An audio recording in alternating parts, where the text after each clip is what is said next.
What is your beef? Why do you have such a problem with me?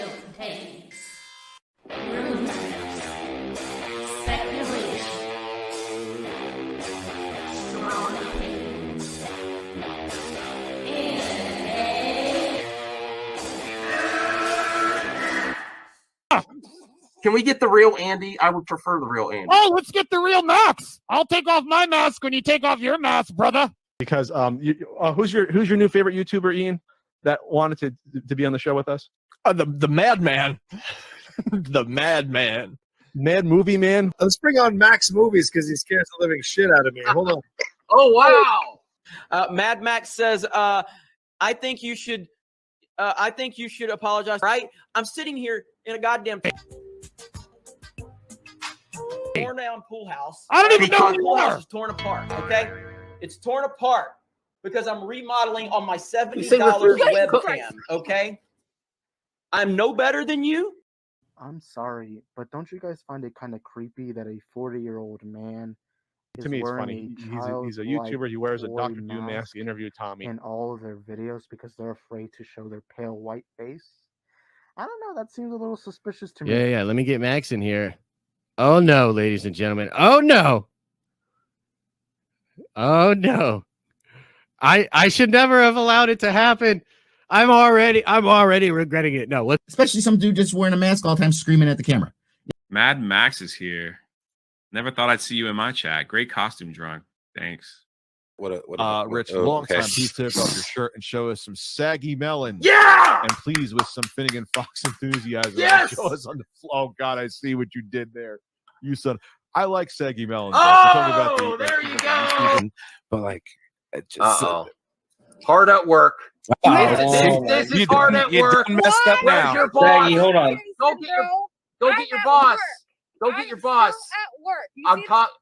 I need your clout. Chase it off of me, bro. I need your clout. Oh wow. I'm at work. You see, I'm working. I'm trying to get end ready. The night. Get ready for the live now. While I'm trying to get my. There's a reason for that. Get ready for the cancellation live in person. Get ready for the cancellation. Yeah, you about to get canceled.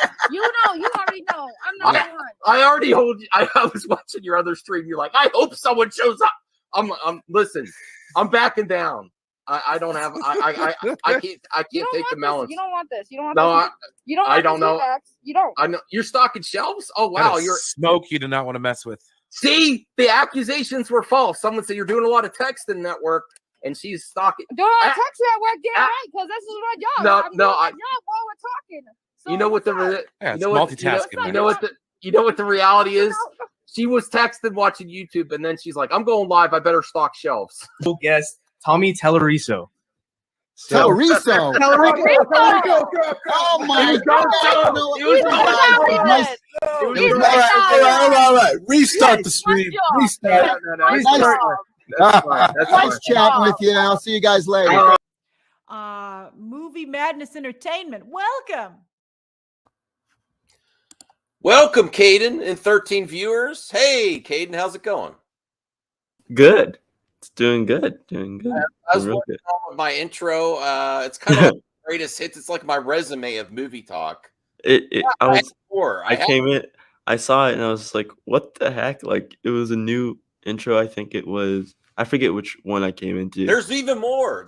I'm sure there is. There's actually stuff that I was told I shouldn't put in there. I was working on it, and she's like, "No, don't do it." Tommy Telleriso.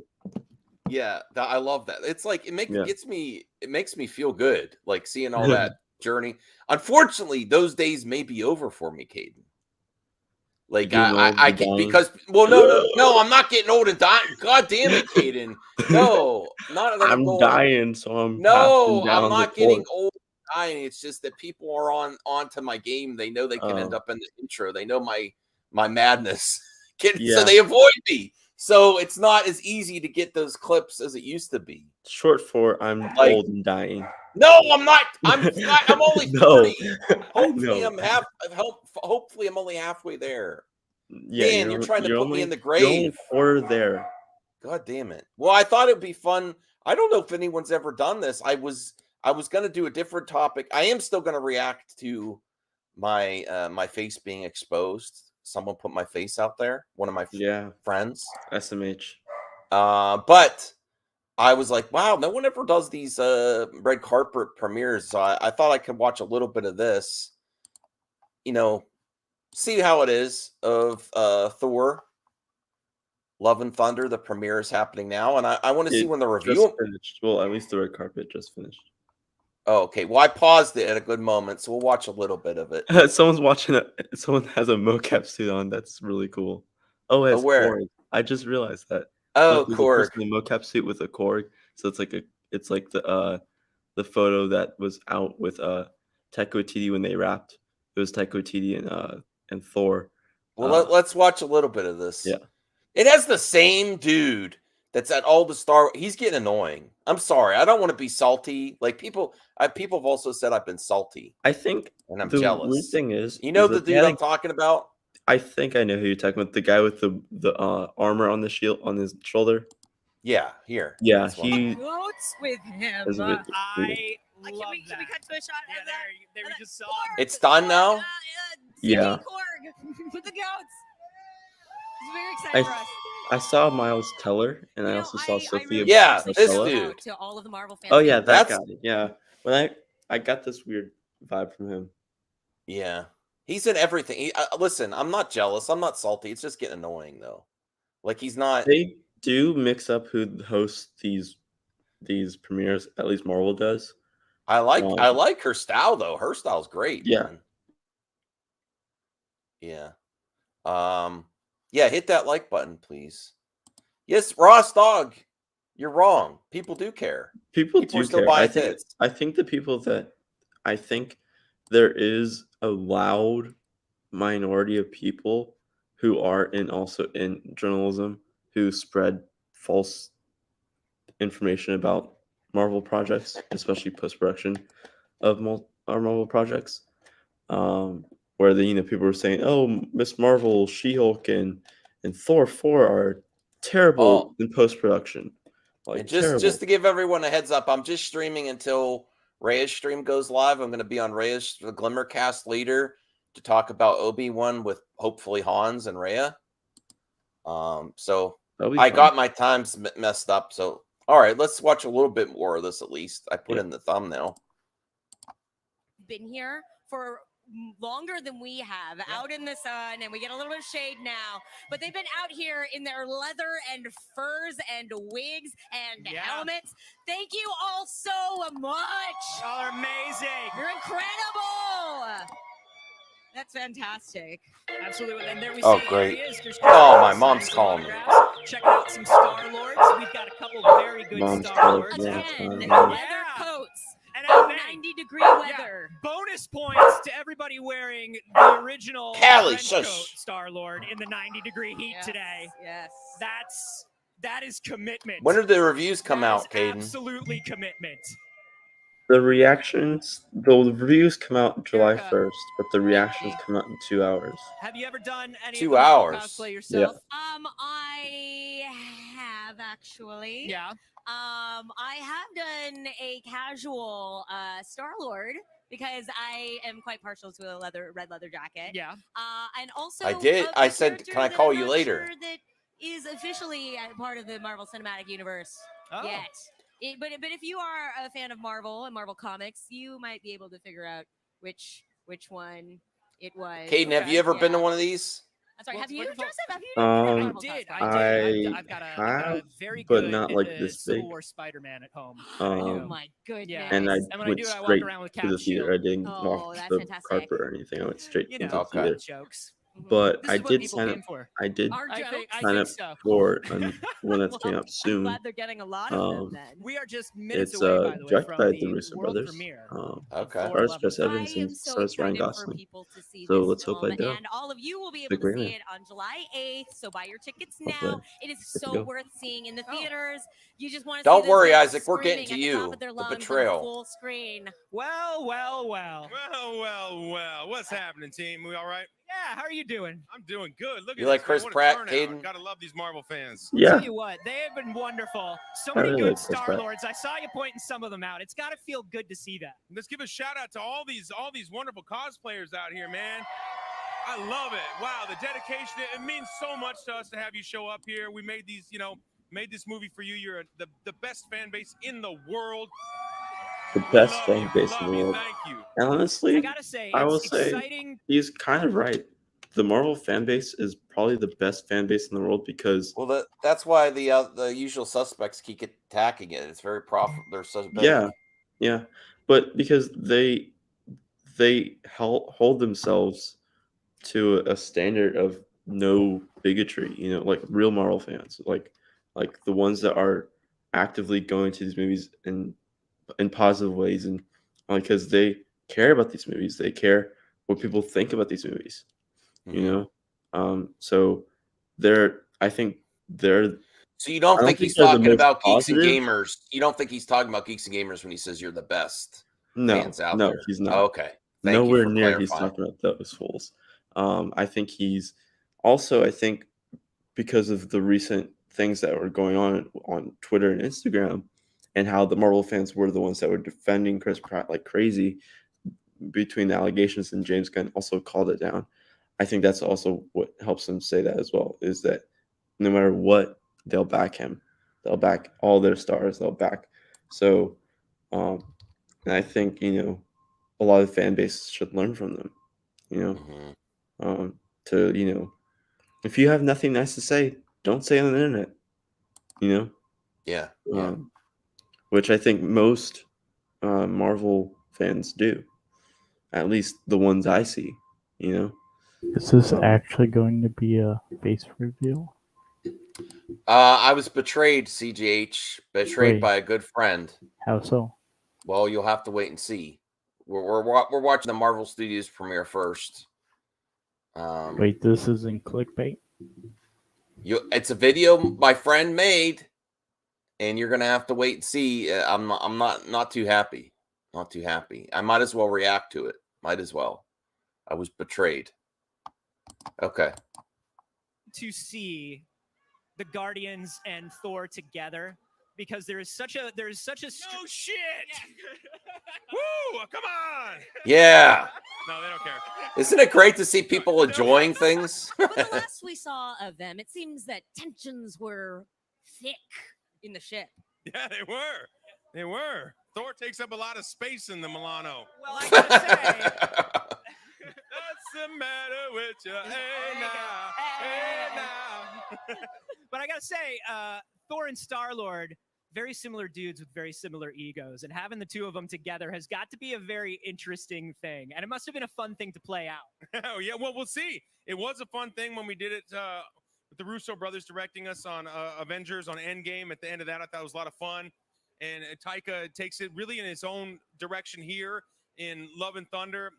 I'm very curious myself to see what. I can't wait to see it. We know what we did, but you know how Marvel. I have to get my ticket. Let us know what's going on, and so I'm about to go in this theater and find out what the hell we did. Ooh, is there anything that you're excited for people to be looking for in this? Well, I mean, we got Christian Bale in the Marvel Cinematic Universe. How dope is that? I'm very excited to watch him, the God Slayer. I'm really excited to, Taika is amazing. Look, as he's Thor taunting me at CGH. Look, Hemsworth, I was there to witness what he's doing in this. I think he did a fantastic job. Oh, he I know what so it is. Good.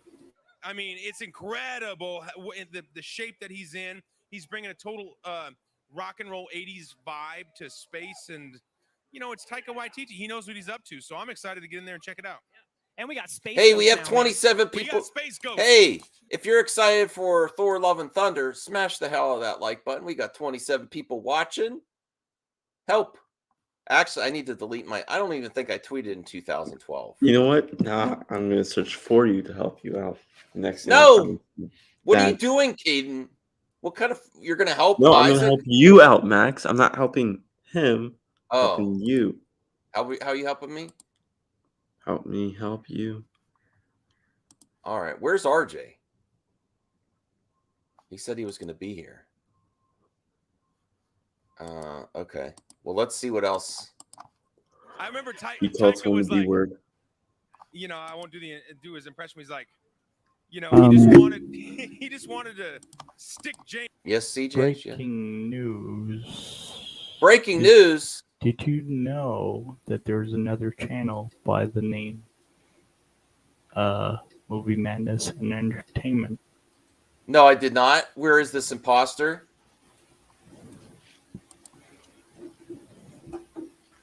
What? Who is this? What? Betrayal all over the place. What the heck is going on?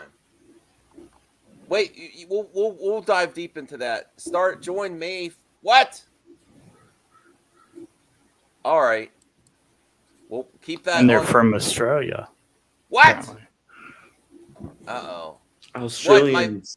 Hey, BK. And it was made 2022. That's what my show or the premiere. I actually liked hearing from Chris Pratt. Better late than never. Yeah, it is better late than never when you get here, but try getting here earlier. That's your second channel. It better not be. Bigford Entertainment. Hey, Enzo. All right, let's watch a little bit more. I don't know how much we're gonna watch of this. Then we're gonna watch my betrayal, and then we're gonna cover other topics. Their first video is Avatar. Avatar. Oh, this means war. Avatar 2. Games with some goats. Yeah. He was like, I've rewritten the script, mate, and you know, I decided to put some goats in there and see what he's gonna do with them. So like James has to pick up. Hey, RJ. Hi. How's it going? Did you see the new intro? I did. Yeah, I did. I have one complaint though. Where was the Jeremy moment? The new Jeremy moment? Yeah. Well, I have a lot to add. I could still add more. The madness is, that's my resume of movie talk. Unfortunately, it does not come as easy as it used to be. People are on to me. They know they're going to end up in the intro. So I could get some clips from the last. I think that is the last time he'll ever talk to me. The last time Jeremy ever talked to me. There's some clips there. There's some clips from the corner that I tried to add, but then I got yelled at. No, don't do it. Don't do it. A lot of fun there. A lot of fun. You are in the intro. You are in the intro. Did you see this, RJ? What? Chris Pratt? The premiere. Do you get annoyed by this dude in the middle? I don't want to be a hater of him, but he's just the guy who goes all the Star Wars stuff. Yeah, he's like not exciting. I mean, he's a typical dude, in terms of typical douche. What? Typical dude. I didn't mean like that, but okay. I think he's pretty cool. Oh, you do? All right. Sorry, maybe I'm just jealous. I've been getting accused of being jealous a lot this week. Okay, so let's watch a little bit more of this. I don't know how. Then we get to some other topics. Unfortunately, there is something that's come up again that I'm sure people are going to have an opinion on. The panel, a Rolling Stone article. But we also have to get to we have to react to my face reveal.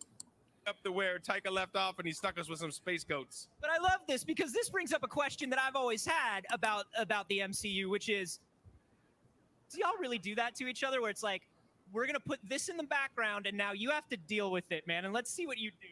Typically, no, but I guess Taika kind of plays by his own set of rules. You know what I mean?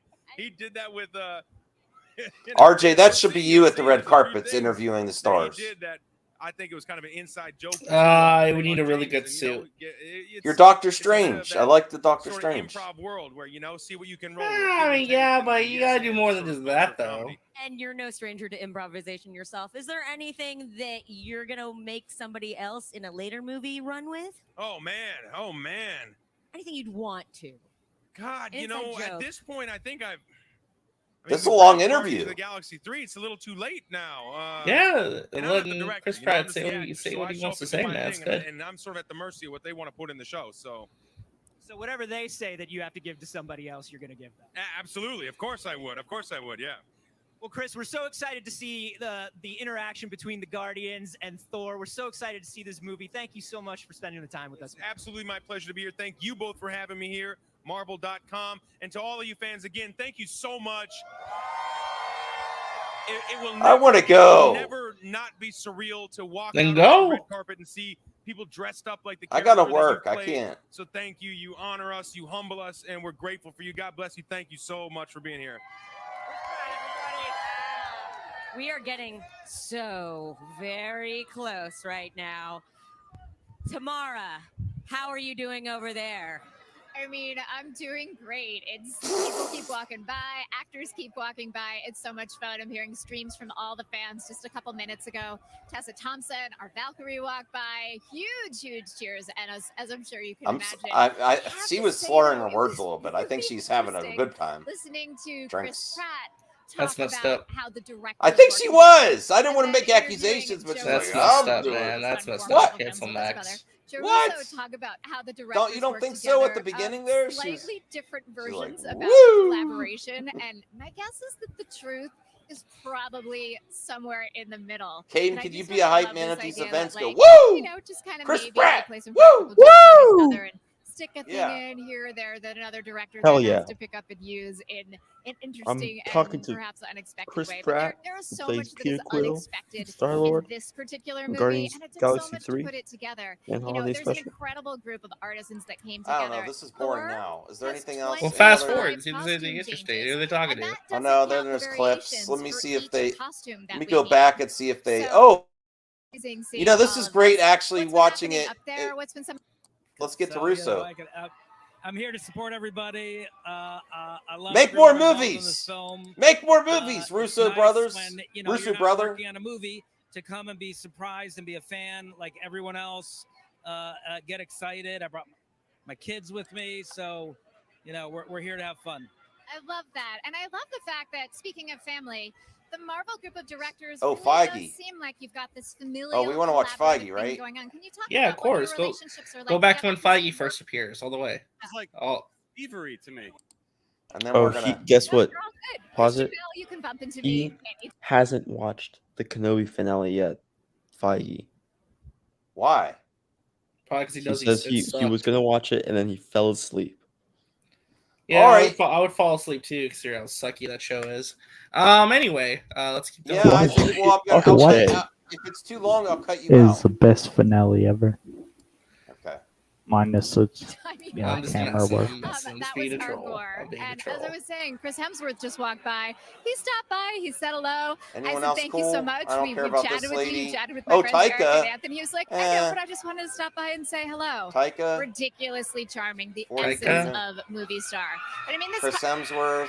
Okay, I don't know if you all heard that. That was the fans Oh, Christian screaming. Bale. I'm not sure who they're screaming for. Oh no, they're seeing Chris Hemsworth. They're waving at him. They're screaming for him. Let's just watch exciting Feige here. and There's then move so much on. going on. And Okay, I then love we're watching on that Feige. interview Let's with go. Karen Gillan. She is a It's fellow about- member of the Ginger Club, and she's so funny. So it was great to hear her talk with you guys about the Cool Kids table and what's going on. Yes, The other I thing that's did. really Cool, cool man. I liked is seeing Obi-Wan. all of the executives greet each other, and they've all worked so hard on this movie. And so Oh, to wow, hear she Luis talks a lot. D'Esposito I thought talk this- about the fact that this is actually the night that makes him the Come most on. nervous. He's seen the film already a on. bunch of times through the production process, but the I night that they skipped to birth it where to fans, Feige I love starts. the fact that You said you all of wanted to these see right executives, before. all of these filmmakers, Come on, care he's right just here. as much as we do. All right. Kevin Feige, Oh, did you shit. see? You see all the care that they put into it. So it's really fun to see it all manifesting here as they greet each other. And right now we've got Chris, we've got Christian over there talking to folks. And it's great to see all of this happening and feel all of this incredible energy. What's happening over at your Thanks, stage? Jade. Yeah, it's I great. didn't go. I watched the live stream. I wasn't there. We are here on the Did you- stage with the man, the myth, the legend, Kevin Feige. Kevin Feige, did you see Tamara Krinsky steal Christian Bale's wallet? Did you see that happen? It was like thievery to me. He brushed up against her real quick, and it was gone like that. Wow. Oh, Tamara Sticky Fingers Krinsky. Have the police is at it been again. called? Well, this is Wow, this they're is a this is a self-contained environment, so we have jurisdiction here. Okay. Crane, you sure do. That's what you ask when you have Feige there. I'm sorry. Yes, what of you talk course. I It's- immediately snitch. I mean, what else are they going to say? They can't say Just wanna- anything. This It's is all so controlled. 29 Marvel films now with Love and Thunder. 29. And the Wow. momentum is just picking up. How is it feeling? It feels amazing. It feels amazing every time we're on this carpet. My bank It account feels This is our amazing. first Solo Part 4. So that's exciting, and that look at the energy here and the enthusiasm for this movie. I said to Chris, I said, this feels like, your first one. It's awesome. And Taika, we had to go out of our way to not call it Ragnarok 2. And it's not, as Taika will tell you, but it's that renewed Taika energy followed us in for years and years into this movie. I think we all sort of fell in love with the world that he created. I hope it's as good as Ragnarok. I'm sure it will be. Why wouldn't it be? Where do they find these cringe artists? YouTube. He used to be on Destructoid. I guess I have no clue. I don't really. I know. I'm an old school YouTuber, young Padawan. I know where they all come from. I don't know. Oh, so you're old, is what you just said? Well, Caden was trying to put me in the grave at the beginning. No, he said. Are you Well, dying? because Max was saying, I don't think I can do this anymore. No, I don't think I could. I don't think I could get away with. Like, okay, he's old and dying, I guess, and then. Damn, you're dying? No, I'm talking about surprising people where I get those awesome clips for my intro. I think people are on to me and they don't want to talk to me anymore. Just like Robert Meyer Burnett. He's ignoring me now. I don't think he wants to be. How do you get in contact with Robert anyway? What's the best way to get in contact with him? He responded to me before when he was on Enosh's stream for an interview way back. I said, "Oh, thanks for going on my friend's stream." He's like, "Yeah, I'm very open to collaborations." And then I respond to him this year. I'm like, "Can we collab?" And dead silence. Why is a busy man? No, I know. I criticize John and I criticize the asshole heel versus babyface. He's not really around heel versus babyface much anymore. I don't know about that. All right, well, we'll see. For Hot Toys, in Thor, and so what we can feel like we can safely say what the tone might be for this one, but what's the genre I don't know, of CGH. this one? Because every Marvel film is pretty much a different genre. This genre is the Taika genre. It's the Taika Waititi genre, which is onto itself. And as he said, there's a ton of fun, as you've seen in all the trailers. But Taika did say, I don't want to do Ragnarok 2. I want to tell a new story. And the title is there. I mean, there is a lot of emotion in this, which in Ragnarok, but particularly in many of Taika's other movies, you see that balance. And that's really what the after this, we'll move on. And I know that, we've talked before, you were a huge comics guy before you got into this. How did it feel to be sort of adapting this Jason Aaron run, which was a hugely influential run, and bringing back Jane as Thor, which was a hugely influential run on the comics? Two great runs. And that was Taika saying these are two great stories. They were influential for him on Ragnarok, even just getting the tone and getting the idea of what that movie could be and how the continuation of the Thor franchise could be. And that both Gore and the Mighty Thor are in this. Gore and the Mighty Thor in Thor 4. More! There it is. Oh, God. Holy shit. Holy shit. One thing that... hell is this? Wow. One big secret right here. Just look right in the camera. About what? About anything. I've not seen the end of Obi-Wan Kenobi yet. Whoa, dude! I've not seen it. No, I usually stay up and watch it, and I didn't this time. I was Cut to Tamara. We cannot have. Help us out Sorry. here. I don't know what's going on over there. Oh, wait, don't you Rebecca want to watch and this I guy? Over here talking about No, Who's him? why? I don't know who that is. Apparently, how much we love it, and we're I'm Miss blowing up Darcy. on Now I feel Twitter. bad. When you're from that part of the world, it's like going home. What the hell, It's man? incredible. It Is this really Jessica is. I mean, I have Chastain? to say, like, is it giving any? I mean, I'm just kidding. All right, bye. That's all I can take of that. So, everyone, how did you? Do you like know it? that apparently I'm blowing up on Twitter right now? You're blowing up from what? Is this it here? I like your thinking. The young Boba Fett retweeted me Just give us from the cool. prequel movies. Let me see. Yeah. That's cool. He doesn't look like that anymore, though. Yeah. Awesome. He was also in the Clone Wars. Get him on. Can get him on a show. Let's get him for an interview. What was I going to talk about next? Oh, should we, it- RJ? Should we, Caden? What in regards to what? You know who? Is it exposed? E? No, not. Well, we're gonna get to Tech that. USA? No. EM? No. Miller? Yes. That's what I'm talking about. E? When I say E. Yeah. Well, we I could mean- talk about it a little bit, see where it goes, and then we'll get to that douche Isaac, multiverse Yeah. of doucheness, poopy head, what he did to me. Oh, All right. We're So throwing words. yes, we are throwing words. We're gonna throw more than that. He has the link. Get your butt in here, We're throwing Isaac. poopy. Rolling Stone. Guns, bullets, and weed. Wow. Ezra Miller housing 3 young children and their mother at Vermont farm. Now, I will say this from It's that like a title. civil dispute that he's in the middle of.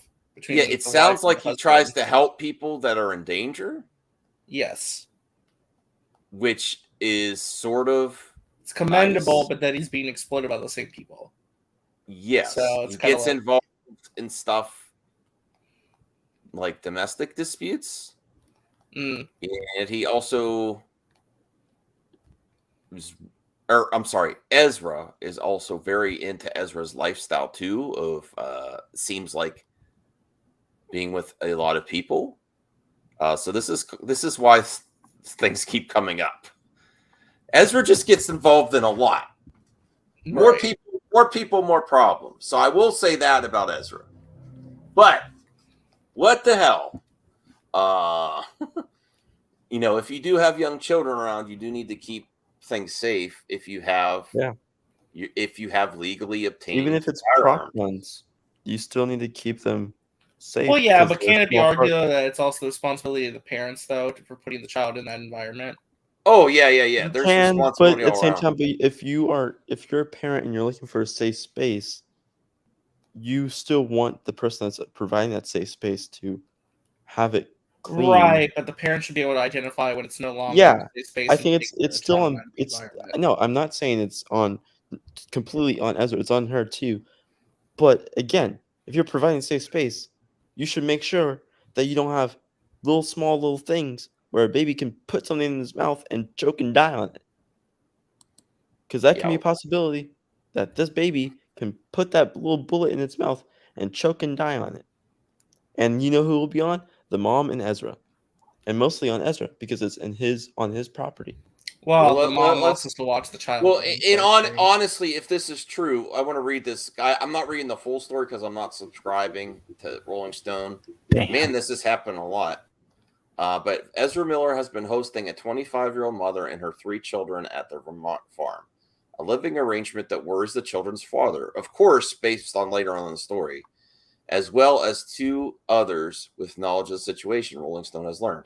2 sources with knowledge of the situation expressed concern to Rolling Stone that's an unsafe environment for children, alleging there are unattended guns strewn around the home of Miller's 96-acre property. One source, who like the other requested anonymity for fear of retribution, recalled an instance where one of the children, a 1-year-old, allegedly picked up a loose bullet and put it in her mouth. But the mother, who, like the father, Rolling Stone is not naming, claims that Miller had helped her escape from a violent and abusive ex, and Miller helped me finally have a safe environment for my 3 very young children.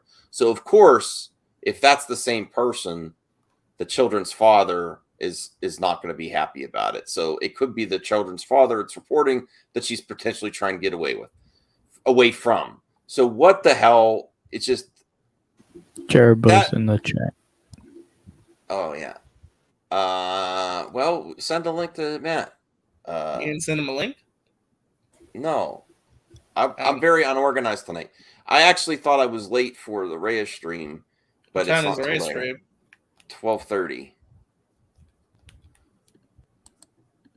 H Bart's here, not the Flash.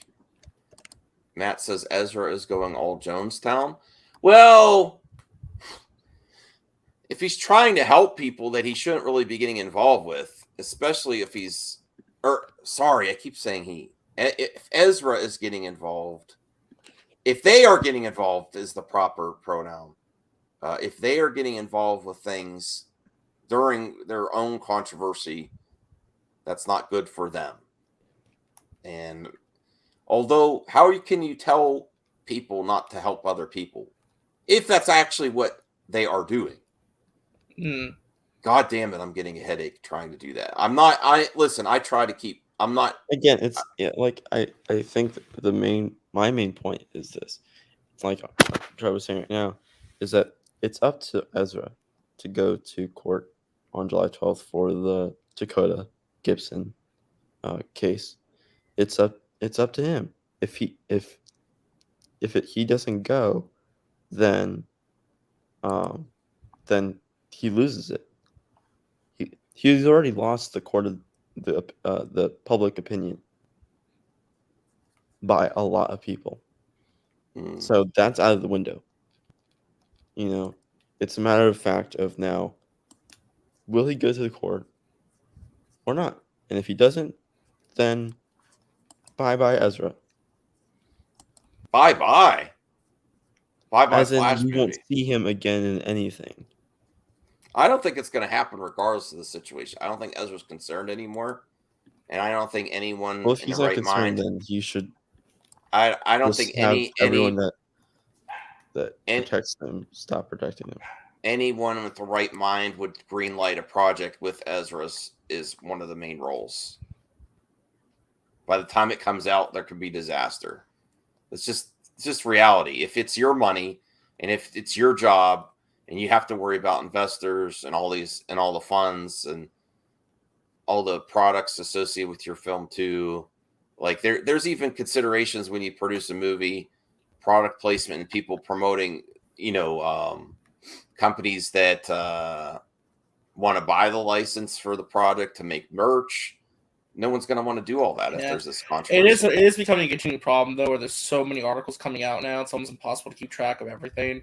It's like 20 different cases of like parents coming forward, either disgruntled husbands accused of things or mothers accusing Ezra about stuff with their kids, and like it's just a lot. There's just so much going on. I have my personal experience with Ezra is following me back on Instagram. Ezra seems very approachable, and that could be a detriment, especially when you're dealing with people on the internet. I need help,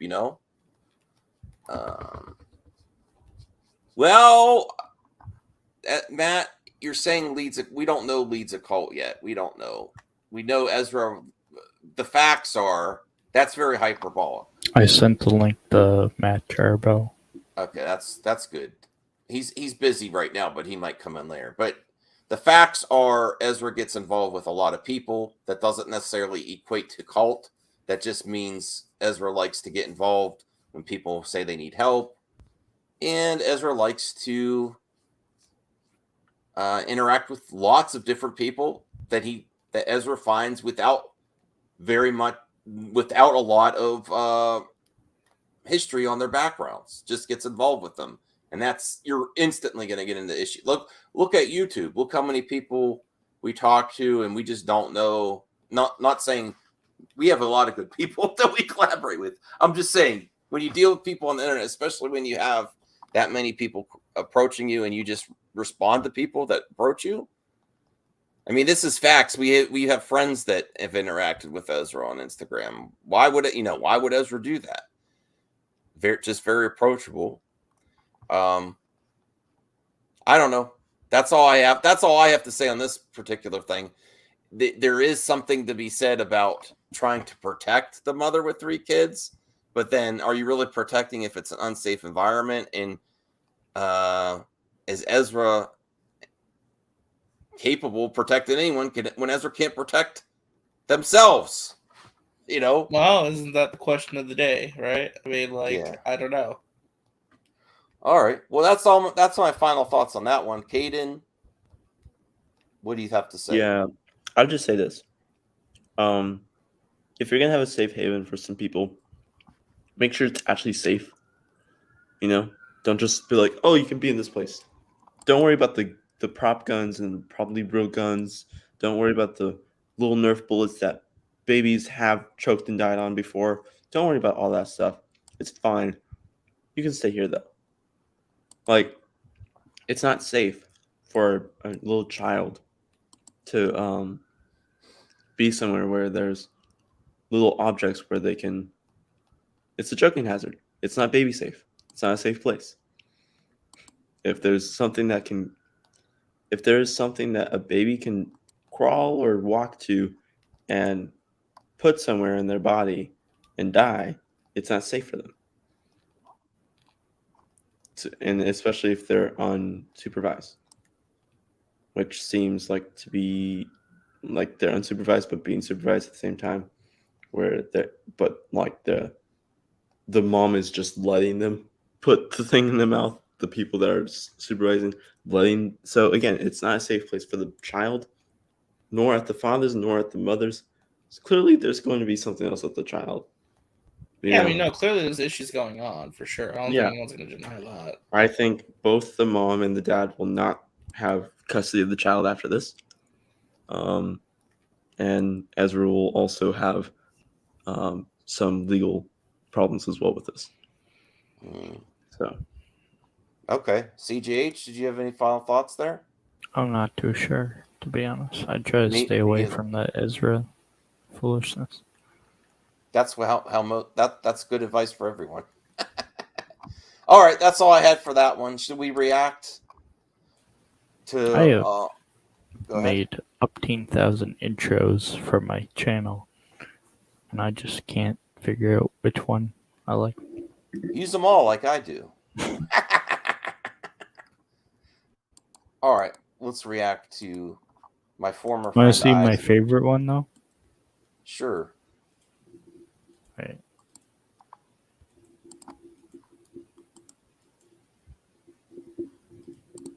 This is WB. No. It's gonna give me a copyright. It's gifts. It's gifts. I don't know. Copyright gifts. That's fine. You can afford it. Has I can't afford original nothing. music too. Copyright claim is coming in. No. This isn't gifts. What the hell are you doing to me? This is not gifts. This is like clips from every movie ever. CGH. Wait, did you make that? Yeah. That's I cool. put it together. It's cool. Thank Would you. Hey, I should get in you should make one of my intros. Copyright I claim could probably do that. coming in. Well, thank you, H-Parts. You made it all worth it with the $2. Thank you for the support. Veer Mahan. Veer Mahan. Thank you, H-Parts. I can live. Veer Mahan he's coming. What? Veer Mahan, he's coming. What is that? He's coming, Max. What is Veer Mahan? He's all you need to know is that he's coming. I don't want him to. I don't know. You're scaring me. I don't know. I don't know. Once I figure out how to do animation, I'll do a really cool intro. Yeah. Thing I've learned from this stream: don't listen to CJH when he says it's just gifts. That was not just. Oh, you laugh at that, CJH. Wait, did you actually get a copyright claim? Yes. Wait, really? I don't think so. I don't think he did. It doesn't come in right away. It waits till later, and then It all of a sudden. won't. Don't worry. Yes, about it will. No It's way. You'll it happens be fine. when you're monetized, RJ, then you start to get them for it faster. When you live stream, you're monetized. Because I clicked monetization. That's the problem. When you click Even if it's monetization like before the stream, and then a you do that. second. Yes, that was like 15 seconds each clip. Okay, let's get to this here. I find it kind of creepy that a 40-year-old man is wearing a childlike toy mask. Jerk. In all of their videos because they're afraid to show their pale white. I'm not afraid. I don't know. That seems You a are little afraid. suspicious to me.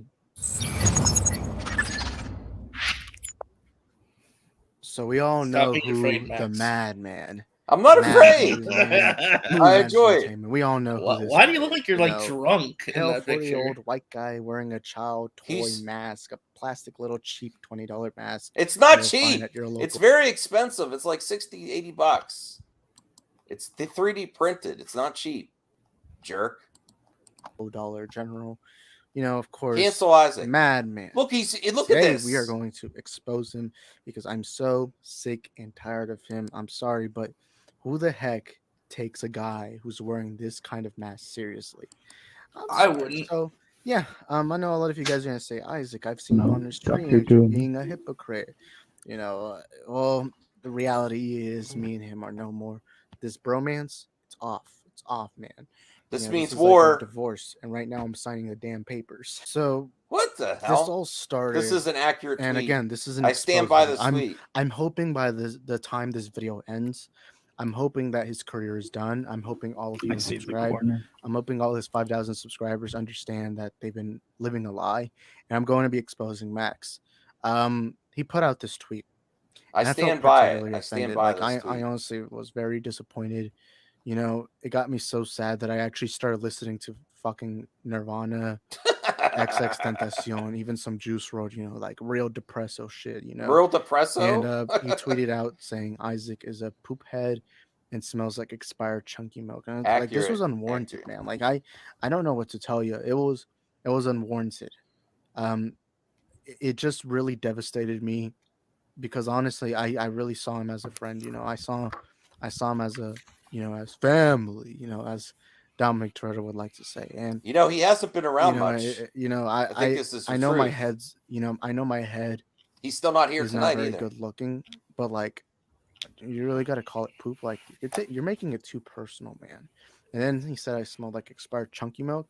Like I know I smell bad, but I did not know you could smell me through the damn computer. Like that. If that it's right that there bad, it can. Yeah. really made me sad. And I started listening to Something in the Way. This is even sadder than Shawshank Redemption or Boy in Striped Pajamas ending. This really made me sad. And so you know what?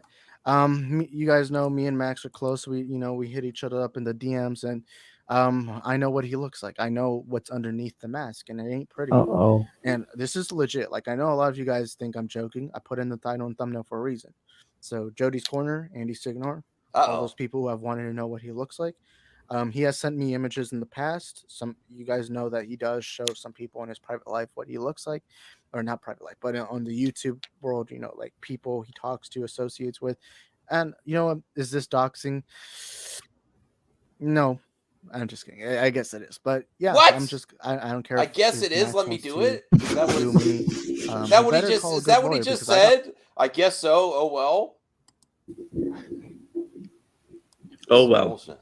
Oh well. Saul Goodman on my side, man. Saul Goodman is the best lawyer out there, so better call Saul. So here's his better- face. Oh yeah. God. This fits the description: middle-aged white guy, chubby. This. That is not me. Saying, is he Fake really good? news. No, He's pretty good at hiding. It's like below, So yeah, that's He's talking about me hiding my chubbiness. Damn you, Isaac. Oh my God, that's great. That's great. This is not me, everyone. You'll have to trust me because I'm not showing my face. But that's not me. This is fake news. This is Wait. fake news. When will you show your... Stop trying, see. Breaking news.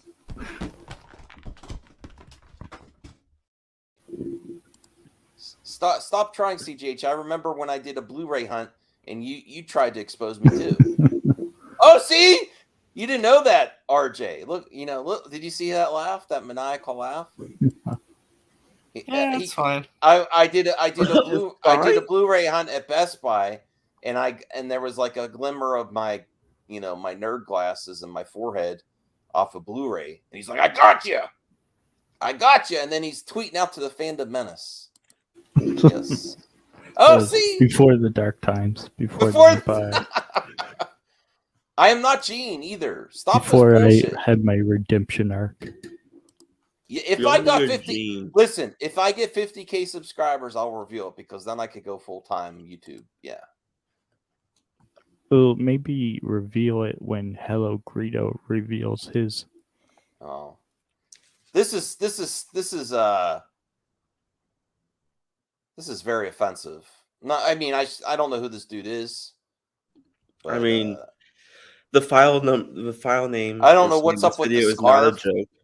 What's this up video with the is not scarf? It's you. That's who it is. It's you. That's not That's me. Max. I That don't is wear a you. scarf like I don't wear a scarf like that. You know, Yes, I you don't do. even You think wear that scarf indoors. I don't even think RJ's seen me before. Yes, I have. This is Max. That's why I guys. know that's you. That is not me. It is. Fake news. I've never seen him. Breaking news. Well, there's reasons for that, CGH. The reasons are the Best Buy Blu-ray hunt. I do like you though. I do like you, but you know what you did. That's what I'm saying. Max loves. I do wearing not that look scarf. wonderful because it's not me. It's you, man. Stop the cat. No, where are you, Isaac? Get your butt on here so we could, YouTube war. Yeah, he doesn't need it. He doesn't. Need Icon. He doesn't need to. Come on. Icon. I did see that scarf on your stream once, though. No, I was not. Pulled it up from the internet. I saw that. I saw that scarf. There's another image What? that showed me. I've seen that scarf before too. Wait, yeah. What's that he's holding? And I don't know because it's not me. But he made it personal. He called my head. I am.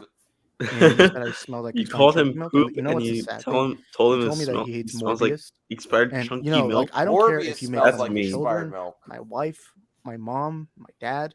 I don't care if you attack anyone in my personal life. I don't even care if you rob me. I don't care if you dox me. Okay. The minute you start talking about my beloved Morbius, that is when you take it too far. That's is messed when up, man. Why would the you do lines that are to drawn, him? man. And Morbius is like things expired chunky like, milk. you know, Why would you Morbius do that, is Isaac, personal. man? You know, we can't let this Man, kind of stuff. Max, and I thought said, you were you know, a good guy. You know, as a man, I That gotta was stand good. up for myself. This is and not me. Stop this is how believing Max the looks like. lies. You know, this guy. I'm called me a yeah, poopy that's what head. I'm You know saying, You're a man. poopy Like head too, man. I've seen you wear You're a that scarf poopy head. before. I think it is And legit you. You you're better telling me you not don't get like Jarbo on here Morbius? because that's not me. Wait. Come on, What's like this on that- Twitter? Like you're taking it too far there. What are you doing? His nicknames are worse. He reminds me of a 6-year-old. Wow. You called someone else a poopy head, and Enosh is here to see. I'm just here to confirm that actually is Max. Get the. I knew it was. I'm telling you, I wasn't lying. Why would he have multiple pictures of you, Max? Yeah. Stop lying, bro. We've all seen Max. I mean, come on. Yeah, like I've seen him. It's about time. You know what? Seriously, it is about time that he just comes clean because, look, we've been through this enough with so many people. Like Max just needs to stop at this point. He just needs to stop. Yeah. You know, like trying to say like I don't wear a scarf or whatever. Come on, Max. We've seen that scarf on stream before. I know. Really, See it we- so we- many It's times. just a literally, doctor. Anybody who's It's- been around for any amount of time knows. So Yeah. It's just a Doctor Doom mask underneath his mask.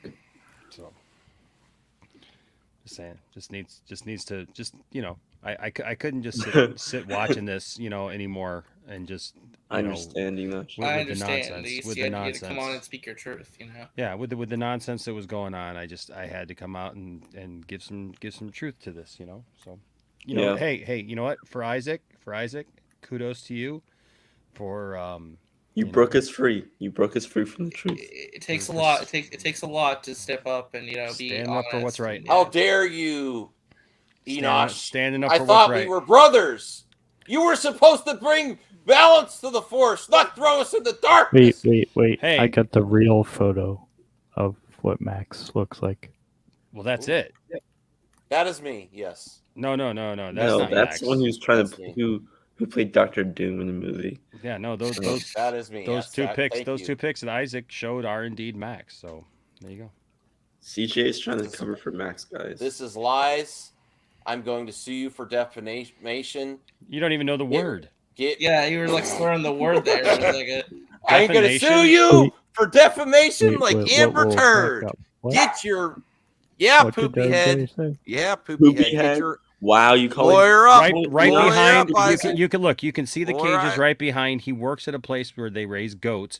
You can see that that's one of those bridges right there. That where, Oh. they have those places Yeah. like those roadside zoos. Saul can't save you now. Those roads. Max works at a roadside zoo. You can see it right there where the cage is right there behind him. And I you know, work because for the Tiger because I mean, like, who else would have a guy with a face like that working for him? And so, like, come on. But I don't mean, even have a also if you goatee. scroll I up, don't even have a goatee. when you see the other picture, you see him holding like one of those like selfie sticks. like things where you put your phone on, and sometimes I've seen him use it for the stream. I need to see if there's any more lies in here. This is a lie. You'll be hearing from my lawyer. Yeah, like you can afford a lawyer. Yes. I'm sorry that you can't handle the fact that like all he these actually exposed you. All these $2 super chats. I got the best lawyer on the internet. Good for you, Isaac. Like, No. you just make fun of my culture. Make fun of my religion instead. Don't make fun of Morbius, man. That you're taking Morbius it too far. is like expired chunky milk. Yeah, that's his face. He literally has two pictures. Isn't this a picture of you? Hold on a second. Go back up. Hold on. Or go back. That's a picture of you when you guys were playing the Amico. Yeah. No. That's the room. Yeah. That's literally the freaking room. That's literally the freaking room. Yeah, John Rambo should be in there. And then, I don't need to prove nothing.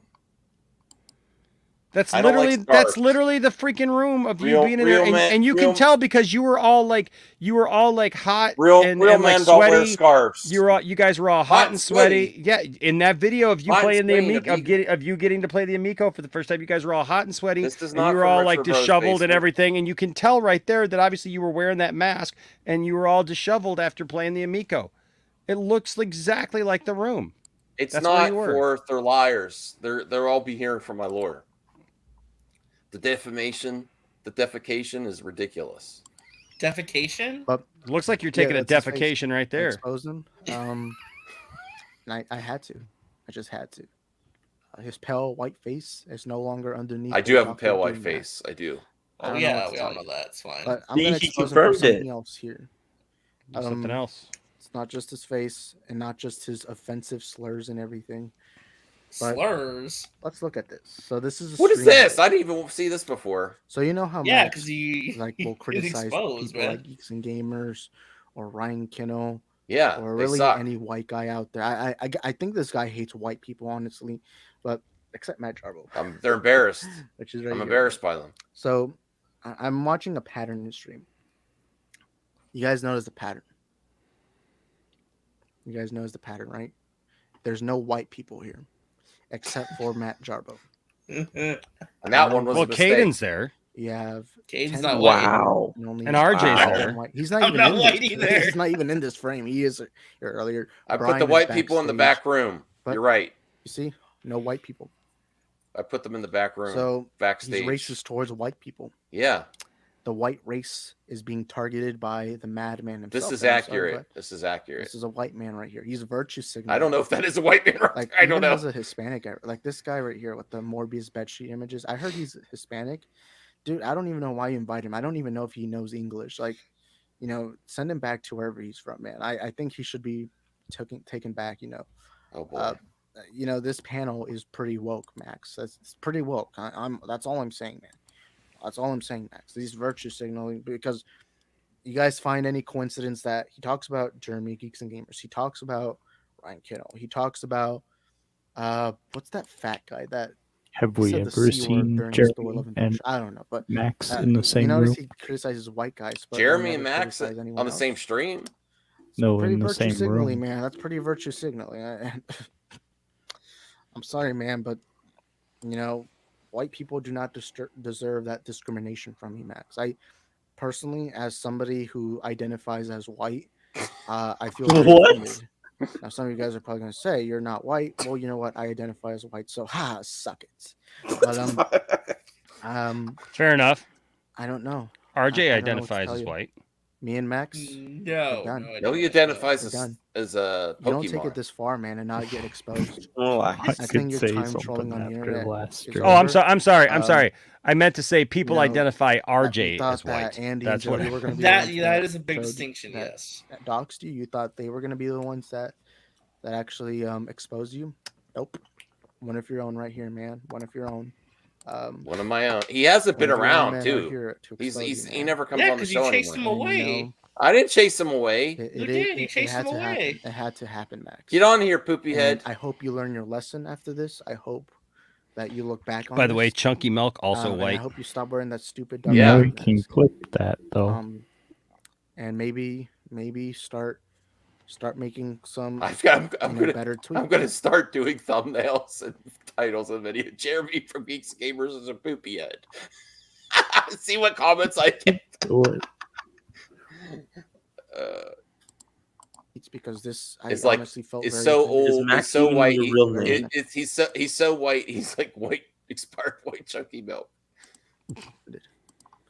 But yeah, Why are you making fun of I white know a people, lot of you man? What's guys in wrong the with you? chat, in the comment sections. I mean, a lot of you guys knew me from Max's channel.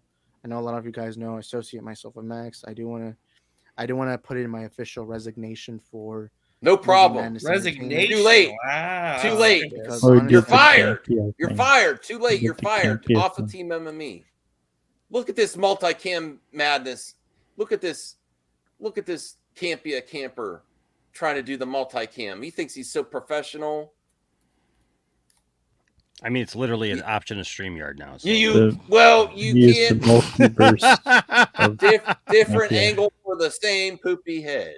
You know. I'm not going to let myself be disrespected like this. I'm not going to tolerate this kind of behavior. Motivated.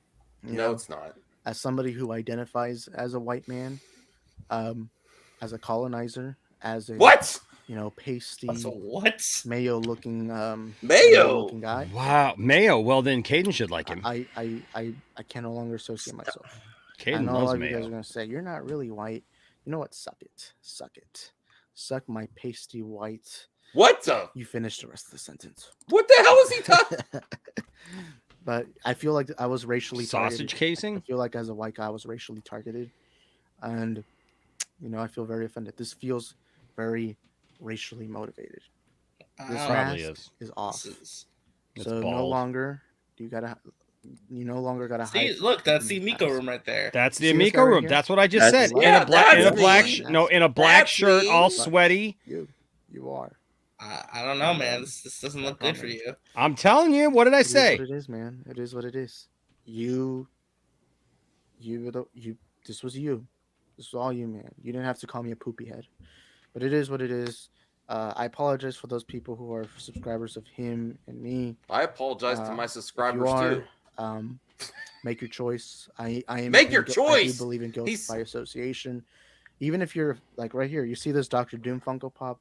Yeah, I'm throwing it out. I'm throwing it in the trash. Send it man. to me. I'm no longer associating myself with him. It is what it is. But oh my god. Look how much you've broken. I'm gonna him. end He's off the upset video by saying crying. this is satire, obviously. Hold on. Is he in Nicotina's house? I wonder how many people are gonna take this serious. If you it see looks the like end he's of in this video, Nicotina's house with that bright yellow background. Comment Max. Yeah, is a little poopy bit. head Maybe they're right now. you know, Comment it it's right possible. now. Right now. I better see you. Hold on, is he Nicotina? Tyler, David, whatever your name is. There's a bunch of Comment conspiracies down below. Max is a poopy head. Nothing makes sense Dude, anymore. if you watch the end of this video, but I'll see true. y'all next time. Peace. Oh boy. Hold on, is that real about Hello Greedo? What? Do you want to watch it? No. Is that real about Hello Greedo? No, it's not. Okay. I asked that because I've watched Hello Greedo for years, and that's why I was wondering if he actually did a face reveal. That's all. Nicotina is his cameraman. How's it going, Enosh? Oh, It's not though. That's right. I apologize. I'm sorry to hear about No, that, man. it's all good, man. It's all good. For those of you who don't know, my little guy, Rocky, my grandma's dog that I've had on the channel a few times and stuff. We had to put him down this morning, so. I'm sorry for your loss, man.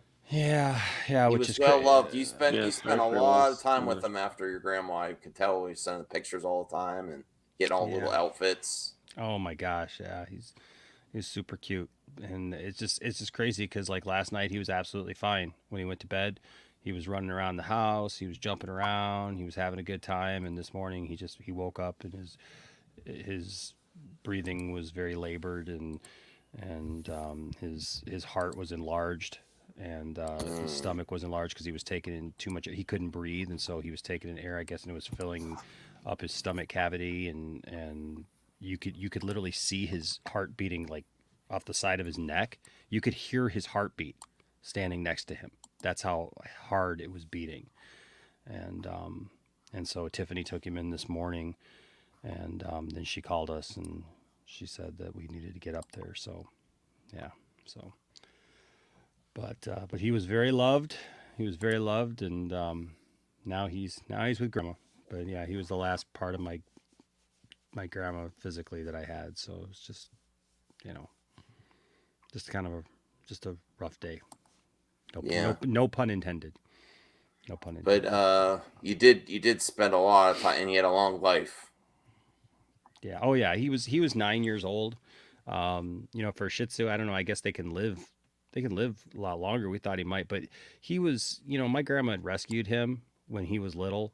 Anyways, like my grandma had gotten him from somebody who saved him. The corner store owner from where she lives called her one day, and he rescued Rocky from this dude who I guess was like a drug dealer or something, and was using him as a bait dog in like dog fights and stuff. Like, I mean, who the hell uses a Shih Tzu like that? I know that they use little dogs for stuff like that, but I mean, who the hell does that? But the guy, I guess, came into the store and was just looking for money, and so the store owner was like, "Yeah, I'll take the dog, no questions." And so, like, just bought Rocky and called my grandma and said, "Hey, Pastor Betty, do you want a dog?" And she was like, "No." And so, thank you guys. I really appreciate it. Thank you to everyone who's reached out today. It's really meant a lot, actually. This one, Rocky's only the second dog I had to put down. I had a Rottweiler for 11 years that I really loved named Ripley. And I mean, but when she passed, we were ready for it, like we were kind of prepared because we knew that she had cancer and there was nothing that we could do. And so we had time to get ready. And, and the day that she passed, she had been bumping into walls. She had been like, she had gone downhill. And so when we put her down, we were very much more prepared for it.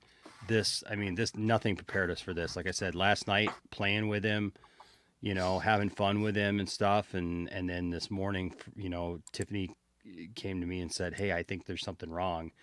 And it was just that. And by the time it was just, it was done. And so there was nothing we could do. And so this and plus the emotion of my grandma being attached to this really just, it killed. And so H Bart's $5. Thank you. H Bart's wants to give a nice message to Enosh. Enosh, Rocky is so happy to be with your grandma again. I believe it. I'm sure that the second he was gone, that he met up with her and they went to go get a iced cappuccino. That's what she used to love to do every day. She would get up and take him because she had got him certified as a therapy dog, and so she would take him to Tim Hortons with her, and they would go get a nice cappuccino, and then she would get him like a little doggy cup of like whipped cream and stuff. So I'm sure that that's the first thing that they did. So that sounds nice. Yeah. I still gotta visit you one day, bro. Although I'm gonna have to fight her over. I have to fight her over him when we get to heaven one day, because he was ours. We did have him cremated, and we're gonna take his ashes and put them at her plot with my grandpa, and then we're gonna keep some of them for us as well. And so. Yeah, but he showed up at the church every Sunday. If anybody ever watches my live that's streams, right. If anybody ever watches my live streams at the church, like, because he was if any dog went to heaven, it was Rocky, because Rocky was at church every Sunday, and the people there just I didn't realize that. because he was a therapy dog, so he would just walk around and people would just pick him up. People would just pick him up and hold him and stuff, and so a lot of the people at the church today were really mourning as well, because they knew that they weren't going to get to see him again. And what's weird is, my grandma had been at church on Sunday, done her thing and everything, and passed on a Thursday. And Rocky was the same way. He passed on a Thursday morning, just like her. So, okay. Yeah, but yeah, so it's just hard, I'm just glad that he's not in any pain or anything, but that's hard. Thank you guys so much. I do appreciate everyone who's reached out today. There's been a lot of people who reached out on social media, and so I really appreciate all those and all those here tonight. I mean, yeah, it's, Enosh, look at the private chat. I just want to make sure. I think it's all right, but I just want to make sure. Yeah, it's fine. That's fine. Okay. Hey, Matt. I don't even know what's going on. I literally just. It's just Enoch was just saying it. Unfortunately, Rocky, his pet dog passed. Yeah, we had to put my dog down today. We had to put my grandma's dog down today. That's unfortunate. Sorry to hear that. Yeah. Great reconnecting the people though. How are you doing, Matt? I'm okay. Just that trip's if you haven't seen his pictures from his trip to Alaska is amazing. I'm so happy you got to do that with your family. Yeah, it was a lot of fun. It was just still kind of recalibrating, or however you want to frame it. Yeah. It's hard to get back to real life. Man, I would love. Enoch, have you ever been on a cruise ever? I've never been on a cruise. Yeah, I've never been on a cruise. Tiffany took me on a cruise for our honeymoon. We went on a Caribbean cruise for a week, and man, it was awesome. It was Royal Caribbean. At the time, it was the biggest ship. They've built one bigger one now, but we were on the biggest ship that I guess that had ever been made at that point. And she used to joke to me that she spoiled me because we pulled into not Cancun, some other port, and it was funny because we got off for the day. We swam with dolphins that day, and when we got off, this Carnival Cruise Line was like in port right there with us. And when we got off the boat, like our boat made that Carnival cruise look like a dinghy. I mean, that was like one of their full size ships. And so it was funny because that was the night that we had booked for the comedy club, and the first thing that the comedian said is like, can you imagine you just dropped all this money on what you thought was like a dream vacation and stuff, and like you're in the Caribbean and everything's great, like, and then you wake up in the morning like, and you're like, why is it dark outside? And you open your window and it's like you're sitting in the shadow of our freaking boat. It was funny. We had a good time. Yeah, well, I loved it. I loved it, man. We had a great Matt, time. would you also recommend cruises? Like that looked. I've never been on the Alaskan thing though. My dad has. My dad lives up in Seattle, and he's done the Alaskan thing many times. I hear that's cool though. Was that a good experience? Yeah, it was. Besides the environment being on a ship and everything. Well, I mean, like there's paranoia about COVID, because like you just don't know.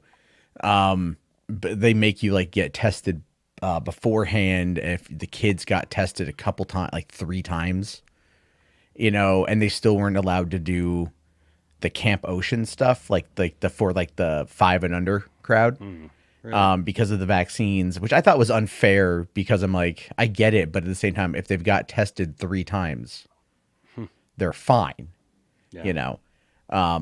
But this particular ship was the Splendor. It wasn't my favorite Carnival ship. I felt the design was very weird. And everything was kind of like hard to get around at first. You had to like really learn the ship. But we had, I mean, like, from our room to the Lido deck, which is where the food is, it was pretty easy to get there. So I was happy with that. But it was great. No, the weather was fantastic. It was like 75 degrees out, clear skies for most of the trip.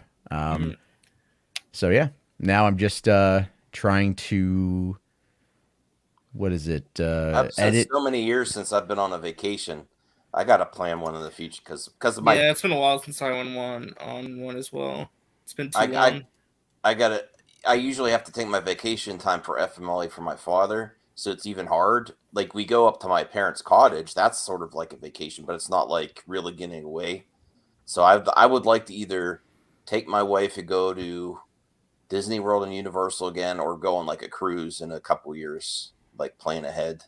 I don't know which route to go though. She really would love to go to Galaxy's Edge because Galaxy's Edge is awesome, man. Yeah, not the 4,000, not. What's that, RJ? Still haven't gone. I'm trying to. Yeah. I want to eventually. It's the hope. Well, people are mad at Chris Pratt again. Did you know this? There's just cover a quick topic while everyone's here. It's a different thing. It's kind of see what you think of this because of his choice of. It's probably something really stupid. It is really stupid, but it's kind of funny. So this is Chris Pratt's coming of age movie marathon with his young son ignites R-rated debate on social media. Oh my god! He says, I'm going to When do you show get to these stick out their butts, man? 10 what I say. movies. I got 10 days. Although I would say my parents wouldn't show me, but I'm not judging other people. When my mother was very, although my you know what, my dad would try to tape the ones off TV where there's more edits, when back in the day, VHS. Yeah. So it was toned down a little bit. But I'm going to show these 10 movies. I've got 10 days, 10 movies, and it's going to be a coming of age summer. This honestly sounds pretty. That's actually a good dad that wants to spend that with his son. Yeah. To share. But once the movies list, Pratt's planning to show his 9-year-old made some rounds. It ignited an R-rated movie debate on social media in regards to if it's okay. Hey, it's parental decision, really. Yeah. Who else is here? Oh, hey, Devin. Yo, what's up, guys? What's up, man? Tell me if you think this would be amazing if your dad said, we're doing a movie marathon 10 days. The movies Pratt lists are Rambo First Blood. Awesome. Dumb and Dumber. Yeah. That's great. White Fang. Okay. Pee-wee's Big Adventure. Rudy. Toy Soldiers. Red Dawn. Bloodsport. Crouching Tiger, Hidden Dragon. And Monty Python, The Holy Grail. That's an awesome list. That's it? There's 10 in 10 days. That's the one. But was that all of them? I think so. All class. Hell, I was even watching Hellraiser when I was 5, is what he was saying. My parents trusted me enough to know the difference between fiction and reality. The titles on this list are R-rated, include Bloodsport, Toy Soldiers, and Rambo First Blood. How? So people, of course, on the internet. Whatever, man. Whatever. People find any reason to hate on What Chris I'm saying, Pratt. you'll get the stick out their butts. Yeah, I watched Rambo when I was 9. I think that was Yeah. the 80s. I think it was the 80s kid thing, though. Like all of those movies, Rambo or RoboCop and Right. Terminator. Yeah. None of us had any business watching RoboCop at that age, but we did. Yeah. I mean, we had cartoons, we had toys, we had video games of RoboCop and Rambo and all that stuff. Yeah, I'm sorry, man. I look at that as look everything is personal choice, right? Everything's personal Yeah. choice, and some parents are different than others, and that's fine. But I don't think anybody should be looking down on for. I mean, they're not watching porn. You know what I mean? There's a whole lot worse things out there. I mean, look, I think that there's some movies that I remember when I showed my kids something is what I thought was benign as Coming to America, and I realized like that was the first DVD that I had ever actually bought, and I never opened it up. Like it was still in the wrapper, and we had just moved here, and the kids had not watched Coming to America, and it was on TV one night, and the kids had to get up for school the next morning, and so I realized when it started, we were just sitting down with dinner. I had made spaghetti, and I was sitting down on the couch with spaghetti, and I saw it was there, and I was like, "Hey, let's watch Coming to America. You kids will love this. It's funny." And as we sat down, I realized that when I looked at it, that the movie on TV, because of commercials and everything, was going to be like a 2.5-hour movie instead of the hour and a half that it is. I mean, it was like something like that. It was like 2.5 hours. And so I was like, well, you know what? I've got it on DVD. Let's just watch it on DVD. And so I said, we'll get to the first commercial because it just started. So we'll get to the first commercial. We'll pop in the DVD. So that's what we did. And the first scene that pops up is the girls coming up out of the water, topless. And I couldn't find the remote. I'm like freaking out, and everything. And I was just like, well, oh well, there you go. I'm like, there you go. What am I supposed to do? Well, here's some of the reactions. It's just oh yes, Rambo First Blood, a childhood classic. That's just funny. That's not. Why would you show radar? It's a parental choice. Yeah. People gotta get the stick out. Well, Matt, what would you say to people clutching their pearls, and what would you say as a father? Deciding to you're right to decide what your child watches. Spending time. People are upset for a father spending time with his son. Yeah, I mean, well, for one, Chris Pratt literally opens his mouth and like a whole bunch of libtard Twitter goes crazy. So there's that. So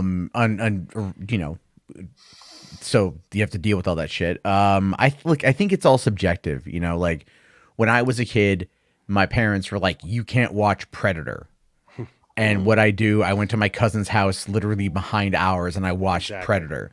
Yep. They were like, my mom's like, you can't watch Pulp Fiction or Seven. So when they were going out of town for the night, I went and rented both of those movies and I watched both of those movies. Like, Yep. you keep telling kids don't do something, they're gonna do it. It's just that's just how adolescence is. I mean, you know, I have a 2-year-old and a 4-year-old, so it's very different in regards to like what we show them. Yeah. You know, so it's like, but I think it's like a lot of it is also how you look at the kid, right? You know, like my daughter picks up on everything. So if you accidentally, you know, I get road rage. So if someone cuts me off, I might swear. And then my daughter will Well, say, you're also an Uber driver. So well, I swear it a lot anyway. Yeah. Well, he is the infamous Uber driver. Don't forget that. Don't, yeah. I'm just, all I am is an Uber Eats guy. I don't know nothing about nothing. I just deliver people's No. McDonald's. The reason I mention that is when you're trying to get funds to get somewhere on time, it probably shortens your temper for driving. Dude, live in Southern California and try to drive. When your tip relies on getting there timely, and then people, you know, cut you off or cause you to be late, I can understand that. I was being sympathetic. I wasn't. Oh yeah. Well, with Uber, it's mostly restaurants that are running You've behind. never driven in Cape Breton where there's potholes everywhere. Yeah. Have you ever done the 405 at rush hour during the holiday season in a rainstorm? Well, no, but I did drive back from Hollywood to Laguna Beach and during rush hour, and I will say nothing tops Detroit. Like I don't know, man. I've driven in a lot of cities, man, a lot of bad stuff, but my God, Detroit is just like absolute gridlock, potholes, horrible people, you know, guys with big trucks. It's just, yeah. Well, maybe we could have a fun topic and share our, hold on, Right. CJ. Share our first radar movie we watched with our dad or our mom. You know, what's one of the first one? I think mine. Oh, I can say mine. I can say mine right away. I think mine was Alien or something. Mine actually was in the theater. Actually, okay. The first rated R movie I ever saw, and I think I was like 10, 11, was Kick-Ass. Okay, cool. Oh my God, you are so young. Yeah. Damn, that just aged the shit out of me right there. Just hearing that. Right.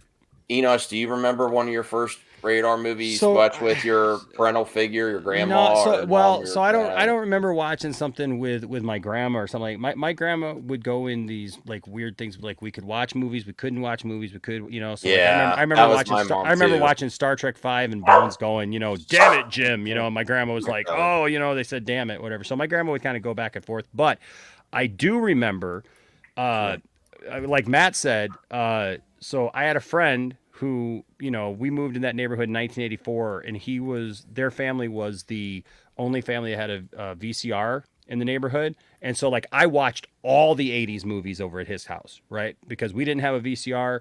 And so like that's where I watched, you know, Nightmare on Elm Street and Back to the Future and, you know, just all these other, you know, a bunch of horror movies, you know, Silver Bullet and all that stuff, The Howling and, you know, all these things. I do remember watching American Werewolf in London with my mom, I think. Which is another one. But the one that sticks out most to me, it wasn't my parents, but it was my friend's parents. They took us to SeaWorld in Cleveland. And so the first night we came back and we were in the hotel, and hotels, I guess, had just started having movies in the rooms or whatever. And they rented a movie for us all to watch. There's me, my buddy, and his parents, and they had rented Basic Instinct. Oh, geez. Yeah, and we got you know the first 10 minutes into that, and and you know they look at us just in absolute horror. And if it was me, I mean, like obviously, like if my son had a 13-year-old friend over, like, and that came out, like obviously we wouldn't have finished it. We, you know, whatever. But like it was the principle of the thing back in the day, and so they had dropped $20 on that movie, and they were like, "All right, boys, we're gonna be, you know, serious about this, you know, and you know, and we're gonna be mature about this." And we're like, "Yeah, sure, okay, yeah, all right." That movie opens up with a pretty hardcore sex scene. Yeah, it does. Yeah, it does. And so like I'm sure like that would not fly with anybody. Like I would never in a million years think like if like one of my friends, one of my kids, first of all, would have never seen that at that age. But also like especially if like somebody else had their, you know, child over, you know what I mean? Like that wouldn't happen. That, and I had a teacher, I got to share this with Mariel Hemingway a couple of weeks ago when I met her at our Comic-Con, that when I was in 6th grade, our teacher pulled out, you know, the TV and the he carts. shouldn't add Boys season 3 to the list of his 9-year-old. Yeah, exactly. But I didn't see this yet. I hear everyone talking about that. I just watched the episode. Really? I made Mariel A Hemingway lot of people were saying it was laugh. kind of overhyped. That Hero Gasm. Sorry, hold on. Muriel Hemingway. What happened with that? So I made her laugh a couple of weeks ago when I was there because very similar thing to this. Our teacher had not screened a movie that she showed us. You know, she pulled out the cart. You know, back in the day when the cart and the VCR came out. You know, in class, you're like, yeah. So we were going to watch a movie, and it was a movie called Creator with her and Peter O'Toole. And there's a sex scene in there with another actress, but Mariel Hemingway.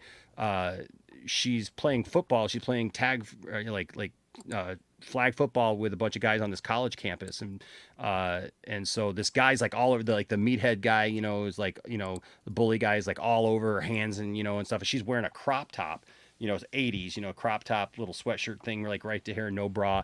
And so at the last play, they're trying to win the football game, and she goes, "Throw me the ball, just get the ball right to me." And the guy's like, "No way, I'm not throwing you the ball. The guy's head is, you know, there's no air even in between you guys." And she's just like, "Just trust me." And so like when they start, you know, calling the play, she flashes the guy. And the guy just stands there like shocked, and then she runs out and they throw her the touchdown and stuff like that. And Mariel thought that was absolutely hilarious, which, by the way, she is still gorgeous. But yeah, she thought that was absolutely hilarious. And she said, "Hey, you know what? It's just a body, you know, like whatever." But my teacher was like, you know, mortified. You know, nowadays a teacher would probably get fired or something like that for that. But you know. Again, it was like, "Hey, boys, settle down," you know, like whatever. You're going to tell the 11 or 12-year-old boys who just saw boobs for the first time or whatever, you know, yeah, just settle down.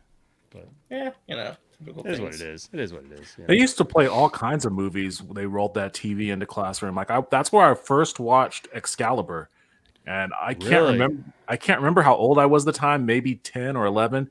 But like I remember they rolled it in because it was during the part of our English class when we were reading Lamort Arthur and all that kind of stuff. Oh yeah, that's cool. And so he rolled in Excalibur, and I was like, this movie is one of the most awesome movies I've ever seen. I've been in love with that movie ever since.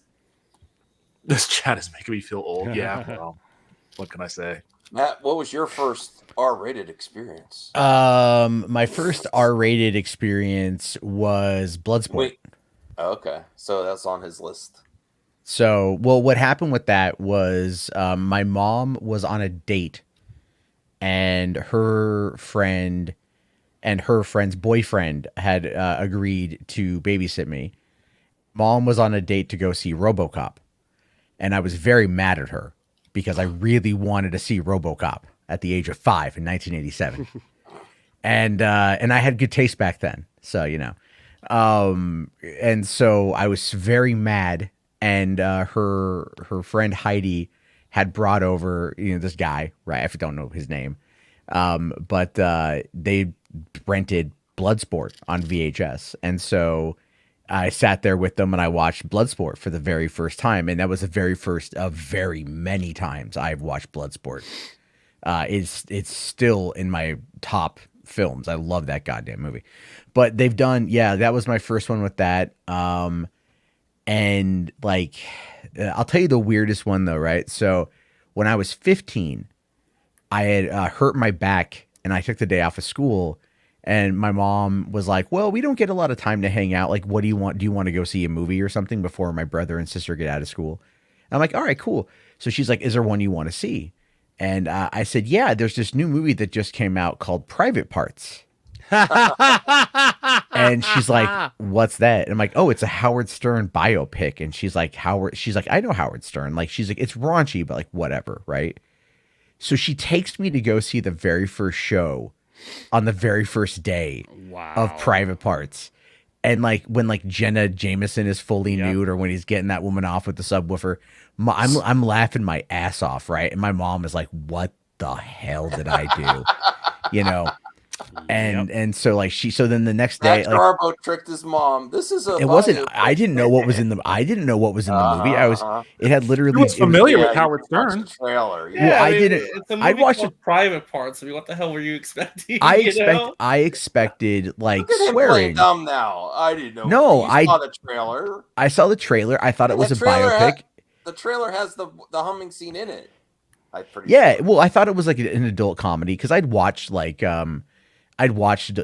movies at that point in time. Not like it sounds so bad, but like older, like R-rated films and whatnot. Like I'd seen Porky's, and I'd seen a bunch of stuff that I'd watched Predator. I'd watched Predator 2, Alien. There was one night I went to the library. Still hasn't seen a Radar movie. He's still waiting. Who? To get permission from his mom. No, Who I'm is? kidding. I'm just joking. Kate. No, like what was funny though was like even years before then, I went to the library one night and I rented Alien and Halloween. And I take both of those movies home, and my stepdad's like, "Are you sure you want to watch these?" And I'm like, "Yeah." And he's like, "Are you sure?" And I'm like, "Hell yeah." He's like, "Okay." And we watched Alien and Halloween. I didn't sleep that night. I did not sleep that night at all. And I don't regret a moment of that night. That was a great double feature. So, that's what I'm looking forward to with my kids is when they get old enough to be able to appreciate those movies and be able to have those experiences. Like, I can't wait to show my daughters The Thing for the first time, Yeah, absolutely. Someone peeing? It's What so- is No, that? it's not me. It's not me. I was like, My water cooler. I'm sorry. okay. It's my water. I thought someone took their phone into the restroom. Like, I was trying to mute RJ. I was like, I don't think. It's Yeah, RJ. you blame me for that. Yeah, I'm sorry. Sorry about that. That's all right. That's all right. Caden, the RJ, you shared yours. CJH, Anthony, what's your first experience? Predator. Okay. Yeah, I never seen that. Nice, short, to the point. Caden, did you get to see an R-rated movie yet? Did he come back yet? I don't know where. Anything else going on in movie news? CJH. I watched a lot of movies. I can't remember. Okay. I can remember my first ever movie that I ever watched in the theater, which What's was that? Phantom Menace. Great pick. Here's some stuff that's on Twitter that's with Margot Robbie as a quick scene of her being in Barbie.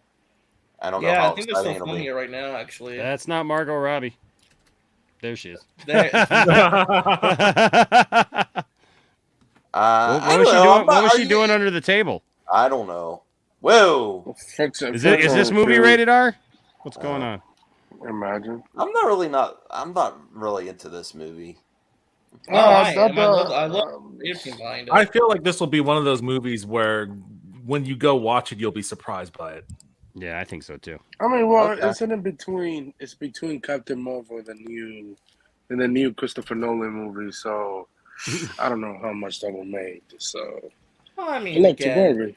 I mean, it's Greta Gerwig directing. It's Noah Baumbach writing. I think it's probably going to be a pretty decent movie at the very least. And it depends on the budget on it too. So in my I opinion. don't think it's spending that. I don't much think money. budgets matter as much in this particular case. It's a Barbie movie, Yeah, true. Well, Morbius is a flop, but Morbius is like totally different kind of conversation. Well, I need to. I do need to watch Terror on the Prairie.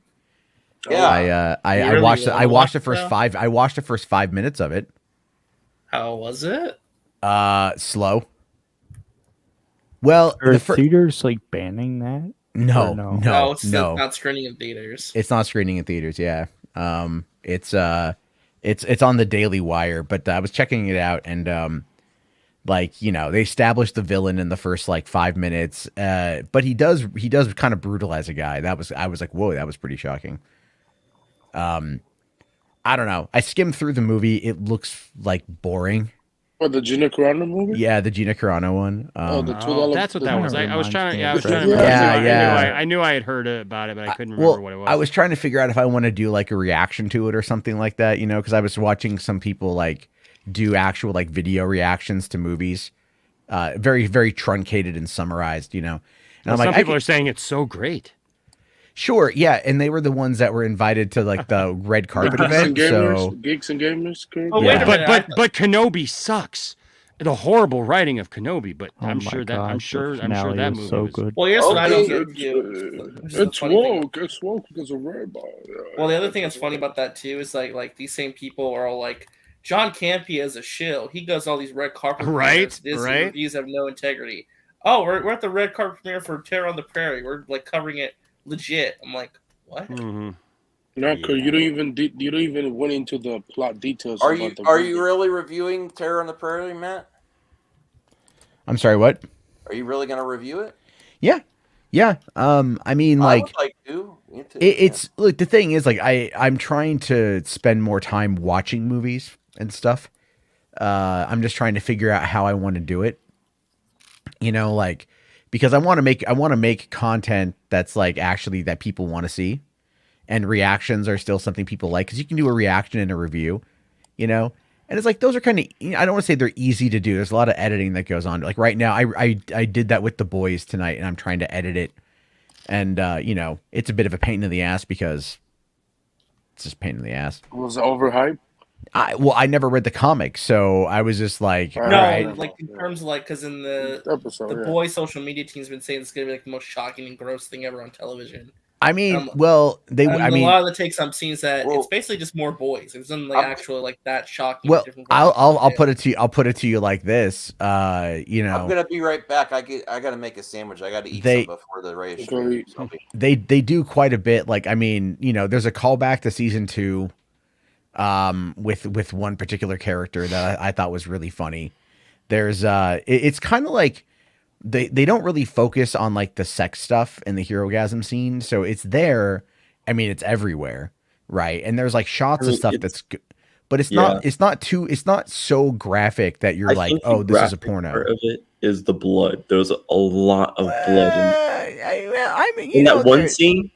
Yeah, no. I get you. I totally get you. But I mean, what I'm talking about though is like what happens to MM. I think is like that's pretty graphic.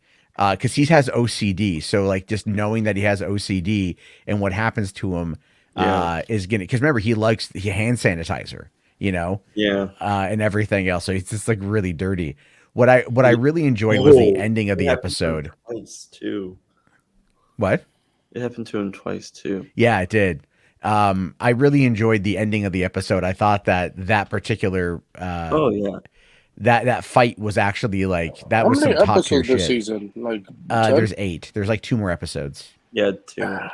Yeah. I always say And something. And I actually like Soldier Boy. Like I'm like, I don't like his whole Captain America idea ripoff? of like stuff that he thinks, but he's at least better than Homelander. At least right now he is, you know, because you like right now he's better than Homelander. And they're like, oh, so that means the next 2 episodes he's clearly gonna do something that makes us hate him, like hate him. That is true. This season has gone fast.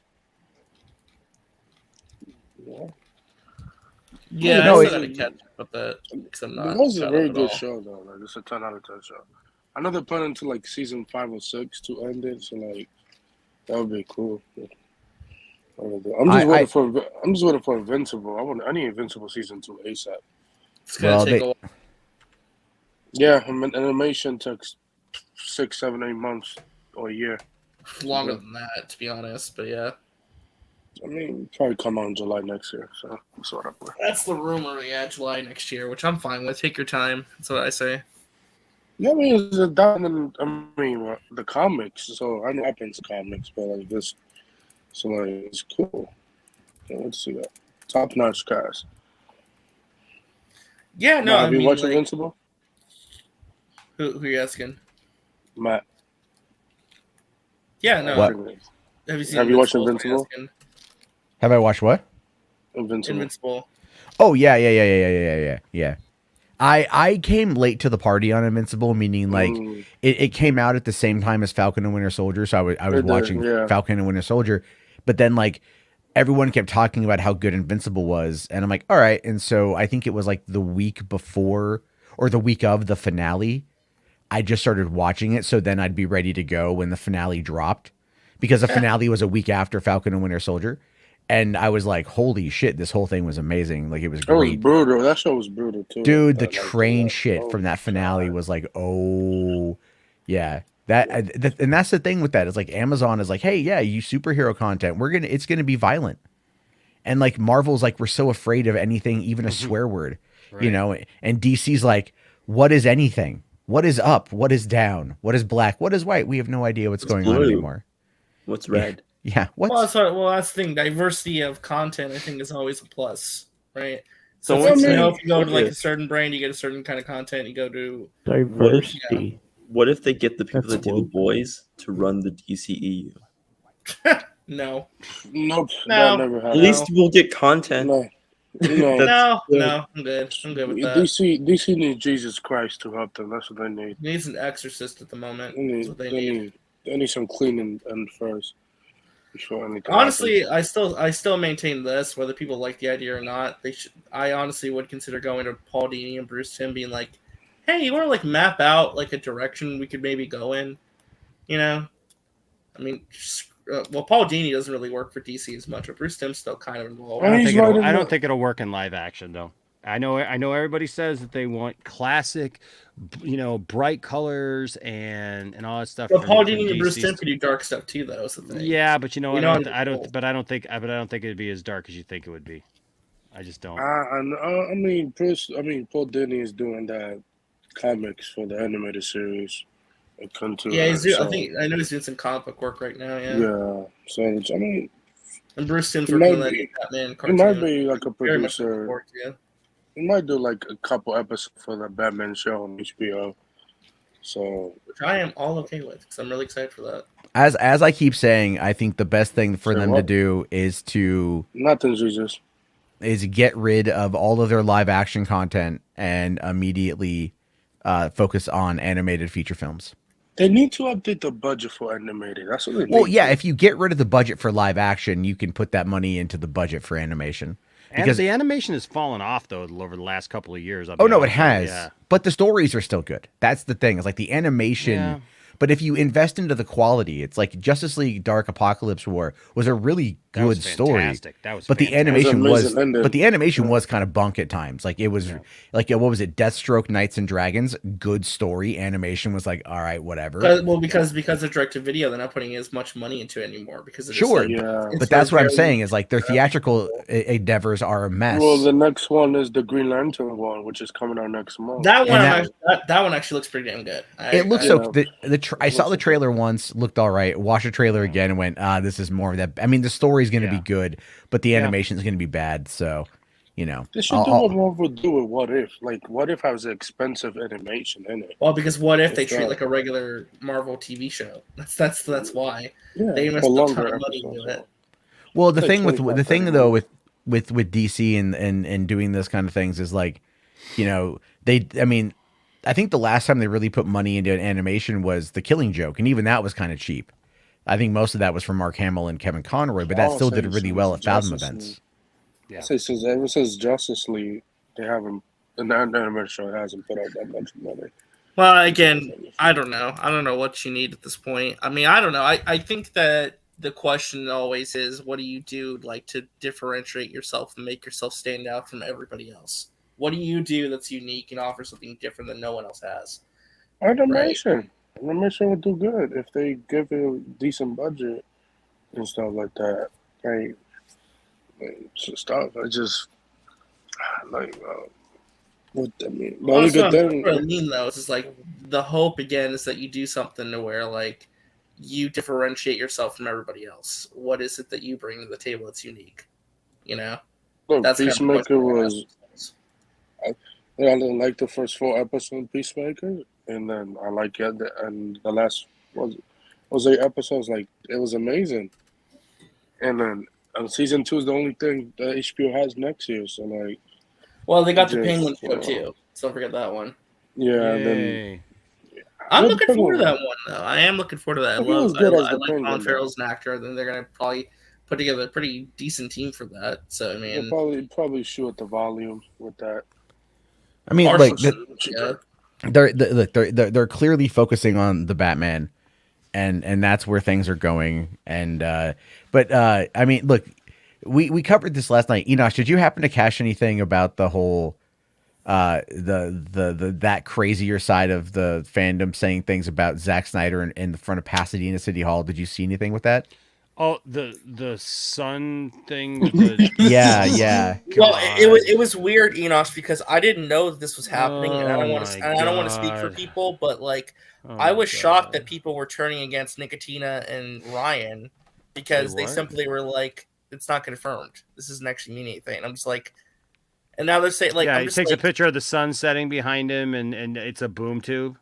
Well, no. They were saying that because Skywalker, the Jedi, was saying, what was it, Matt? That apparently in that same area, there's something called the Man of Steel sharpening. Yeah. So what he was saying, so Zach on Father's Day went out with the family, and went to was in Pasadena, was in old Pasadena, and was next to the city hall, and obviously something there was reflecting in the sunset, and he got a really good shot of himself, and so he said that's what he posted. And then Skywalker's like, "Oh, I know where he was at," and literally 5 minutes away is Man of Steel sharpening. And then that's all. Yeah, it's a mobile knife sharpening. That's what I was wondering. Are you freaking kidding me? Hold on, it gets better. Hold on though, it gets better. It gets better. All right. So Skywalker continued his diatribe by saying that if you look at Clay Staub, who is a friend of Zach, who worked on on BBS and a few things. Exactly, Justice League, yeah. Yes. And then he had posted the temperature from Pasadena. And so he's basically saying that it's confirmed that Zach is working on something involving Man of Steel in Pasadena, next to Man of Steel sharpening, and Clay is also in Pasadena because he posted a screenshot of the temperature at 114 degrees. But I went and found the tweet. That picture is from 2021. Oh my gosh. He was responding to somebody else and said it was like, "Oh, this is what it was, how bad it was last year." So it was not him in Pasadena the other day. It was him from a year ago. And it's like, but again, all of that is lost on these people because Sil is retweeting it. Like I think his post had like 30 retweets or something. Oh yeah, it blew up because in the tweet Skywalker said Zach is coming back confirmed or something. Like it's like, my gosh. And I don't know what Ryan and Nicotina said, but apparently they pissed them off so much that they had to go and do a stream where they were like crapping all over them and Jarbo again. Yeah. Well, so Skywalker too late for the Snyder cut or Snyderverse. Wait, what? I think it's way too late for the Snyderverse. Yeah, but at this point, it's not even really about like whether or not it's happening. It's really about the people that are so desperate for it to happen that they're holding on to anything. Because what happened was Nicotina. It's people like that. It's people like that though that like make me like. It's people like that that just make me just want to say like, for those people, like those people don't deserve it. Like if it doesn't ever happen, like. Good, because like at least it will shut those, like it will reveal those people's absolute like dumbery. I want to use another word, but it will reveal that, because dumb that's fuckery. I'll say it. I don't care. Yeah, I mean, just I don't know, man. Just like it, that is so dumb. You know what I mean? Like as much as I would love for that to happen, that would be amazing if Zach come back to do Man of Steel. That's ridiculous. That's no. I'm sorry. What about Nicotina? I'm sorry. Well, all Nicotina said was that it was like, oh, is it 8K? Right, more pixels. And then Zeverfett said something again, like a dad joke or whatever. And then Skywalker responded with like a 2-minute, 16-second like Twitter video, basically saying stuff like, "Don't come in my mentions. I don't want to talk to you. Like, don't mention me." And he's so afraid of like, and he goes like, "You'll see what I did to, like, you'll end up like your boy Jarbo, talk to him or some shit." And it's like, for one, like I don't follow either of those guys. They don't follow me. So yeah, I'll pull it up. Hold on, I'll pull it up. It's such a weird thing because like it doesn't make any sense, right? So I mean, and then like they did the live stream, so like him and Zod and Zod will just lie his ass off about shit. He'll say one thing on one stream, another thing on another one. So this is one of the tweets. I told you yesterday Zack Snyder said he was sharpening Man of Steel in Pasadena. He also has reaching. Well, today Clay stopped post temperatures in that same city. Not supposed to believe it's a coincidence. Y'all is wild. And this is what Nicotine and Ryan said. Nicotine said sharpening Man of Steel for a re-release along like Nicotine was asking a question, right? And then Ryan makes a dad joke, AK version more pixels. And this is his response. How you get mad at that? Just listen to this. Hey guys, just wanted to make this quick video for His beard's fucked up. I'm gonna take this. I'm gonna give you guys one opportunity. I'm gonna ask that you please refrain from like hopping in my mentions, right? Comment on my stuff. I really don't rock with you guys like that. You know what I'm saying? And you guys have been very disingenuous, acting like you don't know what the fuck I'm talking about, right? You want to make jokes, and it's cool, right? But I'm not that kind of guy. If you don't believe me, go ask your boy Jarbo how I get out. Okay?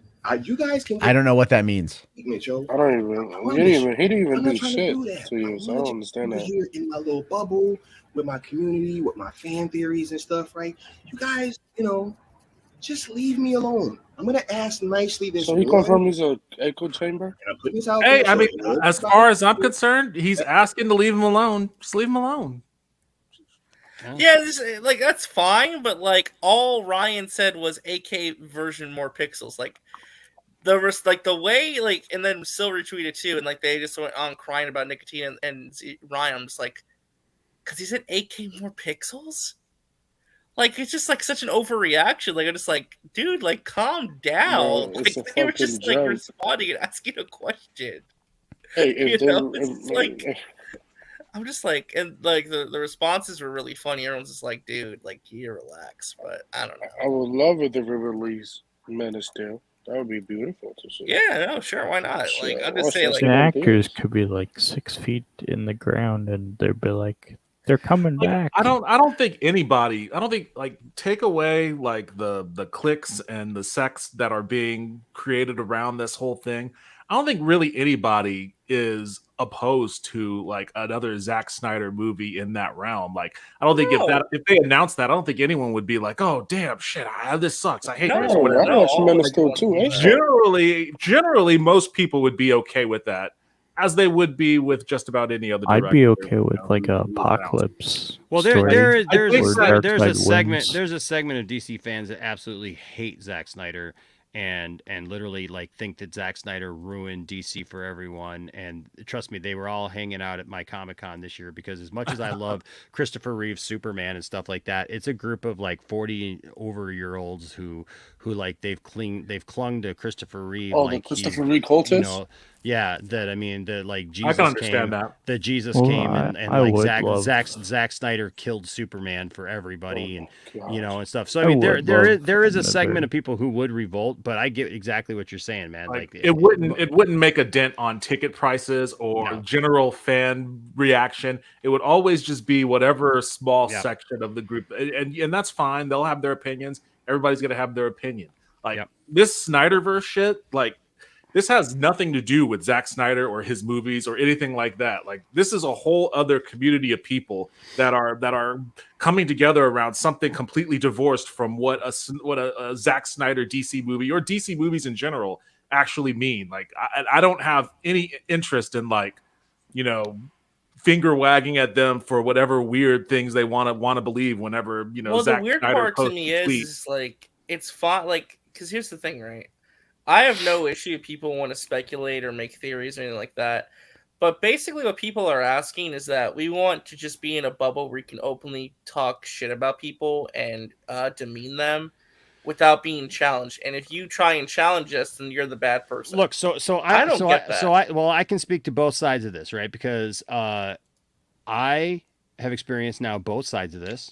I've had people attack me literally because they've tried to put me into the loop with people who do these kind of things and say these kind of things and act like these kind of things are true or whatever. Okay. And so like I've been mocked and made fun of and told I don't know what I'm talking about and said that, whatever, because, I'm a Snyder fan and I would love to see that. And because I've actually seen ways that it could happen, but I'm not out on these limbs saying like that, like all, the sun's shining a certain way. And so it's a boom tube and yeah, there's a sharpening place or whatever in the area. Right. So I get, look, I'm fully on the side of like, look, if it was just people who just had their own theories, man, I'd be like, you know what? I get that because I've experienced that, right? Like, so, it's like, it's undue harshness. Like if just because somebody wants to come on and say, hey, I think that this could happen, I don't think that you should give them a hard time or harass them for it.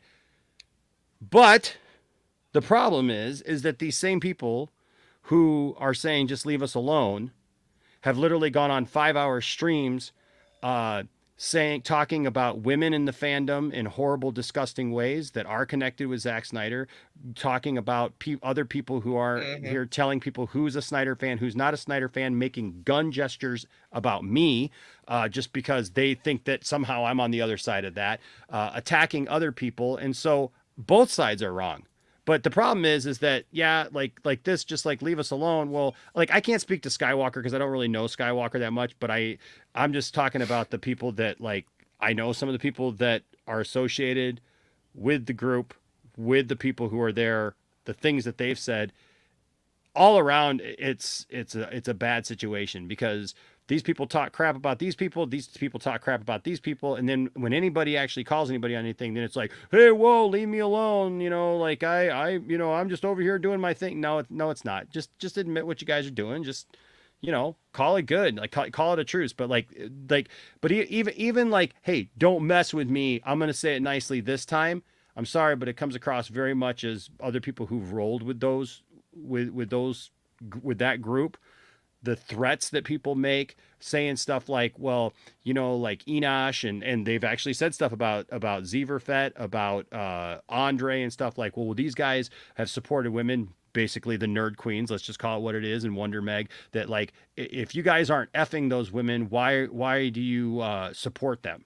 Right? Just disgusting things and stuff like that. And it's just, like, I'm not saying that they deserve then to be attacked in, back, because I don't think that gets anybody anywhere. But, I understand like where it's like, it's just people who don't know when to stop. Everybody just keeps lobbing stuff at each other. And then everybody wants to act like their hands are clean. And it's just not true. No, I get you. I mean, it's just not true. Nobody's hands are clean in that back and forth. So right. No, it was funny because I jokingly just put I was just like, I said beta in Skywalker's chat. He basically said that. But that's what I'm talking about, RJ. Like, no, I know. That's what I'm talking about, though, right? Because let's be honest, like I get it. People have come again about you, right, in the past about certain things regarding this exact topic.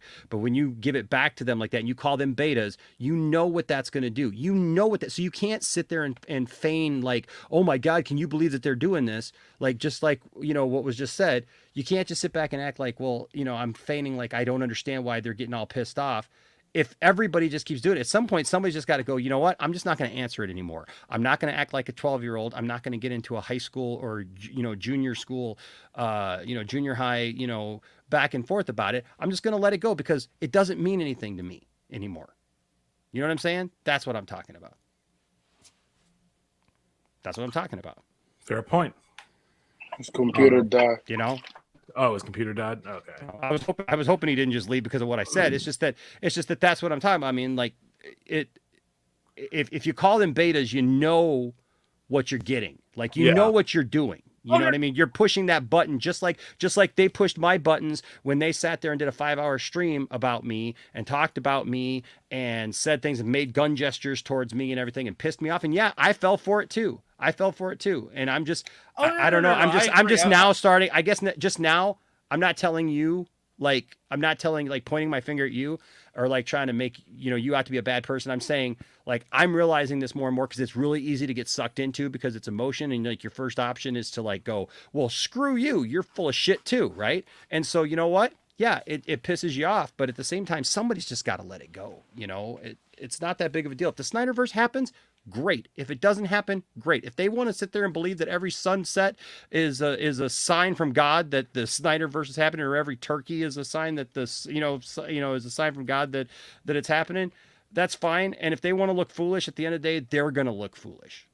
That's all I'm saying. And I think that's kind of my point is like, at the end of the day, this is a meaningless squabble. Like if they're going to believe whatever they want to believe, they're going to see the signs of whatever they want to see signs in. They're going to see it everywhere. They're going to see it in tortillas, and they're going to see it in the sand and all this other weird shit. Jesus in my toast. And if it ever comes to pass, then they'll claim a victory, and sure, fine, whatever, and they can have that moment, and we'll all go watch those movies and probably enjoy them to some degree. No. The reason I brought that up is because like I definitely was poking a bear. I probably shouldn't have, but my point is that it's getting to a point of escalation though, where it's like you can poke the bear back at somebody. And what ended up happening was Skywalker basically said that if he ever saw me in Los Angeles, he would beat the shit out of me. That's basically what he said. And that's not right either. And look, I will match that with the same, because I know that I just said that about you, RJ. So I will say this with even more fervor about it, because like, again, you're calling him a name. If he's escalating that to, hey, I would beat you up, then you know what? That's a problem. That is a threat, and that's something that it shouldn't be either. But again, at some point, somebody's going to have to act like a freaking adult and realize this is just a bunch of. Well, no, that's what I was saying. Like, it's a bunch of movie stuff, right? It's a bunch of movie stuff. It has to do with actors and everything. It's just like what I said a couple of weeks ago, right? Like, look, there are certain topics that we've discussed right now that we've been on opposite ends of. Okay, famously on Twitter and everything else, right? But at the end of the day, I said this: if it turns out that certain person, let's just say it for what it is, okay? Because we're men here. If Ezra Miller is found guilty of anything and he serves time, or something happens, or it's found out in the public stance that like he did something wrong, okay, nobody else wins anything, right? So people can make videos if they want to, I guess, and say, well, yeah, Enosh was wrong, or this or what that, but I've never said he was innocent. No matter what, I've never said he's innocent. If he's guilty, the point is I would just look at it and go, yeah, he's guilty. I would report on it, and I'd be like, wow, can you believe this? This is true. This happened. Right? And we do the thing on it, and we move on with our lives. Nobody gets any points, like, you know what I mean? Nobody scores any points, I guess, except for clout, except for brownie points, like maybe clout to say, well, look, I got this take right. But at the end of the day, who cares? Who cares, man? When there's people running around like saying stuff, half the stuff that they say, and they still have their platforms, and they still have their stuff. Like, I mean, who cares? I don't care. Like, nobody wins anything over me. I don't feel if I got the worst takes on YouTube, nobody wins anything. So I just feel like, yeah, man, I echo that, man. I just feel like we just gotta, at some point, we just gotta act like adults and just be like, look, well, like you're really gonna beat somebody up. I say like, you're really gonna beat RJ up because RJ, even if he called you a name, right? Over which I said back. I said it back though. I wouldn't actually call him that seriously. I said it back because like the baited things of me. Like, remember like when the whole Scooby-Doo gang thing happened? And they called you guys names. Yeah, I know. Yeah, that's what I'm saying. Like I was saying it back as a joke. That's all. I know, man. But you're Scooby-Doo. Yeah. See, I like to make them mad though. Well, we know you do, Matt. We're just saying, like, overall, though, it's probably not the best strategy. With people, look, here's the thing, all right? With, like, with old, basketball head and pigeon eyes, there's a lot of idiocy there. And what they're doing is they're acting as basically gatekeepers for Sil. That's what they're doing. Let's be fair. Let's be realistic about what it is. Names? They are... Well, they're protectors, though. They're protecting. They're running defense. Okay. And that's what they're doing. And so as a result of that, they kept bringing me up. I was literally out of the country. Yeah, you were gone. I was gone for a week. You weren't even saying anything. I tweeted about, because when the whole thing happened with Warner, that source from Warner Brothers saying they don't plan on working with Ezra after The Flash. And I was like, all right, after Amber Heard, after Ezra Miller, it's like, yo, they're not coming back to this well. All right. Like it's a dumpster fire. And I think that might've been what triggered it or whatever. Cause they were like, oh, no one's going to go to the Uber Eats guy to find out movie information. It's all like, just because I deliver people's food doesn't negate the fact that I still lived and worked in LA. I don't understand the whole shaming people based on where they come from or what. I don't. They think here's the thing though, is because a lot of people. It's because when I first, I guess you could say, came out that I'm an Uber Eats driver a couple at the start of the pandemic, You know, a lot of people gave me shit over it. They were constantly giving me crap over it.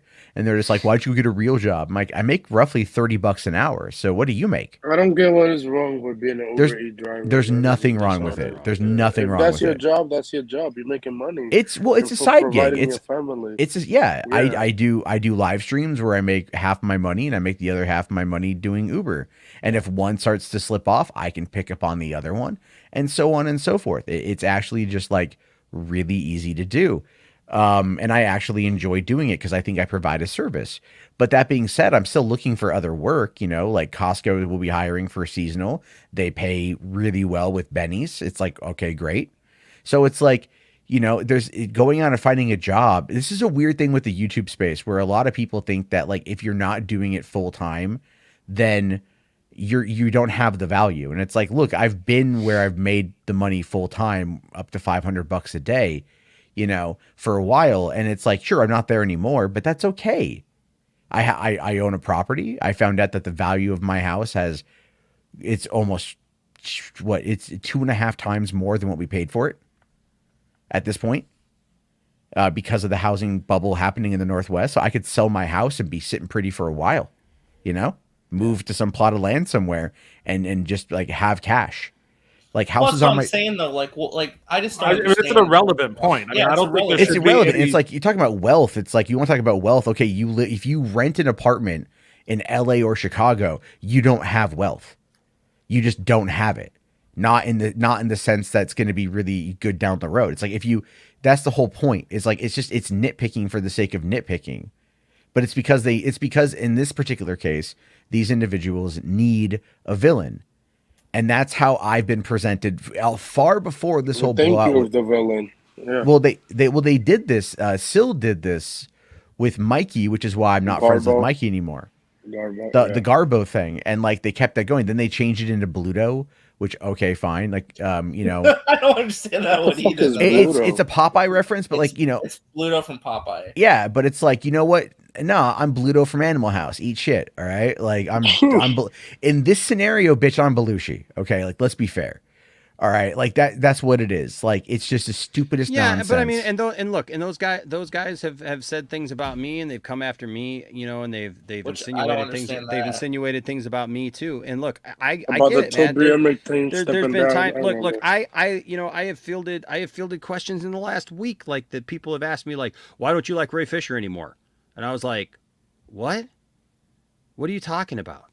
Right? And it's like, well, I heard that you were going to go see the Flash movie. Yeah. Oh my god. So you don't like, so you know, again, like there's been this narrative that's been pushed, right? And people trying to bring into it like my profession, what I do, you know, different things about that, you know, and stuff, and then you know, try to like I said before, there's some people who act like I'm completely not a Snyder fan at all. I don't qualify, I guess. I don't know what that means. And then there's other people who act like I'm a Snyder shill and that like I'm you know, obsessed just like these other guys. At the end of the day, I realized something about me.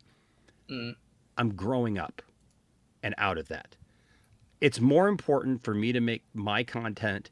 It's more important for me to have my voice about the things that are important to me, like getting back to just what Matt said, actually, like talking about movies, right? Instead of being in the middle of like a war or a feud or Karen, what the hell Syl and Mikey do or whatever, or whoever else, right? Or, you know, or like anybody else who has a problem with me. And I'm not saying, I don't know who has a problem with me anymore. I wake up and people have a problem with me nowadays.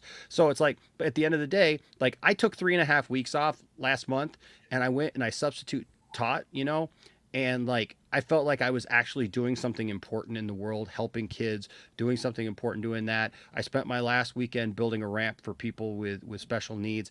I'm more focused on that stuff than and when I do the YouTube stuff, it's like I've said, like if I got to sit on my own couch by myself and just talk about nerd stuff because nobody else wants to and everybody else wants to argue, I'll do that, man. Like, you know what I mean? But that's the kind of attitude it's going to have to take to shut that stuff down, where it's like, okay, you know what? Yep. Maybe I've stirred the pot in the past, and I'll be man enough to admit I've stirred some pots. I've gotten involved. And look, there will always be something that I'm sure I will feel very passionate about, and I will speak up on.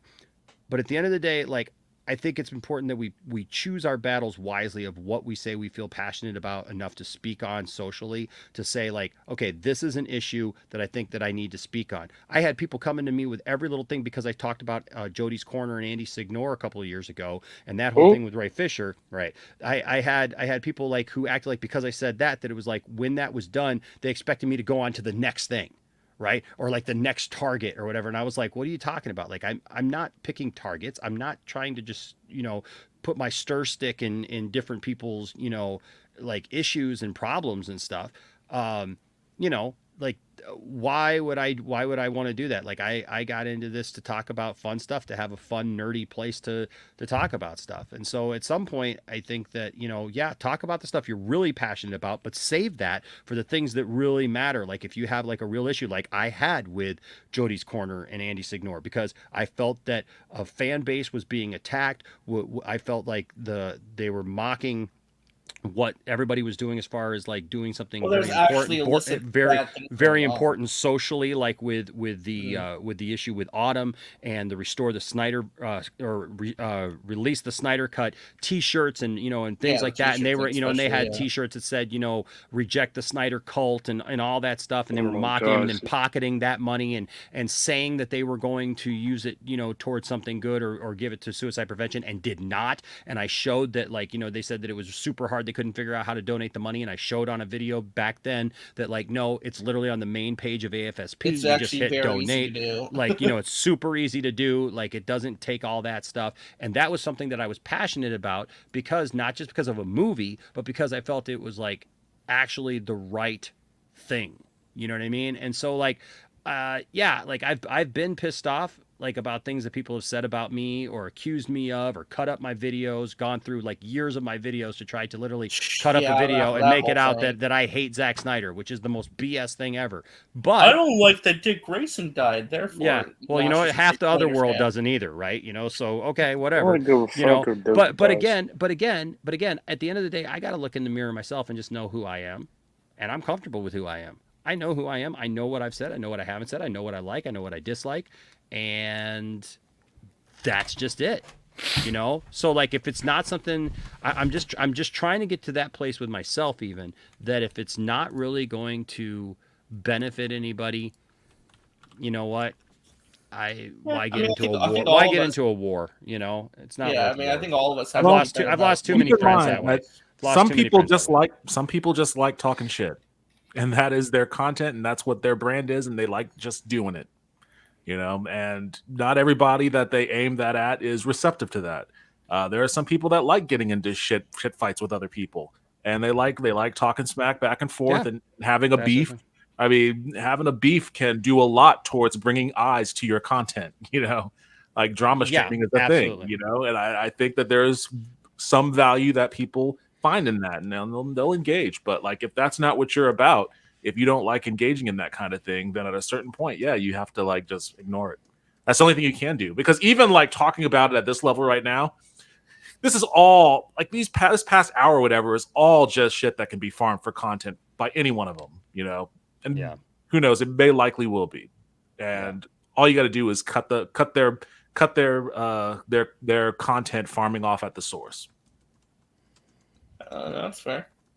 I was gonna say, The Watcher, I just saw what you said in there, that you got banned from my channel. I don't know when you got banned. I don't think that I was the one who did that. See, this what I'm talking about. If you got banned by somebody, I had an issue a couple of weeks ago. I know where there were people getting banned for stuff that I didn't feel that they should get banned for.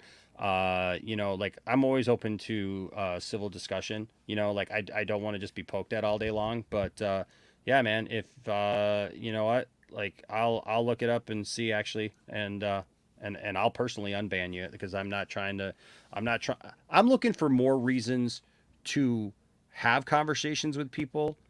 Look, if somebody comes in and they're disingenuous, so we were having a conversation the other night, and somebody came in first thing. I was watching that, yeah. And they just we were talking about Kenobi, And like we were said, having, Enosh just wants an echo chamber. and like we were having a legitimate conversation. Like there were different points of views. Everything was flying. This person came out of nowhere with that nonsense, and I was just like, I've never seen him in the chat before either. Like they're like yeah, brand never new. seen him in the chat. It was some mixed up. Like I've gone back through some of the because a couple people said that they got banned, and I didn't know how they got banned, and so I went back there and let them in. And when I look back at some of the names, like Enosh is a woke this or that, you know, literal screen names, like, you know, sounds like Enosh likes, you know, woke SJWs, you know, and stuff like that's the name of these screen names and stuff. So it's like it kind of makes me chuckle a little bit, but you know, like that person came in and I was just like, you know what, screw it, you're gone. Like, you know what I mean? Like I'm not gonna sit here and like mess with somebody who's just like doing that stuff, you know. So, but you know, but I'm, like I said, I'm trying to find more ways to connect with people than I am trying to,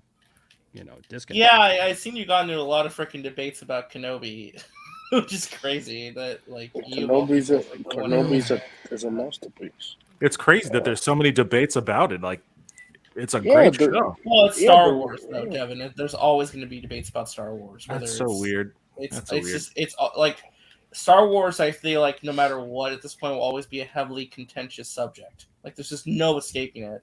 Like it's just been forever marred by that. You know. But you know what? There's a lot of people, though. I'll be honest with you, RJ. There's a lot of people who are coming around to a lot of things that, like, you know, they said that,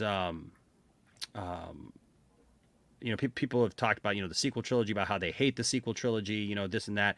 And there's a lot of people now who I've just noticed on YouTube, especially on TikTok, there's a lot of people now who are sharing videos and like making TikTok videos talking about, like, you know what, look, I'm tired of hating everything. I'm tired of feeling like I needed to be upset about everything. And I don't want to deal with that anymore. So I'm going to like what I like, and I'm going to not what I don't like, but I'm not going to make videos about it. I'm not going to bitch about it all the time, you know, and complain about it all the time. I'm just going to, you know, enjoy what I like. And that's, you know, that's all anybody can hope for, right? You know, I'm muted.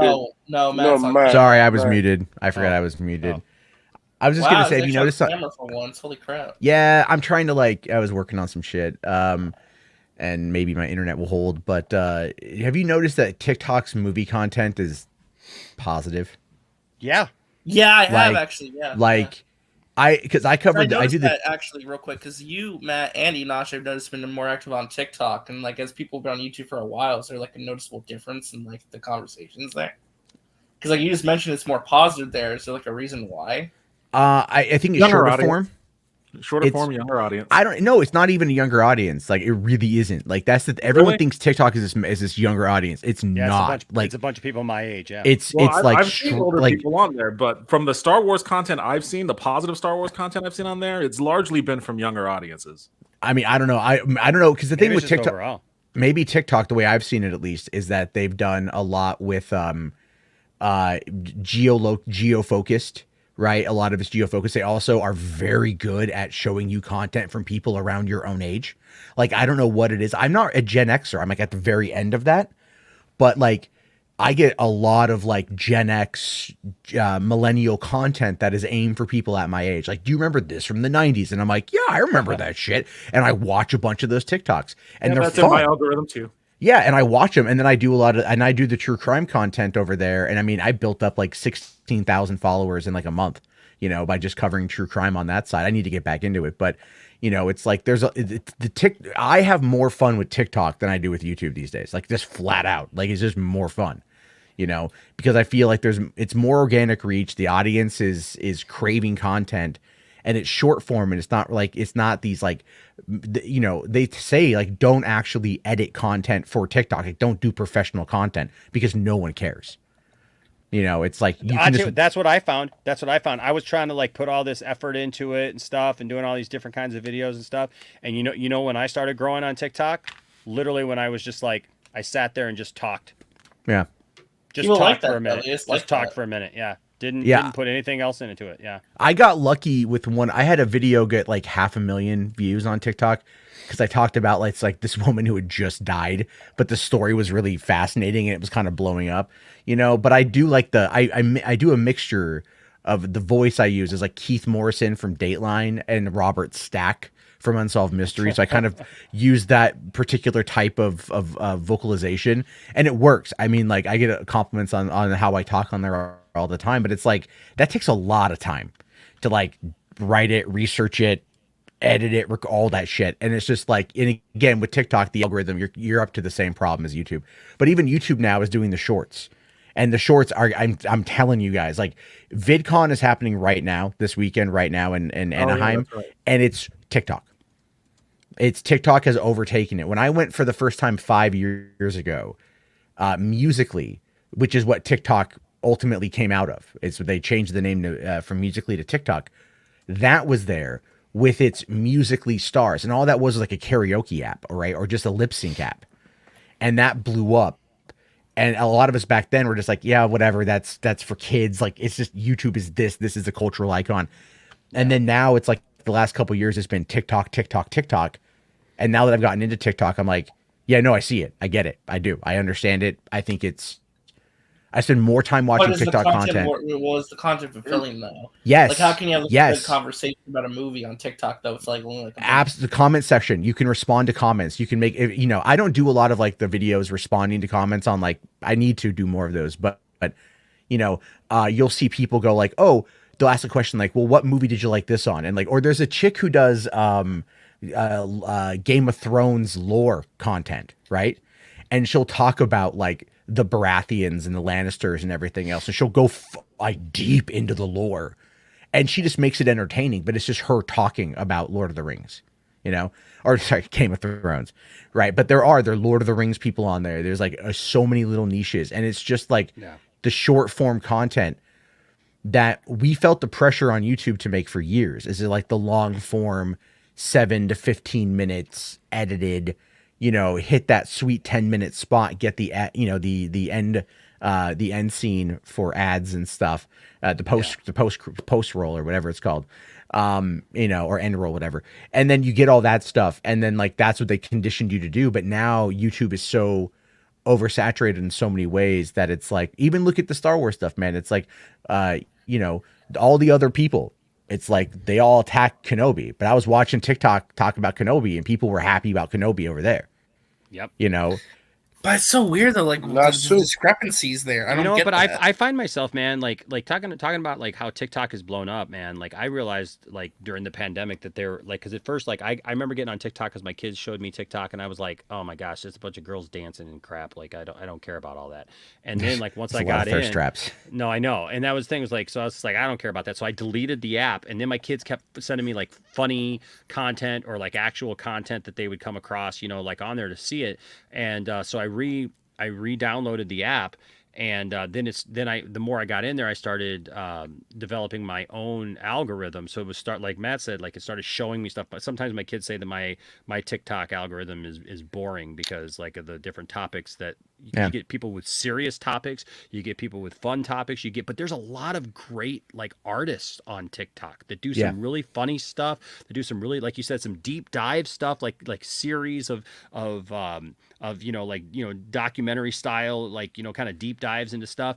And I love that. And, there's many a day where like, I'll just, get up and I'll go sit on the couch with a cup of coffee and I'll think, hey, I'm going to watch this show or whatever. And I'll sit there with the remote control. Maybe I even turn the TV on, but I pull up my phone, and next thing I know, I've been sitting there watching TikTok videos for like an hour and a half. And I'm just like, I do it on the toilet, flat out, yeah. No, like literally today, I'm like, I just sit there because I was working on the roof last couple of days, and I'm just sore. So I get done with that. Like, I'm just gonna sit down in the bathroom for a second. And I pull up my phone. I'm like, if Twitter sucks, it's a cesspit. What's on? I got notifications on TikTok. All right, and then I start throwing them through, and I'm listening to something, and then like 5 minutes pass, and I hear like, "Are you coming out of the bathroom?" I'm like, "Oh, yeah, I should probably like." What are you doing in there? Yeah, I will say though, but when I first got into TikTok, like my entire feed was nothing but e-thoughts, like just nothing. Yeah. Oh yeah. Yeah. That but like thirst traps. And I'm just like, so I sit back and I'm all like, all right. Like for one, I'm not going to complain because I like looking at beautiful women. So there's that, but I'm like, it's not really what I'm interested in. So I didn't really interact with it as much. And even I've been learning more about the YouTube short shelf, right? How YouTube shorts, what it shows you.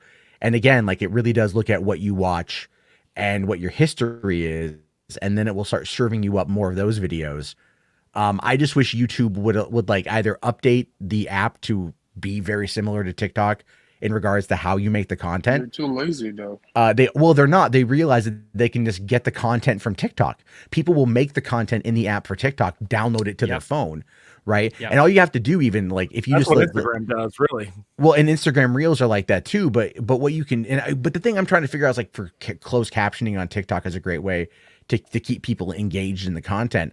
But what I have trouble with is like you see those ones now that they're white and like they fade, but it looks like more blocky text. Have you seen that?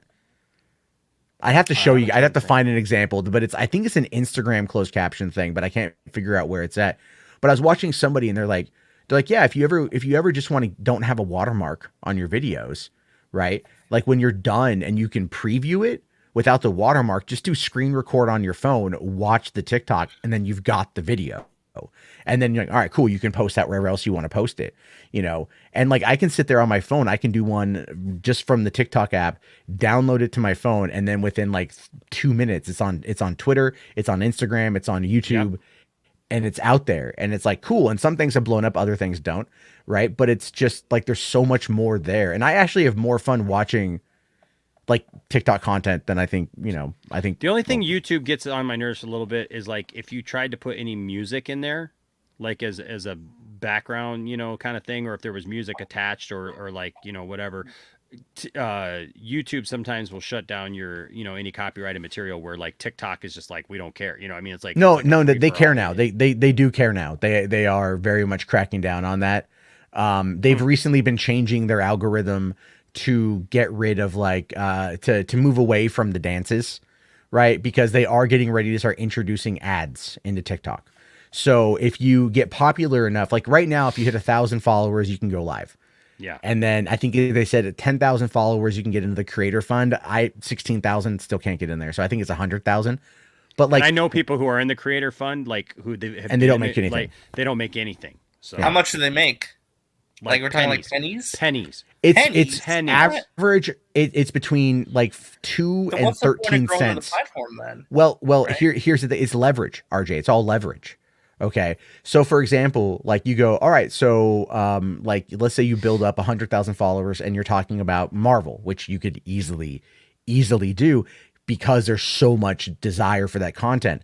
And then you're like, hey, by the way, on like Wednesday nights at 9 p.m., I do this podcast. Right. So, and you can make a little promo and whatever and put it out there. And your audience might see it. They might not. It's all a little bit weird. But what it is you're going like, I'm doing this. Come and check it out. And TikTok doesn't want you to link off platform. They don't want you to talk about being off platform, but you can find a way to kind of work it in. I have like my Instagram for Stranger Days is still getting people following it. And I haven't posted on there in a while because it is linked to my TikTok. And that allows me to, again, just leverage people off that platform and go to other places. Even my YouTube channel that's largely dead for the Stranger Days stuff has gotten more people to come over to that. My podcast has grown because people are just gradually clicking on it because they want to know more of what I have to say. So that's what you do. Whereas like YouTube is like, they want you to keep people on the platform, but they make it very difficult for people to find you unless you're covering all the trending topics. And that is very difficult because like, if you don't want to cover trending topics, you're kind of screwed. But then again, trying to keep up with everything is where I think a lot of people just kind of have burnout because you're like, well, I don't want to talk about this or I don't, care about this. And then that's when the hate stuff clicks in. Whereas on TikTok, the hate stuff gets more or less gets called out and people are like, oh, we don't want this shit here. It's pretty good. So, totally off topic, but the Thor social media embargo just lifted. So sweet. How good. How sweet is Hemsworth's ass? Well, Grace, we can watch a Grace video if you guys want to. I won't force you though. I would rather start a shotgun. That's kind of extreme, but no, I'm kidding. What she said though is that there's a lot to spoil actually in this movie. I know people say does she spoil any of it? Does she spoil any of it? No, she's just she talks about it from a business perspective. That's what she does now. She makes like, so you know how you're not really supposed to like review a movie. She kind of skirts around that, but like not really reviewing the movie, but talking about it from like a business perspective. So it's true. Is This movie's going to make a lot of money. Is that what's going on? I think so. I mean, basically everyone, like, one person said, like, the thing that was actually surprising, though, that I'm seeing right now, because I'm not going to go through everything. I was reading a couple. They're saying, like, this movie's actually very emotional. Like, people were crying at the world premiere. Oh, because of the Jane stuff, obviously. Yeah. So I don't know. Well, So I mean, it's kind of it's like a cry fest movie. I just, what I find to be so funny about that is the people who get so uppity about emotion with these characters, right? Like, people get so upset about these characters like having arcs and emotion and stuff. It's so weird. Like, the people who are furious at the opening of Obi-Wan because it's 10 years and Obi-Wan is broken. And they're like, why is he broken? Why does he feel this is Obi-Wan Kenobi? And you're like, do you not get what like the people who even attacked the end of the show? And you're like, did you not watch the show? Did you not understand the arcs? No, they did, but they didn't, dude. Didn't you see, man? They all they liked was the Darth Vader fight and oh my gosh, Which was we cool. wanted that flashback, the flashback. And look, I said that too. Like, I thought it was cool. I thought that was all cool, but like, you don't get there. None of that has any relevance or meat to it if you don't go through those first few episodes, as slow as some of them can be, and as backstory driven as they, or I should not say backstory, but like the telling the story from point A to point B, you have to start with, hey, this guy is literally a guy cutting up fish, sandfish in the middle of the desert and taking some meat home to his camel, and then next thing he's thrust into this thing, but I totally agree with you, man. Like, people, oh my gosh. Well, I mean, it's like even the last episode, literally the last episode is like when they show the characters, Reva, Vader, and Kenobi, and you're like, okay, they're all on literally the same path, just different stylings. That's all it is, right? And they all approach it from different perspectives. But at the end of the day, the moral the story is trying to tell you is that, like, you are not beholden to your past, right? That's literally what it tells you. And like, you don't have to be held down by it. You can, it doesn't have to control you. And that's, I mean, the Emperor literally says that, right? Oh no, it's super on the nose. Like, it's super on the nose. Like, it's not even like it's subtle, right? And then it just Vader's like, you're like, yeah, I get it, and then that's when we get the thing with the special guest star at the end of the episode. I don't want to say what it is. People haven't seen it yet. And then you're like, oh, no, what? But Vader is even lying to himself and lying to the Emperor. Too late, man. Right. Yeah. But I mean, he's in it. Like, the Emperor's in it. Okay, sorry. No, it's Anthony's. It's Anthony's avatar. It's Anthony's avatar. He did that the night that it happened. Yeah. I was trying to be nice. Fuck you, Anthony. Like, the Emperor sees through that. The Emperor sees through that Vader is trying to say that, like, he doesn't care about Kenobi, but he's obsessed with Kenobi, and the thing is that even though he said that he killed Anakin, there's obviously Anakin is still in there, you know what I mean? But now he feels trapped, and he feels like he's done this thing, and I love how it sets Obi-Wan free. Obi-Wan needed that moment to realize, look, I didn't cause this. There was nothing that I was going to do that pushed him this way, that did this to him, that killed Anakin. This was all based on Anakin's choices, that we all have choices in our lives, and we have to give account for our own choices. And this thing of, like, blaming others or taking the blame for choices other people make, at the end of the day, you can't do that to yourself. You can't beat yourself up like that. And, he goes into seclusion, but it was the same thing. I saw people going, oh, see, they're ruining him just like they ruined Luke in The Last Jedi. And it's like, no, they're not. They're showing this progression of what happens when people fail, and they take that upon themselves, and then they take it to heart, and they live with that their entire lives until, hopefully, like, if you're lucky, something comes around and snaps you out of it. And fortunately with Obi-Wan, that came, and he had that moment, but it literally took him, getting back into the fight and going back into it, and finding a purpose again, finding a reason to I hate to say it, but like finding his smile again, you know what I mean? Like finding, like, well, like, who am I?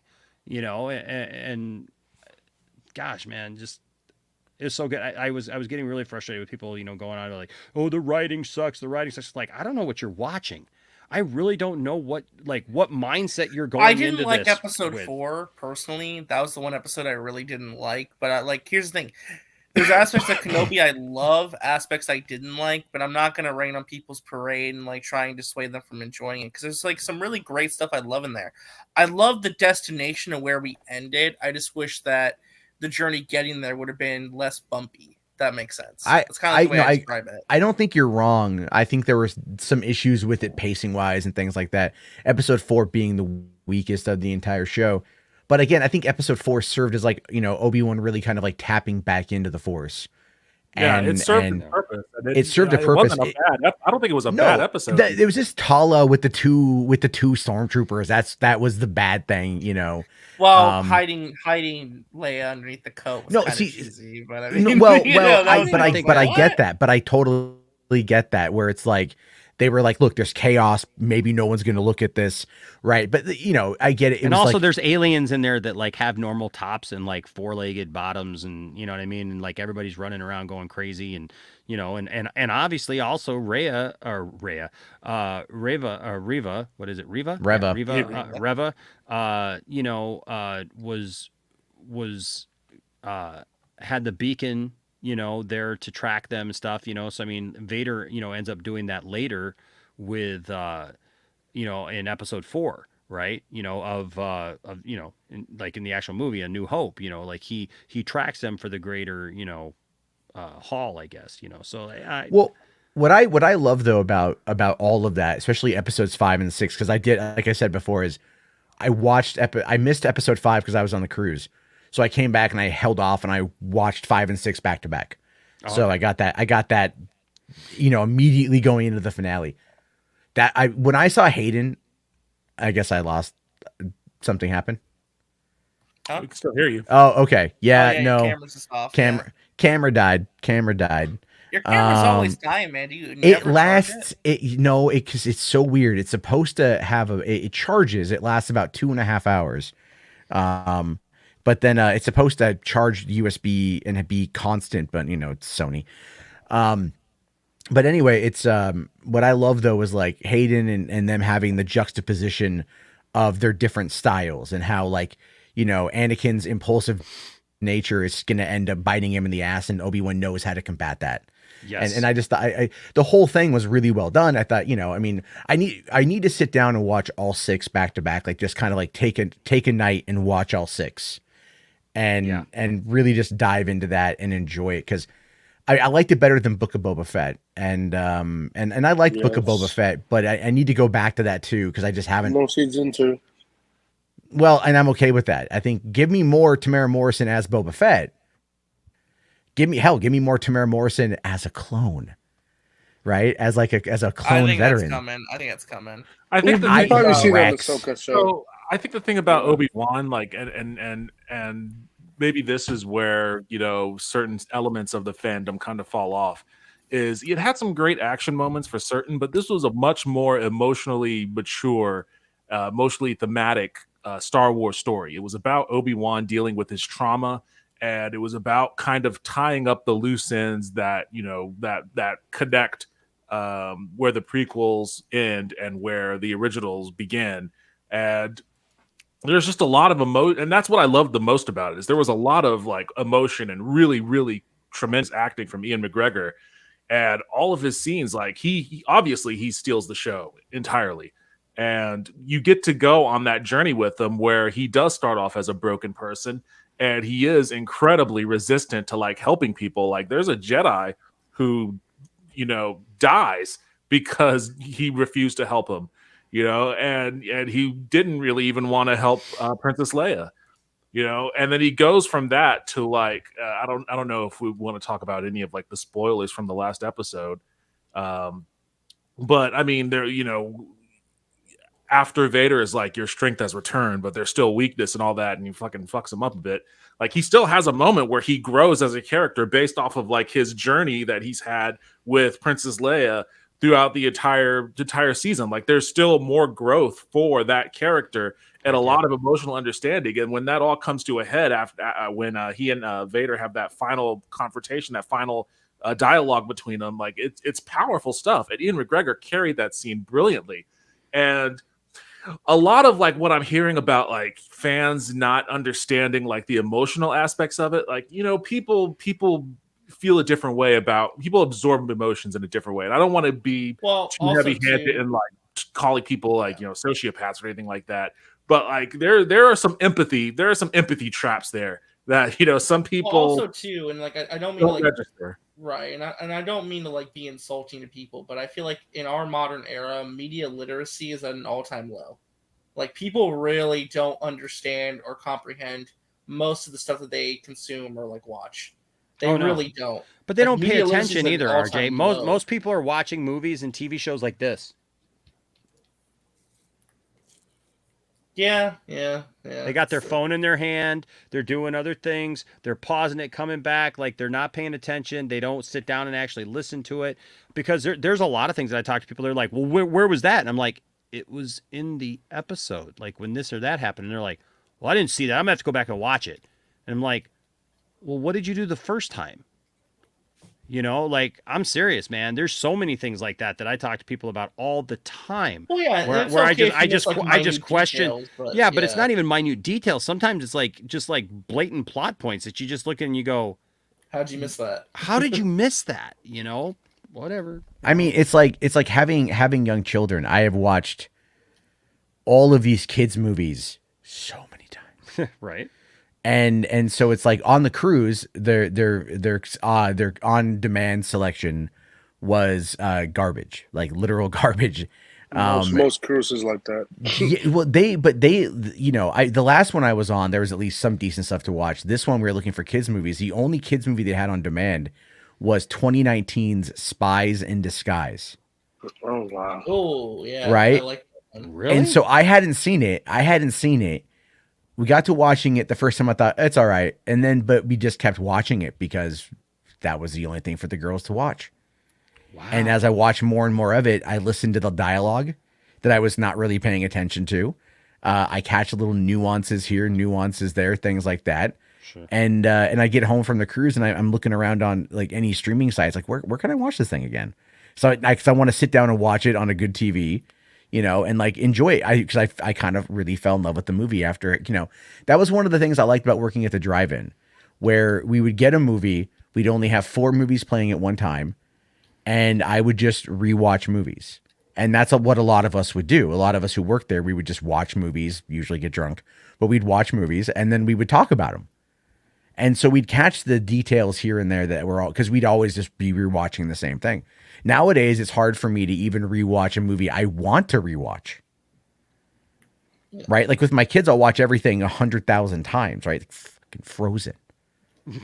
I don't know why I hate Frozen so much. I still have avoided Frozen, and I'm very proud Never of seen that. Frozen? You're lucky. Never You're seen lucky. Frozen. It is not a as bad movie. It's a good it's movie. a cinematic abortion. All right. it's Like not. Come on. it is so bad. It is so bad. No, Okay, it's and look, not. the animation was good. The animation was good.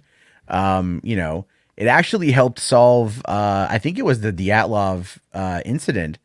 Because someone took the technology they used for the avalanche, the snow in Frozen, and they were able to recreate an old avalanche to determine what happened to some people. So it kind of solved the murder, which is interesting. But no, Frozen is just storytelling wise is garbage. Frozen 2 is even worse. But the short films are fun. I didn't mind them. Frozen 2 is a little weird, but you know, I'm probably a little bit impartial at that. Better than I've lived with a Disney adult for like 2 years now, like to you know, and Okay. Frozen make a billion. Frozen, It did. yeah, Both it of made a them lot did. of money. Yeah. Here's the thing with I will say, like to your point though, like there is when you talk about, you know, watching movies that are drive-in and all that, like to me one of the things I love the most about watching movies is watching a movie that I think is going to be bad, maybe even confirming on a certain level that it's bad, but still personally enjoying it. Like that happens to me quite often. Like there are movies that I know are bad, but like I like them a lot. Like they have a charm and a personality to it. And and then I spend a lot of time trying to think about, okay, what is it about this movie that really charmed me? Like, Yeah. it's not a good movie. Like one of the more recent ones that I did on my channel with a friend of mine was The Ramen Girl with Brittany Murphy. Like, not a good movie, but it charmed the hell out of me, and I liked watching it. I've watched it multiple times since, and I brought it on my stream. We talked about it extensively, and it's like, okay, it's fascinating because I watched that movie expecting it to be bad, but I didn't expect to actually enjoy it, and like that's a real treat. That's a charm of movie talk. We were watching movies that are off the beaten path, and then like being surprised by it. Well, we last night after my stream, RJ, Caden, Ashley, and I showed them a trailer for this movie called Loquisha. Did you ever hear about that one? I think I have heard of that one. So that's the one. It came under fire a couple of years ago. It was about the white dude who pretends to be a black woman to be a radio therapist. Jesus. Oh god. Okay. So the trailer came out, and everyone like lost their shit at it, which is understandable because you're like, wait, what? And it's then a pretty bad concept for a movie. It's a bad, yes. The concept is like this guy can't seem to he gives good advice. He's a bartender, but he can't get the job because he's not the diversity hire. He's not that hire. So he ends up inventing this character of a woman named Loquisha, and then she becomes a hit, right? And we've seen those same kind of stories play out, right? And so anyway, the movie came out, and the movie just everyone lost their mind over it. So it just kind of dumped itself onto Amazon, and I watched it, and it's like that. I went in going like, this is going to be so bad, but there is a charm to it because it's not, in my opinion, it wasn't presenting itself in a way that was meant to be discriminatory or bad. It was taking a concept and it was playing with it. And, the ending of the movie is like totally unbelievable in my mind, but it's a cute little charming film.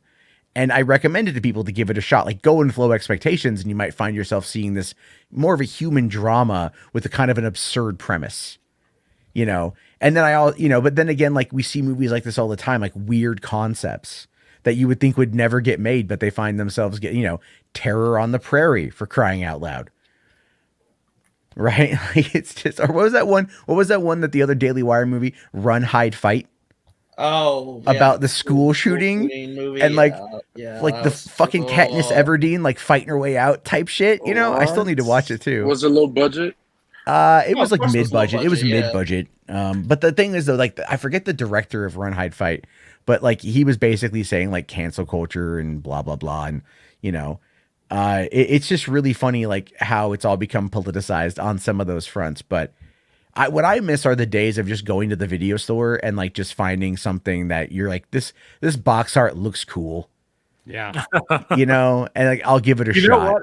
I have Shudder, and every time I turn on Shudder and start browsing through, there's always a movie called Alligator with the most ridiculous. Dude, Alligator from the 70s? Yes. Dude, you got to watch it. That movie was burned into my head as a kid. That movie, like I rewatched, it's on YouTube. It's on YouTube for free. Yeah, you can watch it for free on YouTube. Well, it's on Shudder, and I have that. Dude, it's the most ridiculous concept ever. Like literally, this family goes down to like Florida or whatever, and they get a little baby alligator, and they bring it back, and the parents end up getting in a big, huge fight over it, and they flush it down the toilet, and it goes down there, and there's a corporation in town that's doing these radiation experiments and stuff like that, and they're doing them on like cats and dogs and stuff, and then when they're done and all those animals die, they just toss them into the sewer, right? So this alligator has been eating upon these radioactive animals now for years, right? And so it grows to like this enormous size, right? And I just remember, dude, it scared me as a kid because one of the scenes is there's a kid's birthday party, and his friends are like gonna like throw him into the pool, and so like they put a blindfold on him. They're like, all right, buddy, and they spin him around and stuff, and they get him up on the diving board, and they push him into the pool, not knowing that the alligator is freaking basking at the bottom of the pool or whatever, like just like laying in the water and stuff. And I mean, dude, that alligator is ridiculously huge. This cop goes after the alligator and stuff. And, dude, some of the craziest, like they build this huge tail that just knocks the crap out of this limousine, and the head is ridiculous. And I love that movie because it's the stupidest thing ever. But you got to watch it, dude. You got to watch it. I just put the box art in the private chat if you want to look. That is some seriously sexy box art, by the way. Yes. That movie is great. That movie is great. Have any of you guys ever seen Slugs? The horror movie about carnivorous slugs. No, but I'm looking at this box art. That box art is doing that movie a lot of justice. I'm just telling you. That box art right there is doing that movie so much justice for Alligator. That's the funniest thing I've seen. Every time I see it, I laugh. Okay, I'm gonna watch this movie. I'm gonna watch it. Gotta watch. There's a sequel too. I think it's called. Yes, there is. Yes, there is. Alligator 2. Yeah. Yeah. Or did you guys ever see Crawl? Yes. Yes. It's been a long time, but yeah. Crawl was good. Crawl was a fun little movie. I just did a TikTok yesterday about, because I get a lot of flack about this, but I don't care. I love the movie. Leah Thompson. Everybody's like, oh, what's a movie that sucks, but you just love and whatnot. Howard the Duck. I love Howard the Duck. You can't ever criticize Howard the Duck. Like, I'm sorry. William criticizes it all the time. He hates it. I bought my first steelbook ever. I was at FYE and they had the steelbook of Howard the Duck for $9.99, and I was like, sign me up. I didn't have it on. I got the DVD, but I got that, and I got a VHS copy here too somewhere. And I love Howard the Duck. Bring me the key code. I am the dark overlords. Well, didn't they just released it in 4K? Yeah, I think that's what the steelbook is. Yeah. Yeah, it was only $20. I need to go buy it still, but sequel. No, Howard the Duck is a movie that I watched a lot as a kid. Yeah. And I'll tell you this, I was in LA once. I was in Studio City, and I was at this meeting at a little like bistro cafe sort of thing. And as we got up to leave, I turn around and Leah Thompson is right there. And I just go, I didn't say anything. You got an autograph? No, because she was having brunch or whatever it was, And it's hugged by that woman. I was really surprised. Like I've always enjoyed her work. But no, Howard the Duck is just the shit. I mean, it's a dumb movie, but it's dumb fun. Well, I mean, now he's it's adventurous. It's so much fun to watch, man. I remember watching it over and over and over as a kid, and I just thought it was great, man. I remember as a kid, I thought it was awesome. George Lucas did it. I had no problem with it as a kid, and I have no problem with it as an adult. And people are looking at me and they're like, "How can you like that stuff?" And I'm like, "Dude." You think George Lucas still mad at that movie? No, I don't think he really cares about it. I think he's more mad at the holiday special than Howard the Duck. Really? I could be wrong though. I don't know. I've only seen Howard the Duck once as a kid, and I remember being disgusted by it. So I never watched it again as an adult. Disgusted by it. It made me physically sick. There was something about it. There were a couple of movies that came out in the 80s that visually made me nauseous. Like I remember one of them starred Dan Aykroyd, who had like a weird nose of some sort. I can't remember. What Nothing But Trouble? Nothing But Trouble. Yes, that movie, dude. That also made me sick. That movie is so weird, right? Yeah. Like it's such a weird movie. It was a Dan Aykroyd passion project, as far as I understand it, and it was just like what you got, like Chevy Chase, Demi Moore, Dan Aykroyd in multiple roles. John Candy makes an appearance in it. Freaking Humpty Hump makes an appearance in it. R.I.P. Right? Yeah, R.I.P. flat out, man, straight up. And like it's such a weird movie with like that weird ending at the amusement park of death.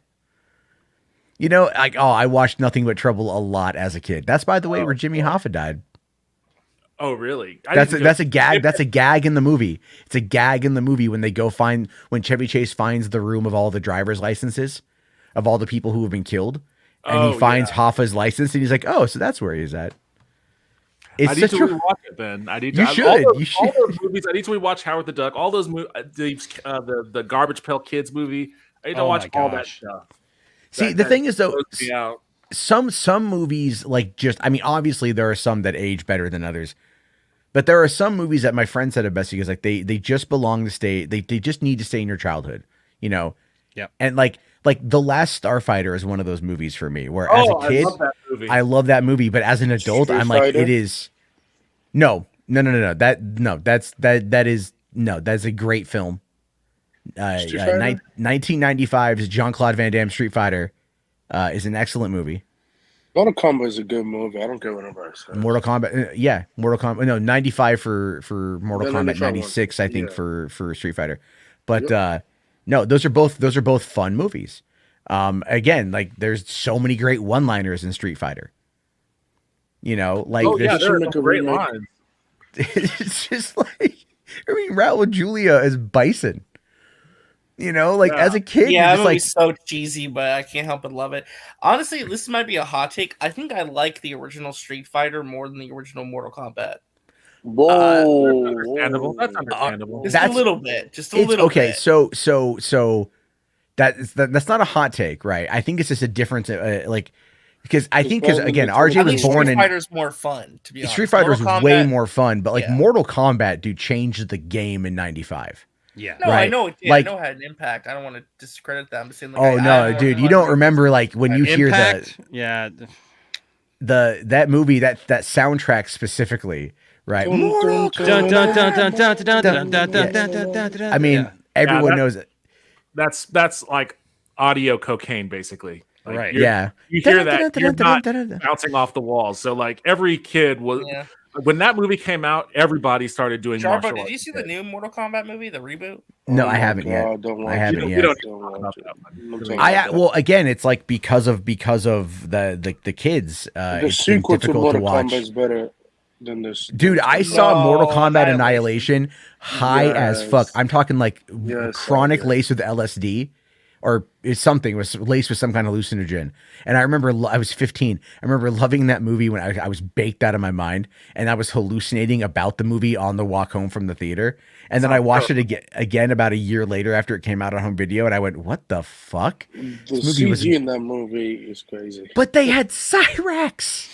Yeah. Like they had Cyrax, you know, and they brought out like, I mean, they had, man, like Mortal Kombat, the first movie was fun. The second one is, there's a couple of videos out there about how it was made and like how they just like completely fucked it and everything. But still, it's like, you know, You're like, not gonna like the new character Cold and the new yeah, one. Cole, whatever. Yeah, yeah. He's in I a mean, sequel. but the thing is, I was like, but those movies from back in the 90s, back in the 80s and whatnot, like, you know, they could never remake them. Like Revenge of the Nerds, they could never remake. no. They tried, by the way. Yeah. They tried. They were gonna do it. Fox Atomic was gonna do it back in, I want to say 06 or 07. And it just, I think like it just never went anywhere. And that's okay. That's all right. But here's the thing though. How many of you guys have ever seen Revenge of the Nerds 3 and 4? Yep. I think I've only seen. Yep. I haven't Actually, I seen. don't know I if have I've not seen- seen a single Revenge of the Nerds film. So, Well, I mean, Wow. it is quintessential 1980s. Like, Oh yeah. I mean, dude, like what I like to joke about, and I say this a lot, is if you want to know a movie that I think best encapsulates Revenge of the Nerds, it's a Monsters University. I'm not making that up. You remove like the sexual assault from Revenge of the Nerds, but you apply the same kind of logic behind it and the same kind of energy to Monsters University, and it's very similar. Like I adore Monsters University because to me it does feel like Revenge of the Nerds, just it's like a more family friendly version of it. But then again, I grew up watching Revenge of the Nerds on, you know, when they had it on like television. Like, do you remember Revenge of the Nerds 4 when they had the you had to go to 7-Eleven to get the 3D glasses because they had part of the movie was like there was a food fight that they shot in 3D for television back in the 90s? Can't say I remember that. Man, it was like, Uh-oh. yeah. Oh, what did Enosh grab? What did he grab? What is that? Oh, it's Betty. I've seen this one. It's Betty. It's Oh Betty. wow. What does it say? To RJ, can Tiffany you and blow me up? Enosh. Oh, RJ, do you have the ability to blow me up? Oh yeah. Hold on. Someone's gonna clip that, but they're just gonna remove the up. Right. So it says to Enosh, or to Tiffany and Enosh, oh God, I'm in love with a nerd.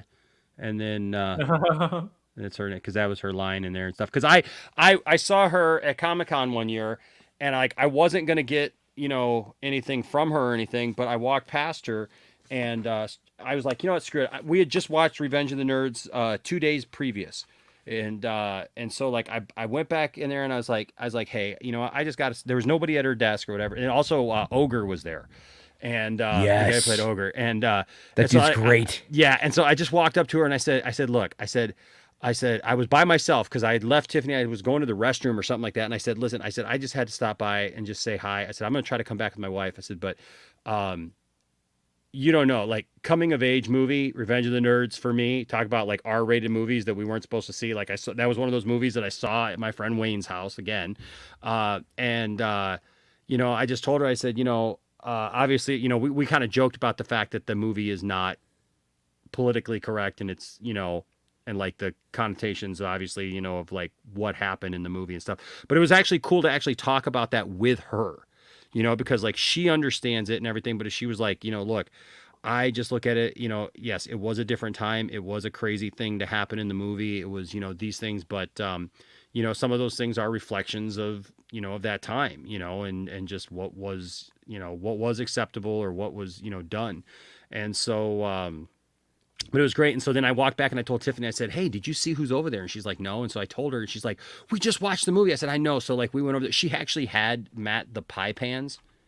Like they weren't of her topless. They were it was just like a picture of her, right? But if you watch the movie, they have the different sororities and stuff, like they're going against each other, trying to make money and stuff, and they're trying to reach goals and stuff. And so the nerds get this idea to sell these cream pies, but it's not really the cream pie. Once you eat all they're doing is putting whipped cream in a pie tin and they're selling them, and they're just selling out of them. But it's because they had a topless photo of Betty.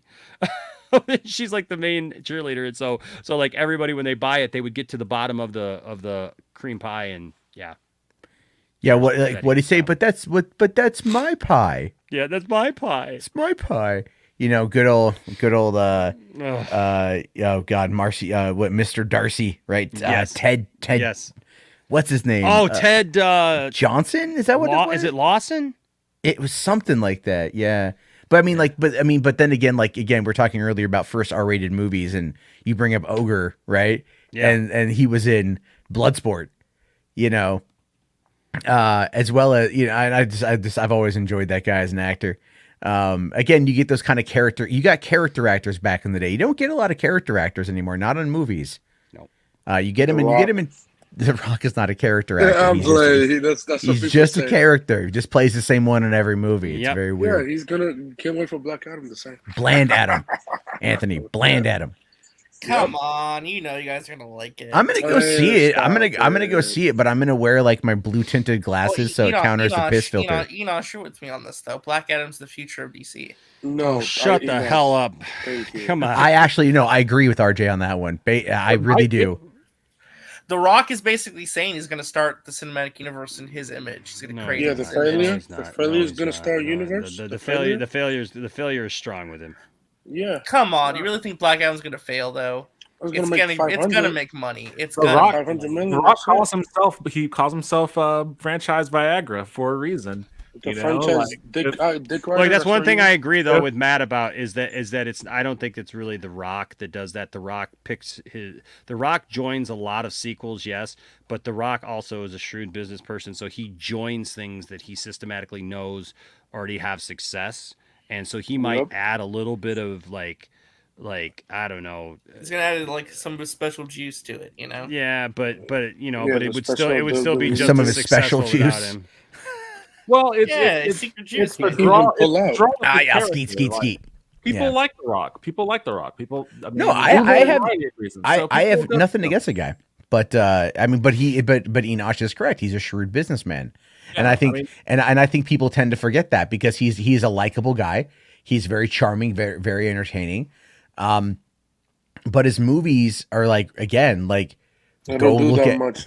Go, yeah, and I've proven this multiple times. Like, just He look at saved his. Fast and Furious. No, he No, did he not. didn't. No, he did Yes, not. he did. No, No, he he did didn't. not. He did. No, he did not. The franchise No, he was- didn't, RJ. The franchise is on the way out the door. No, It was not on the Hold way on, out the hold on, door. let me Are finish. you? I would say Justin Lin was more responsible. Justin for that. Justin Lin especially, yes, shot but that. No, you what I'm no, saying is, no, though, that no, Fast no. 5 made more No. normies get into the franchise, and it boosted the box office. No, dude, when I was in LA when Fast 5 came out and everyone was like, "Did you hear about the freaking heist?"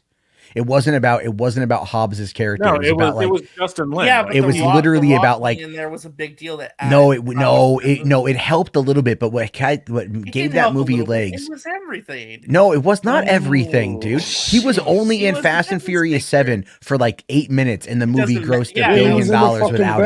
bed. He was in the hospital.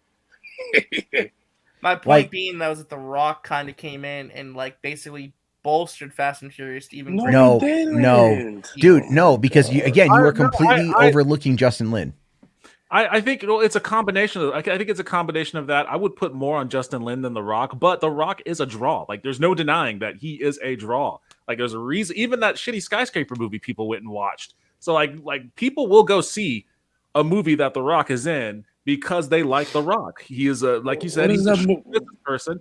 He like The- his I think his value is a his lot of brand, people and he knows that. undersell The Rock's value. I'm not saying it's like extremely high value, but he has a lot of value to any franchise he's added to.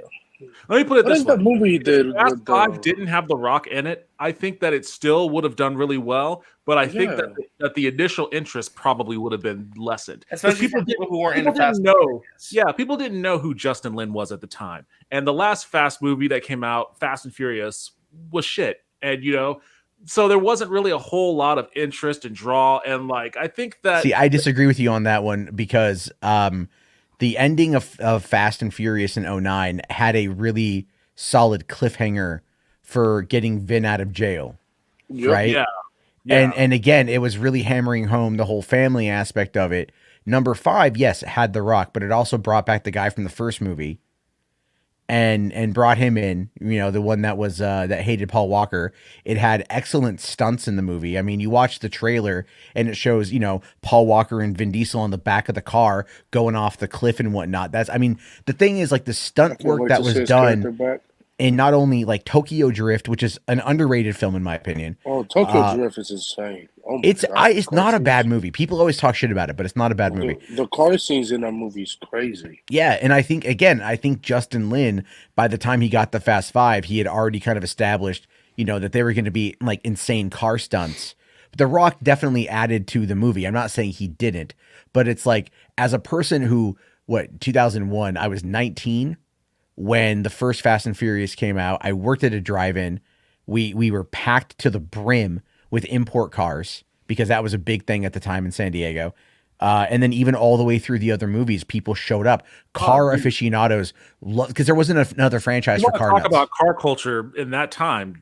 This right here, like, it wasn't just because, like, I got into that shit from Initial D, from buying those fan sub VHSs back in like 1999. And then when Fast and Furious came out, I was literally working at a theater at the time, and I was I was working at a full service car wash because I was that into cars. I just wanted to be around cars, and all the dudes, the import tuners, would come and get their car serviced there, and I would always talk shop with them and like be like, okay, what kind of car should I get? Because I was still trying to buy my first car at that time.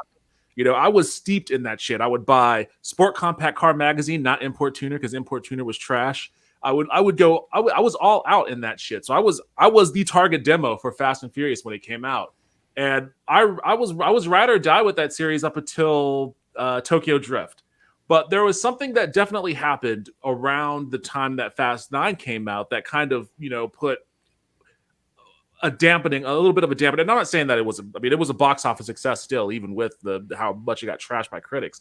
But at that time, like the import tuner scene wasn't what it was like in 2000, because we had a crazy recession and a housing crash, and people were just like not into like. Well, not only that, but what you had was the fact that the authorities had cracked down so insanely on there was racing. A big crackdown on that. And it's like, because in San Diego, like a bunch of my friends got busted for racing. Even those who were just messing around and not racing still were treated the same.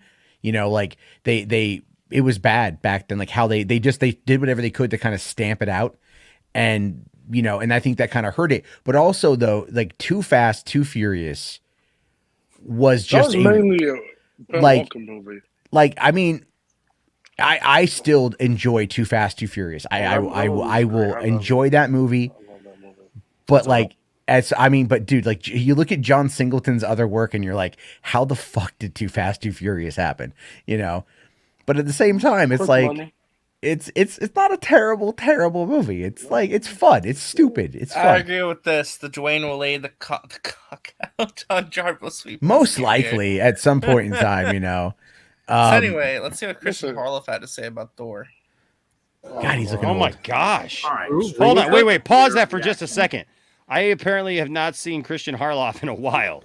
Like, what the heck happened to him, man? Did like he's older? Like, did he go up on the mountain and like get the 10 Commandments? What the hell? I don't know. He looks like he's cosplaying as Tom Cruise from Collateral, but just really poorly. It's also the lighting too. Let's be fair too. It's also the lighting. No, look at his eyebrows, dude. His eyebrows are gray. His mustache is gray. His beard. I would not recognize Christian Harloff if I saw him on the street. No, heck no. Look at he that. Looks Holy great cow. as shit. All right, let's see what Hey, look, we all get old. Don't get me. Yeah, don't time get me makes wrong. fools of us all. Yeah, I mean, I've got the gray beard. Enosh's got the gray beard.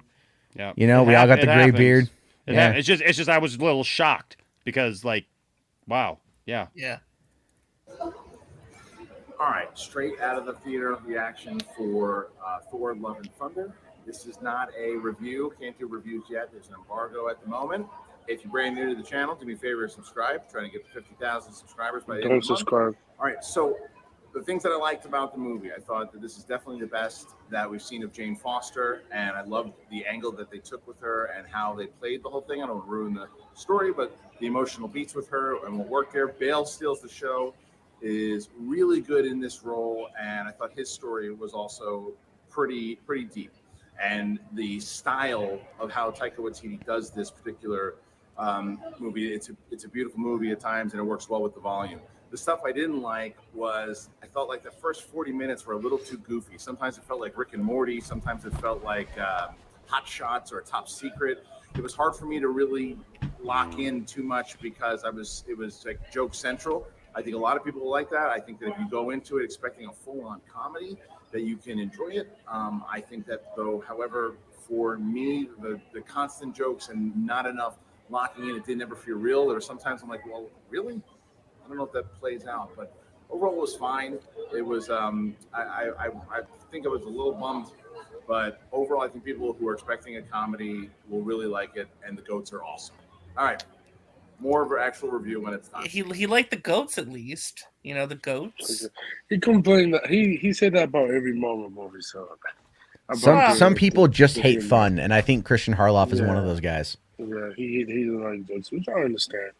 Yeah, the Grace videos is oh my gosh. Well, Taika definitely has a style about how he approaches comedy too that could for people who don't want that in their superhero epics, they might, be rubbed the wrong way by it. But I love Taika.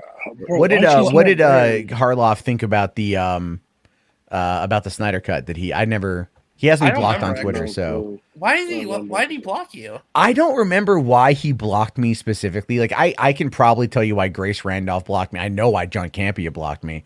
I'm blocked by a lot lot of people on Twitter. You gotta stop pissing off these people, man. Come on, man? It's like they have hot takes. I have hot responses. All right, like be nicer to people. Grace I'm nice. I'm a really nice person most of the time. Did Robert Barnett block you? No, Robert, dude, if I ever showed Robert Meyer Burnett the meme I made about him, he would block me in a heartbeat. Yeah. He would block me in a heartbeat. Did I ever show you that one, Enosh, about the Robert Meyer Burnett one? I don't think so. Maybe. Basically, I'll just I won't post it, but I'll just say what it is. Robert Meyer Burnett frustrates me because like he claims to be a lefty, right? Like a liberal, but he runs with the Fandom Menace type people. Yep. He's like, he's frustrated me, man. Like, and so he'll be like, well, yeah, like, they have different opinions. It's okay. So I took a picture of Hitler giving a speech, and I photoshopped Robert Meyer Burnett behind him with the caption, "Oh no, he's just, like, he's not all bad. We don't like Star Trek." And it's just like, why? Because when I make memes, I will go hard on a meme. I don't always post them, but like that's how I express my frustration in the moment. Is I just I criticize them in a way that I feel is necessary. Because that to me is like when you have people that are fundamentally against your own political ideology, something that you unabashedly champion for, but yet you run with them in the same crowd because you don't like they also don't like modern Trek. Never mind the consistent bashing of women and minorities in these properties. I just find it to be so fundamentally hypocritical, right? Like, sure, you might like talking about hot toys with Az, but are you going to, overlook all the other horrible things that dude says just because you both like talking about fucking molded plastic? I mean, look, I was driving on the freeway today and someone had thrown out a gigantic black suction cup dildo on the side of the highway. And I think that is more, I'm not even making that up. That caught me so by surprise. I'm not making like who would throw that away? I don't know. I'm literally driving home and I look I'm like, oh, there's some like debris on the side of the road. And I look over and it's this gigantic fat suction dildo. And I'm like, wow. And part of me wanted to pull over and get a picture just to go like, look what I saw. But I was like, probably shouldn't do that. Because my 4-year-old was in the car with me and she'd be like, Daddy, what are you doing? Why are you insane? So yeah, She'd be like, what is that? I was like, oh. No, I wouldn't show her what it was. I'd go way far back, I wouldn't let her get nowhere near, but like, it might still be on the side of the highway. Again, no idea why it's there. Maybe it's gone. Maybe someone's having fun right now. I don't know. A little bit I don't. Probably having fun with the girl, So anyway, it wouldn't be a Max stream without Grace time. Maddie, excited to talk about see what Grace I think Grace has some good takes every once in a while. I look at her now as being like the cat woman. The cat lady of movie talk. Lady. I still think she should be banned from New York City. Well, we all know Enosh loves Grace. Grace is his favorite YouTuber. Oh my gosh.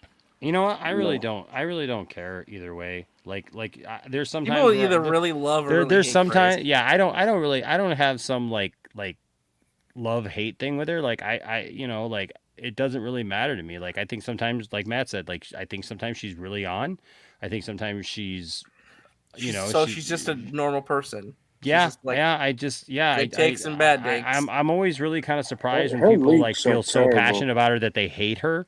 Like that, it's like I don't hate her. Like her voice kind of gets on my nerves sometimes. But like I got a friend who like absolutely hates her, calls her names and all this stuff, and I'm just like, why? Like it's not that big of a deal. I mean, she's just doing her thing. She does have contacts. She does have people in the industry that she rolls with. I mean, so yeah. I look at it sometimes. What she says is kind of 50-50 for me. That's fair. Which is kind of funny because she said some things not too long ago about Ezra Miller that like she kind of changed her tune on because I ended up finding out that she was finally told some things that were actually going on. So like she had one opinion, and once she got like she kind of changed, and so obviously I saw from that it's not like she's one of these people who just like sticks to a narrative just because she thought she was right about something. You know what I mean? Like she got some information, and and she changed her tune. So that's good. I don't know. I have not listened to anything she said about Ezra, so I have no idea. All I know is that there's shit's coming out of the woodworks on that one. So somebody just tweeted something about John Campea, and this is a John Campea hate account, right? But they're saying that they believe that John Campea is no longer welcome in Marvel premieres because of what happened with Spider-Man No Way Home. Because they said he hasn't been invited to the last 2 Marvel premieres. I'm not surprised. Well, here's the thing with that though. He was at the Thor: Love and Thunder one. Before Strange. Before the Spider-Man pictures, he would get 3,000 people watching him, right? After the Spider-Man pictures, he had like 6,600 people watching him today. Dude, his show is like popping off. His show's getting bigger than ever. Yeah, so good it's like for him. I'll say this. I think the John Campea show has gotten better, actually, in my opinion. I think John's takes have gotten better. I think he has like better panelists now with like Chris Carr. I love Chris Carr. I think Ray Horace is really funny. Robert Meyer Burnett being there, I think offers good counterbalance. Like I'm liking his show more than I did like a year ago. I'll tell you, he's got to pay him more in gas though, because like I mean they got to drive out to where he's at. You know, he moved out of the city, so you know they got to drive out. It's worth it though, man. They're getting paid. Like they make a lot of money. They're doing. I'm entirely sure that they're doing pretty well. But that's also why I don't want. Saying at one point he had almost like 14. Really, 14,000? There's no way. He had 14,000 people watching. No way. That's crazy. I mean, because he's consistent and he puts out the content, and you know, and he's in a position where he's like he had the means to do so, right? Where like, you know, to constantly put out the content, he has the editors and whatever. He's got his assistants and stuff, you know, and good for him for that, man. But it's but I do think that again, when it comes to the movie talk side of things, there's, you know, you can have your fun, but it's almost like don't even try to compete with him, really. Wasn't he looking for the YouTubers to be in his channel too? Yeah, people were recommending me.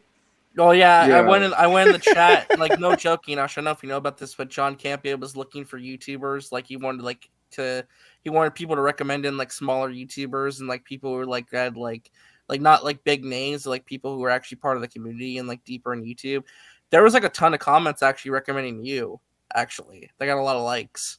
So I don't know if he made a community post. He was asking, "Hey, can you guys recommend me some movie talk YouTubers who are like lesser known?"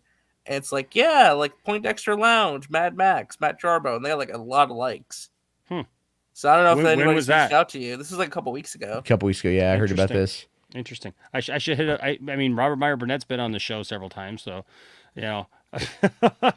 No, you know what? I've always said this about John Campia. There's sometimes his takes I don't agree with, you know, and whatnot. But I gotta say this, man. I gotta say he's the OG. Like I was just thinking about like looking at Harloff right there, right? Where like he's like, hey, I'm, would really like, if you could subscribe so I get to 50,000 subscribers. Where it's like, he was there at Collider, he was there at AMC Movie News, and stuff like that. The reason why I got even into talking about movie news and stuff like that was because of John Campia, watching John Campia back in the day, and then the AMC Movie News when they started that stuff up, and then and that developed and went on. But like they were all there because John brought them together. John got the deal. John brought all those people together with AMC, and then sold it to Collider, and then he had his issues with Collider, and he moved on. But then he proved his own concept. Like he went solo, proved his own thing, and like you can't hate somebody for that. I mean, like you're not going to agree with anybody's takes 100% of the time anyways, but you know what I mean? Like I've never hated John Campia, like there's been a couple times where I've teased him a little bit about some low hanging fruit stuff, but like, as far as like not liking John Campia, I still listen to John Campia. I'm subscribed to John Campia, you know? I watch him pretty much almost every day. Yeah. I mean, I actually don't. It's kind of like, it's like, I feel like I can tell you whatever John's takes are going to be, with a lot of this stuff. And I just don't find him to be that, like, he's OG definitely, but it's kind of like Philip DeFranco, right? Like I've met Philly D, we've chit-chatted a couple times off and on over the years. I like him quite a bit, but I can't engage with his content. I just find it to be the same, like every day, but that's also just me as a viewer not getting what I want out of it. No, that's fair. But I will say there is value, though, in like a routine kind of thing, though. It's like every day, you're getting this kind of content. You're getting like the John Campia. It's like when you wake up in the morning and you turn on ESPN. It's like, okay, every morning I know I'm going to watch First Take. It's like, okay, I know what I'm getting into when I watch First Take, or I watched what's the Shannon Sharp and Skip Bayless show? I don't remember what that one's called. I forget. But like, there's nothing wrong with like a daily routine kind of content. Disputed, yeah. Yeah. So anyway, here's Grace. Skip is trash. Prediction: is she gonna like the movie or not like it? And will she even say anything? I don't know. Well, I don't. Did she actually watch it yet? Yeah, she watched it. She just got it in theater. This is her video. But remember, it's not a review. Just keep that in mind. It's not a review. But it's 14 minutes. Yeah, I don't know. We'll see. First First off, I see all the spoilers that are already swirling around the internet for this movie. They dropped like a rock. Well, actually, like a bolt of lightning earlier today. It's shocking how many spoilers have dropped. And this is a spoiler-free business analysis. And my coverage will be spoiler-free. And I'll be very careful with thumbnails, etc. I think this is becoming a real problem for this genre. I think spoilers are actually impacting the movie-going experience. And Hollywood's got to fix this, but I'm going to do my part. All right. Spoilers really affecting the movie-going business? Yes. Why? 100%. Like, in what way? Yeah, expectations are through the roof on that. I think Spider-Man No Way Home, the expectations are through the roof. It met those expectations, but there's been this, again, with the 2 years in the pandemic, people were looking for any information. The scoopers, blew up as a result of that. And I think Max. What is Max? Why aren't you on the stream? Don't even say he's on Ray's stream. Oh, doesn't he have work tomorrow? Yeah. I mean, Ray's stream just ended, so he could pop in here if he wanted to. Yeah, where are you, Max? Come in and pop on. Or pop off. Whatever it's called. I don't know. I don't know if you want to pop off, but he can pop on. Maybe he'll pop off. Yeah, pop off some nuts. It's Grace, so he typically pops off whenever Grace is on screen. Thanks, guys. Thanks for the crickets. I appreciate it. Yeah, that's okay, fellow swallower. Whatever. We're not bringing that up again. Right, so anyway, I just saw Thor: Love and Thunder, and wow, what a commercial for Thor 5! Oh man, I'm actually super disappointed we have to wait so long for Thor 5. I want it now. Taika Waititi probably hasn't even started writing it yet, although he clearly has some very strong, very good ideas. But he has to make that Star Wars movie first. I mean, he's done a nice job in Star Wars too, but I'd much rather he focused on Thor 5 get a new director. This wonderful setup, right? Completing his Thor trilogy. That's clearly what they're doing. What Thor 1 and 2? Taika Waititi is doing his trilogy, and I'm here for it. I am here for it. Although that makes this very much a middle chapter, as you'll see when you see the movie. So I sure wish I could watch Thor 5 right now. I'm sad we have to wait, but I watched Thor 4. That's the movie I actually saw. And so yes, it's time for a business video with the review embargo lifting July 5th at 9 a.m. Eastern Standard Time. Very Why close not late? to when the movie actually comes out. Spoilers, obviously. Spoilers, yeah, because the social media embargo is lifting 2 weeks early. Typically in reviews, when the actual press starts like writing the reviews, Variety, for example, they'll actually drop spoilers in their like description of the plot when they analyze stuff. So, I'm sorry, when they do what to stuff? Analyze stuff. Do they? They analyze stuff? Yeah, they take a they take a deep. Am I the only one that heard that accent in there? Okay, I'm just making sure that I wasn't the only one who heard. I said analyze, not analyze. No, you said. You said. Why is it sounding the same to me? I don't know. It's probably tiredness. I don't know. I'm not tired. Dang. Okay. Well. Tell you in a moment why they showed the movie so early to press. But let's talk about the spoiler situation first.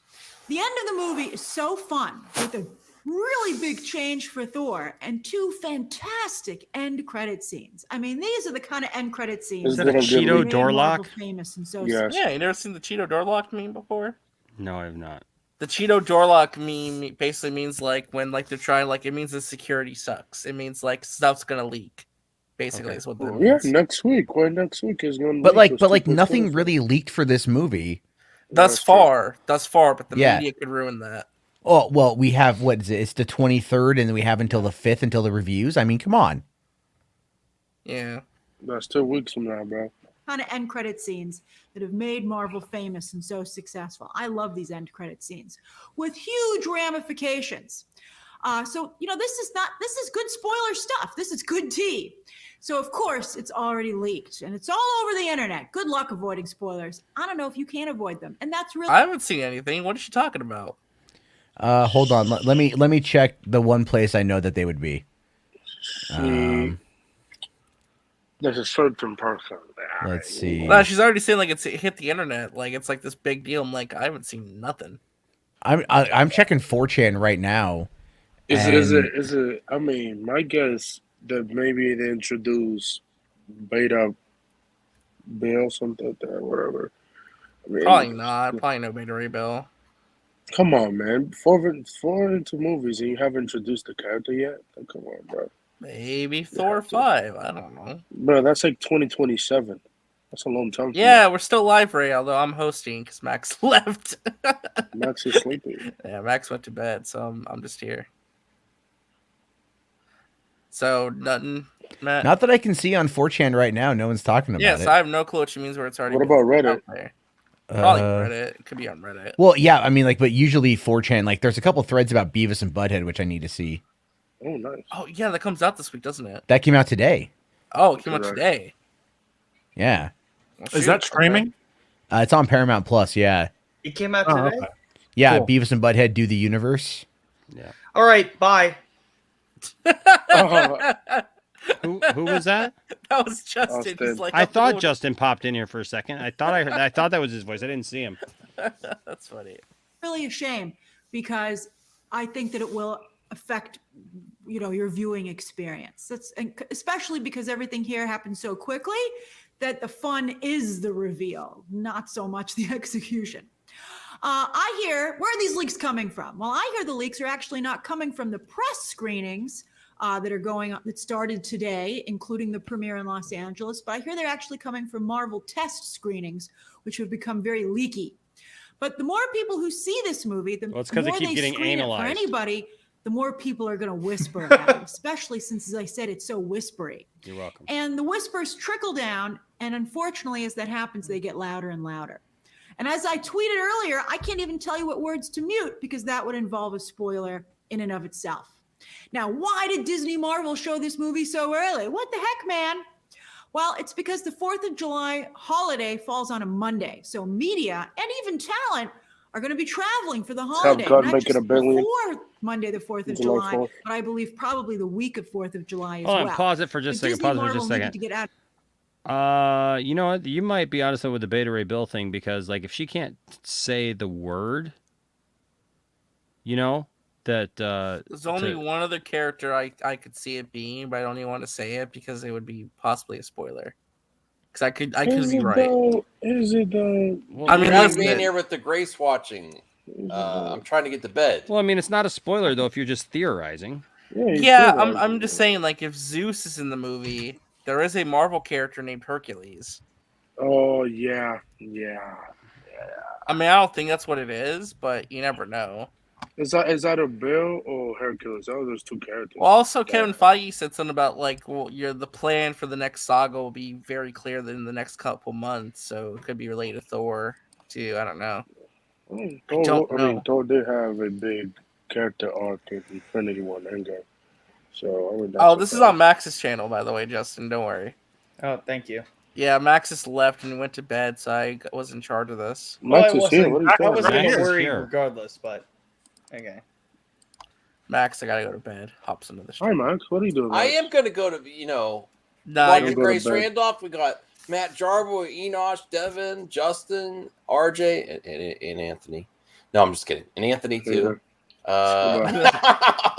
Watching a Grace Randolph video. It is interesting though that like more and more spoilers are coming from like test screenings. Like, so maybe don't do. Well, you do have to do test screenings, so that was part of the business. I think they don't care that much about spoilers getting out there. They want people to buy that. That helps get the buzz of you need to go see it quick and get the big box office opening weekend. You People are going to see it regardless. I don't think if it's a I don't think really the spoiler good has ever movie- deterred anyone from going to see these movies. Wait a minute. If you Max, like that doesn't make any sense because like if you have a really great movie and you stand behind it, Yeah. you don't need to do that shit. Well, I think it helps this spoiler culture where, like Matt was saying earlier, that it's ruining movies. I actually don't think the industry cares that much. I think it gets people. Oh, I got to get my ticket fast. I don't want to get spoiled. I got to see it real quick, and that's where they get these amazing record-breaking opening weekends. That helps get that. Well, all they care about is the opening weekend. What? All they really care about is the opening weekend. It can't be the only thing. Well, because look, the opening weekend establishes the legs something will have more often than not. Sure, but it's not the only thing. That they Well, care again, about, if you talk to just people, like- if you talk to people who actually like have worked in the like Kevin Smith has been open about this. He's like, studios really only care about the opening weekend. you talk to him too? I pay attention to when he says things. Yeah. Oh, okay. All right. You know, like, because he's been other people I've heard in the industry have talked about this. I've met producers on the Universal backlot who have told me about these sort of things. Hollywood, again, it's really about the like the money, and of course, if they can run with those particular marketing, you know, the #1 movie in America, the #1 movie in the world, the #1 comedy in Detroit on a Saturday at 2 p.m. You know, and spoilers, no. See, the thing is, the spoilers on that one, it's like for the online culture, but it might help. Does it bring in normies though? And that is something that I think matters, right? Like, you got to see it first weekend. Like normies. Not matter. really. Yes, I don't they know. do. They do. But you know, it's just one of those things where I really, you know, you didn't have to have like spoiler leaks for Top Gun Maverick because it was a good movie and they wanted to keep it secret. They knew it was going to be good. Different kind of movie, though, to be fair. Yeah, of course. And, you know, like everyone who was involved in that believed in the movie. Yeah, but that's an anomaly, though. That's like a one-off. Like that might not happen again. It's Maybe just a that moment. is. Maybe that is. But perfect storm. But for the like, sake to for the sake of consistently cinema, get it, for the though. sake of Yeah. just for the fact that, you know, like I wish more movies were like that gave you that good They're feeling grown of too like, much. oh my gosh, that was a great movie. You know, like I really hope that's not an anomaly. But, you know, it is what it is. Yeah. Come on, Let's keep watching the video. Out ahead of the holiday I'm to gonna head accommodate out. press for the film Oh, to see make sure Justin. that everybody's Oh, thanks, stories Justin. were ready in advance. I and guarantee you, uploaded to Top go, Gun is going to make a during billion that July holiday 4th. period. That's the problem with releasing a film like right after the 4th of July. I need to get my It tickets puts for you in a this. precarious situation. Press Better hurry. So maybe they should stop releasing movies then. So anyway, let's start with the good stuff. Box office. Now, I believe Doctor Strange 2, hold your horses, Doctor Strange 2 fans, let me finish, has benefited tremendously from riding the coattails of Spider-Man No Way Home and WandaVision, two very strong lead-ins. But with this movie coming after the slightly disappointing Doctor Strange 2 and the I type of disagree, movie that Greg. it is, my guess, and Doctor Strange 2 has come very close to $1 billion. It's right up at the edge. It's a But I think 950. that this movie How will did actually how is it a match- disappointment then? What am I missing here? Creative disappointment. A lot of people didn't like the movie or some of the creative choices yeah, it well, made. that, and but is that because they had their hopes set for certain things that they might have been promised or they believed was there based upon elements of the internet? Release the Raimi cut. You know, no. Well, there's like the storyline. I guess there was like a love interest storyline for Wong that got cut. I'd love to see that. Well, that was in the director's commentary. Yeah. You know, I'm just saying it's like, yeah, I think it's so ridiculous though to put that, like, not everything has to make it like, it's like some idiot told me today. It's all like, well, the Batman was a flop. And I'm like, what? Yeah, He's like, it didn't make as much as BVS. And I'm like, it also had a smaller production budget and it didn't feature the Different Trinity. different expectations too. Yeah, and they were 6 years apart. You know, and it's again, I don't want to more in context and nuance to try to put it Didn't with the Grace bullshit say point. that they should get rid of Sam Raimi for Doctor Strange 3? She did say something like that. Yeah, she You thought see, that she's Sam a Raimi.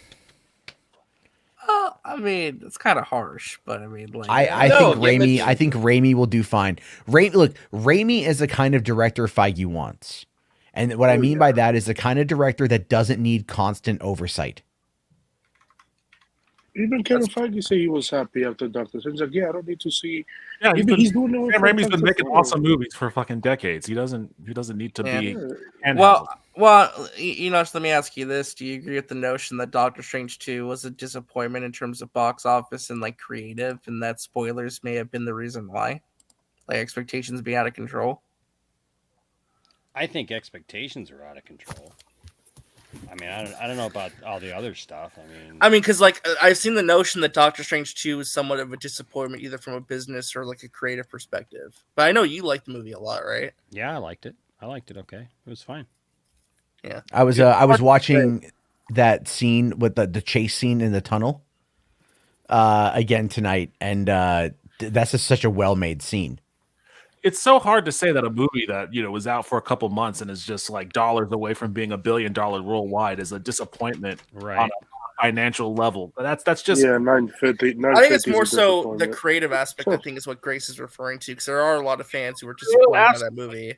Like this isn't like a end all be all measure for how people absorb the creative aspect of that movie, but it is sitting at an 85% on Rotten Tomatoes for the audience score, and even the critic score is 74%, which isn't bad. So like it's not 74% for critics though is typically lower for MCU. MCU doesn't typically get that low. Typically, I mean it's typically high 80s for the most part. But haven't we determined that Rotten Tomatoes critic score means like fuck all? I know it doesn't mean much. I'm just pointing out that it's lower than normal. I'm not saying it means anything. I'm just pointing it out. Like the translation, but that doesn't translate into like the box office numbers at all. Like the box office numbers seem to side with what the audience score is a little bit at least. So like I don't understand why there's this narrative that that's a disappointment on any level, financially or creatively. Yeah, I think it's like people like Grace though, and again, even people like the Fandom Menace, they set those expectations, right? Like, but those expectations are really something that's only within their own head. People like Scott Mendelson, I think, do the same thing. Because that's their job is to like. Were we talking about this last night? That like, when the fuck did it? When did box office reporting be turned into fantasy football? No, I don't think we did. What do you mean? What I mean by that is like the box office numbers, it doesn't mean anything to us, but we argue about it all the time. Most people who look at the box office reporting, they get all the numbers from, the studios, they know everything. They know every dollar, where it's coming from, where it's going. Right. And some of those things get put out there. Some of those things don't, especially on international markets and stuff, with what the breakdown is. We don't know, what the people out there who always argue the box office as if they work in the industry. It's just speculative guessing. Well, box office numbers are used basically by fans to weaponize their fandom against whatever criticism they feel that it is. So that's all it is. It has like none of these people have stock in Marvel or Disney or anything like that. Like they're not getting their beak wet on these box office numbers. It's largely irrelevant. Like and probably the case is that some of their favorite movies of all time had really dismal box office scores. Doesn't prevent them from enjoying that movie. Like all it is just weaponized fandom. Yeah, I mean that's basically about it, and it's just it's getting old. You know what I mean? Like you can look at the numbers and like because all Grace is doing here, she's just like, oh well, it's a disappointing movie, but she doesn't elaborate on why it's disappointing. And maybe it's disappointing to her, and that's fine for her to have that opinion. But like the idea that the movie itself was a disappointment from a performance standpoint, or even from like an aggregate criticism of its art, like there's nothing there's nothing I could see that backs It made any more money than the first one. Like I don't get how that disappointed. They're just stupid. Yeah. Jesus. Let's keep going. To $1 billion. It's right up at the edge. But I think that this movie will actually match or make slightly less than Thor Ragnarok, which came in at around $850 million, including $112 million from China. I wager Thor: Love and Thunder's worldwide gross will also Is this going to be in some of China? it, and maybe a 7 if it does not play in China. And I suspect there's a good chance it maybe won't play in China. This is a Marvel movie, though. You never know with a Marvel movie. They're a bit of a wild card at the box office because people sure love them some Marvel. Like, to me, Doctor Strange 2 was one and done. Like you see that once and then you've seen it enough times. I And I know disagree. some of you agreed with me, but a whole bunch of you did No, I not and don't. saw it multiple times in theaters.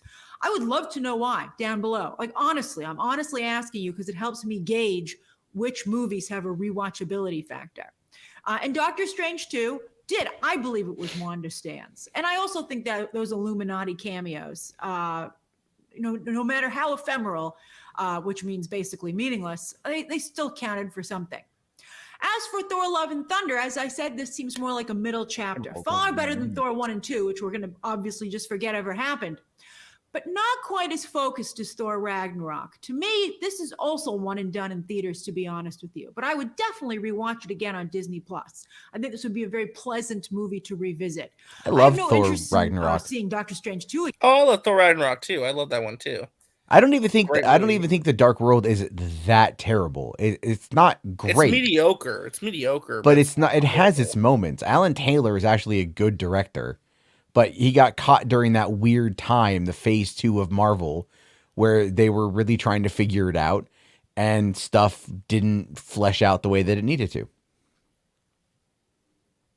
Yeah.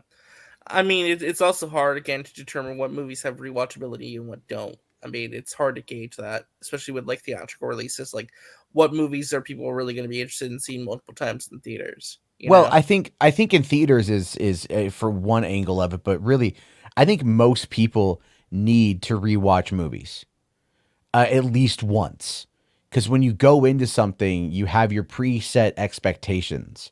Whether they are met or not is up to how you feel when you watch it. But there are times where you'll see something and you won't really jive with it right away because something just didn't sit with you. And later on you watch it and it clicks, or it did really work for you the first time, second time, like not so much. And so, but I think people need to watch things more than once to get them, to really get them. I do. Yeah, I think this movie is probably gonna make $750 million. That's my I'm going to say north of 8. But again, it's arbitrary, right? It doesn't fucking matter. Because guess what? Thor 5 coming. 2027, yeah. Probably. Yeah. I mean, analyzing the box office is somewhat important to see like the health of the overall franchise, but I mean, it really doesn't matter that much. I mean, because like they're not going to overreact and like not make any more Thor movies or any more Marvel if you movies. look at it, Thor 2 didn't make a lot of money and they still make a third one. So it doesn't matter to Marvel. They don't care. Look at Ant-Man. That didn't make a lot of billion, and Marvel made a second one and a third movie. So And probably a fourth, actually, which was Yeah. some of the stuff being talked about today. Yeah. This would be a very pleasant movie to revisit. I have no interest in seeing Doctor Strange 2 again, to be honest with you. Yeah, 'cause of your and leaks. so my question is to you, I mean, you'll know once you see the movie, but will you just wait the 45 days? Because, there was some question as to whether or not Doctor Strange 2 would go to Disney Plus in 45 days. I told you I heard that was the case, and it did happen to be the case. So that means Thor Love and Thunder will hit Disney Plus in mid-August. Although there's no big other movies coming out for the whole month of July. So if you feel like going to the multiplex, you might go rewatch Thor Love and Thunder, because as I said, it's very pleasant. The action here, though, feels very green screeny, and I'm not sure if that's due to the pandemic. These recent Marvel movies are a bit mid, and it might be the pandemic factor. But I know a lot was cut from this movie as well. There is a longer cut out there. Oh my God! Again with that. She said the same thing about Doctor Strange 2. Oh, the real movie's the Raimi cut, guys. There's a better version out. Like, stop with that. I hate that. Breaking Stop. news: all movies are cut and edited. There is always shit that's cut out of movies before the final cut is released. So this isn't anything shocking. Like, there's stuff out there. That's why there's so many director's cut versions of movies long before the Snyder Cut thing ever became a thing. Right. I'm just like, stop putting that out there where it's like now people are gonna be like, oh, is there a better cut of the movie out there?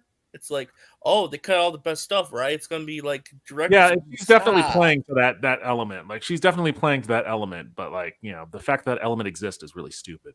I agree. It's so stupid. Please stop doing this. It might be the pandemic factor. But I know a lot was cut from this movie as well. There is a longer cut out there. Oh my gosh. That's interesting. Although I don't think this movie screams for a longer cut. Well, all right, we'll discuss it more when we actually can talk about the movie. But anyway, the action scenes are limited in scope. I can't think of a single standout, intricate action scene, which is weird for this type of movie. But the movie is more about the humor. Oh, it's so funny, really funny, particularly the first half. And also it's about moving Thor's story forward, as well as his corner of the MCU, which it does quite compellingly. Again, Thor 5 can't get here fast enough. Thor 5 could maybe make $1 billion the way that it's set up, although Taika Waititi's touch is very light, which I love and find quite charming. But I'm seeing that that's not for everyone. A lot of you did not. Wait, what were you asking? So why they blurry that shirt? Because it's a one-piece shirt of Monkey D. Luffy, and it's an intellectual property they don't own. So if it's a Disney-related documentary or featurette, they have to blur it for copyright reasons. Come on, that's bullshit. It's cool he wore that, though. I will say that. Isn't he directing One Piece? No, he's not directing One Piece now. The way that it's set up. Although Taika Waititi's touch is very light, which I love and find quite charming. But I'm seeing that that's not for everyone. A lot of you did not like Thor Ragnarok, which is crazy to me. But you're out there, and your numbers are not small. And this is even more Taika Waititi style than Thor Ragnarok. So basically, all the people who don't like Taika probably won't like this movie. And I That's say the vibe those I people, got from that. yeah, which that makes sense. I mean, it's a shame. I wish people would be more open-minded when it comes to Taika movies. I like his humor. I like his style personally a lot.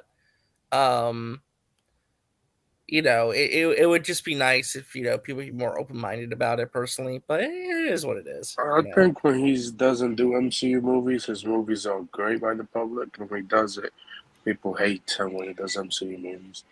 So, I understand that. And this is even more Taika Waititi style than Thor Ragnarok. Well, The Thor Love and Thunder runtime is a scooch under 2 hours, including credits, though. And because it includes not one, but two major Thor storylines from the comics, as many of us feared, it simply doesn't have the time to do either one of those storylines justice, even though there are thrilling moments woven in there, particularly with Gore the God Butcher, who has all the problems of a Marvel villain. Again, we can discuss that more. All the problems. Oh, whatever. Okay. Talk about the movie. Anyway, everything in the movie happens very quickly. Like, well, it just hold on, though. fleeting. But that's fair. That's fair. There's a lot of problems with Marvel villains. No, it's fair. It's just interesting because, she's maybe she's right. I don't know. I haven't seen the movie yet. It's just everywhere else I'm seeing this. Yeah, I mean, I don't know about Gore. I don't know about Gore, but I mean, if she's saying, I mean, when you said all the problems, there are a lot of problems with Marvel villains in these movies. Yeah, I guess so. I feel like their villains have gotten better, though, personally. Then who? What villains have I think I think Vulture was a great villain. I really like Mysterio. I liked Thanos, for example. I really like Killmonger, Hela. Lately, I feel like their villains have been getting better compared to earlier films where the villains were really lackluster. Yeah, I would say for the first 10 years, we were getting a lot of very suspect stuff from villains. That's my opinion. There were only a couple villains that I really enjoyed in those first, gosh, man, all the way up to Endgame. Now we're starting to get some that are a little bit better fleshed out and a little bit better, but gosh, man, I don't know. I mean, I think that's a fair assessment because I would still say most of the villains that have been presented to us so far have not been great. Yeah, no, I mean, like I said, that's fair. I mean, I for one have I liked Arthur Harrow from Moon Knight. Actually, I thought he was really cool. I liked I didn't like Moon Knight, so yeah. I know it wasn't for everybody though, so it's okay. But I'm enjoying Miss Marvel better than Moon Knight. I am as well, actually. Miss Marvel, I think, has been quite good, actually. I think I'm on the opposite end of that one. Really? I don't think that. Yeah, Miss Marvel's fine, but it's just I don't think it's for me.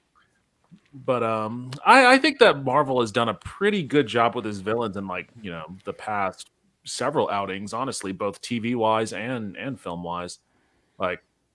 Yeah, they've gotten a lot better with it. Yeah, I'm with Anthony Cheeseman in the comments there. I feel the movies in general have been good, but the villains have just been No, well, yeah, Anthony's speaking in general, though, like all movies have had villain problems. What he's saying, like movies in general haven't had good villains. Last decade has been pretty dry for villains.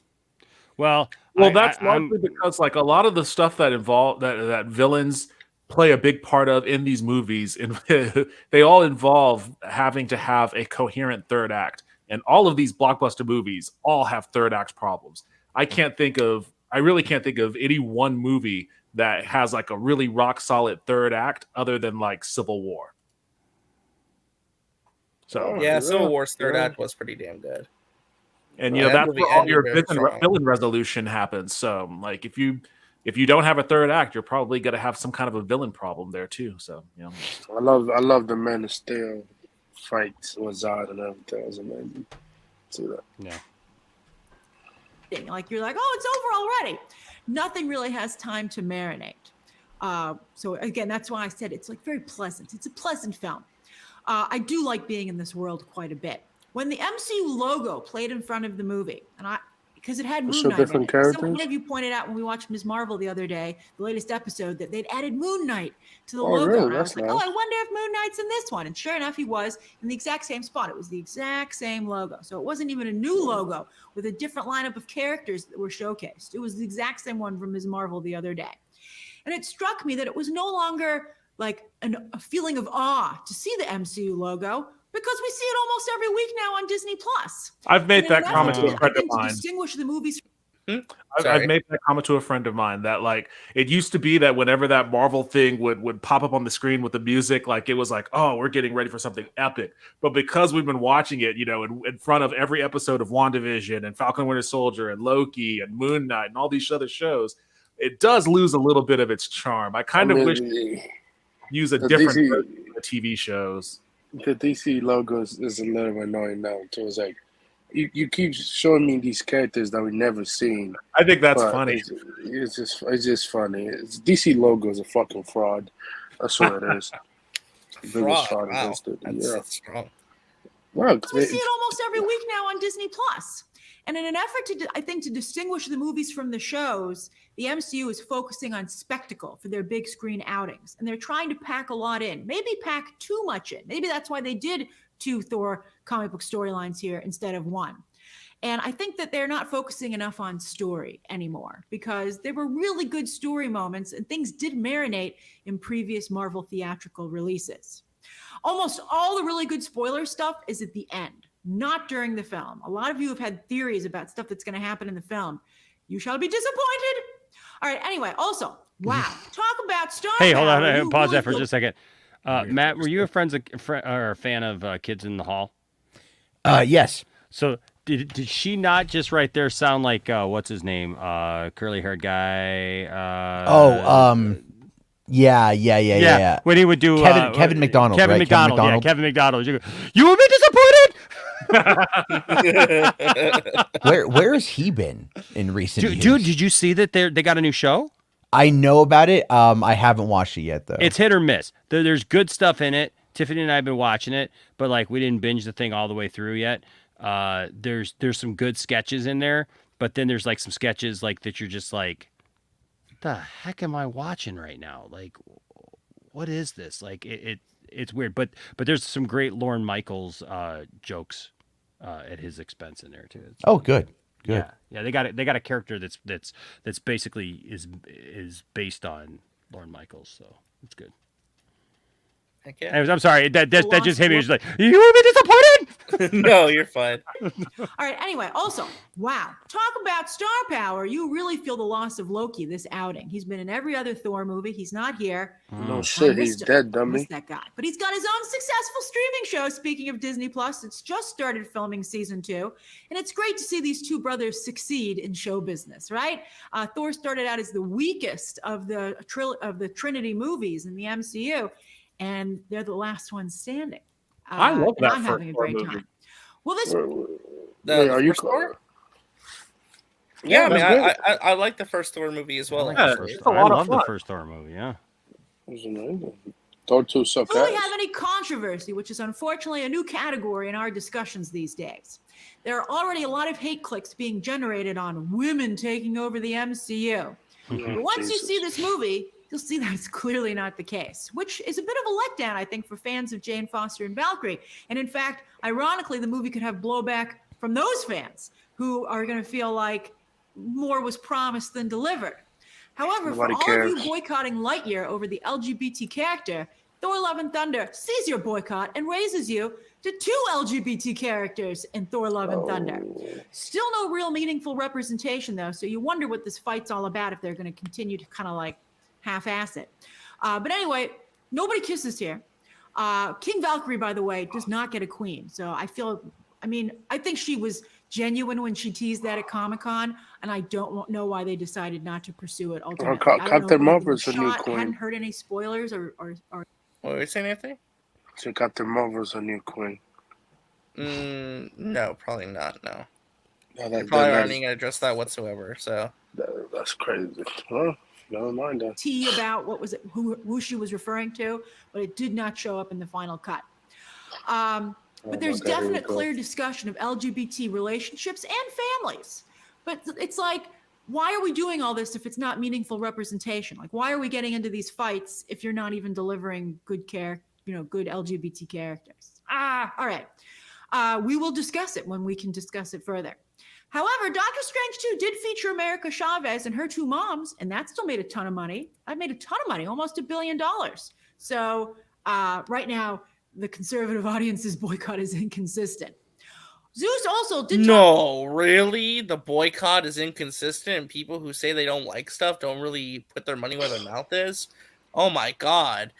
I mean, that's the same whole thing where we heard about, I'm not watching Obi-Wan Kenobi because they fired Gina Carano. I'm still watching Obi-Wan Kenobi and complaining about it. I mean, let's be fair here. Like, Bro, she didn't get fired. She just didn't get her contract extended. Yeah, well, you know what I Yeah. meant. I mean, like, still, my point That's- being, yeah. though, that's the argument, though. They say she got fired, which, whatever. She didn't. talk a lot about orgy. Oh no! Oh, whoa! Conservative audience's boycott is inconsistent. Talk about orgy? Zeus also did talk a lot about orgies, a surprising Oh. amount for a film that's supposed to be family friendly. So we'll see how conservative audiences react to all of this. Yeah, conservatives really hate orgies. I don't know if you guys knew that, but conservatives hate the word orgy. I mean, it just really upsets them, apparently. Like, what? What is that was just a weird point for her to bring up. like, I don't know. That's just weird to me. I don't know.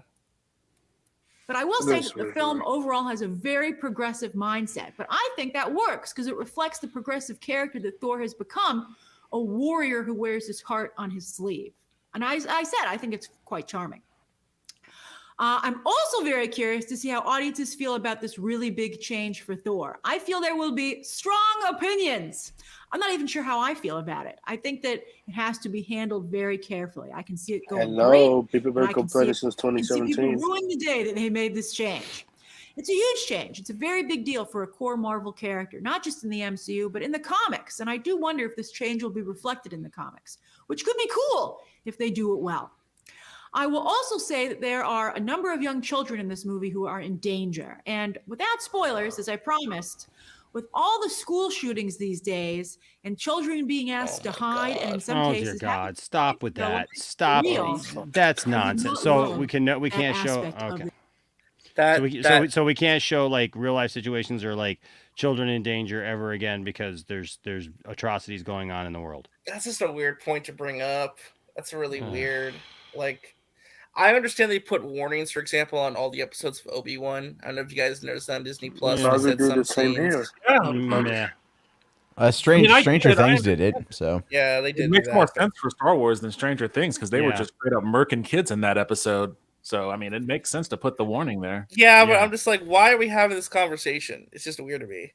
Because it's at the forefront of people's minds when they think about the terrible shit that happened down in Texas. There's still massive debates about it because it's still in the news because people are still trying to pass legislation. They're debating this and debating that. So long as it's still in the forefront of people's minds, they're gonna go out of their way to make sure that they are as inoffensive as possible when presenting this sensitive material.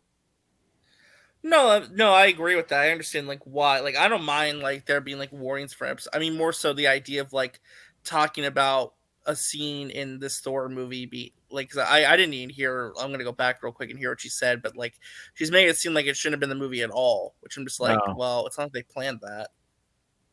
But hold on, let me just go back and listen really quick because I just want to hear what she said. Children in this movie who are in danger. And without spoilers, as I promised, with all the school shootings these days and children being asked to hide and in some cases having to fight for their lives for real, I did not love that aspect of this film. I thought that to include this here was in poor taste. I did not like.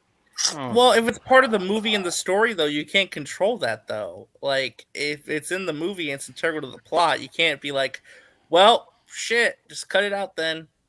Like, you can't do that, you know? Like, Can we just...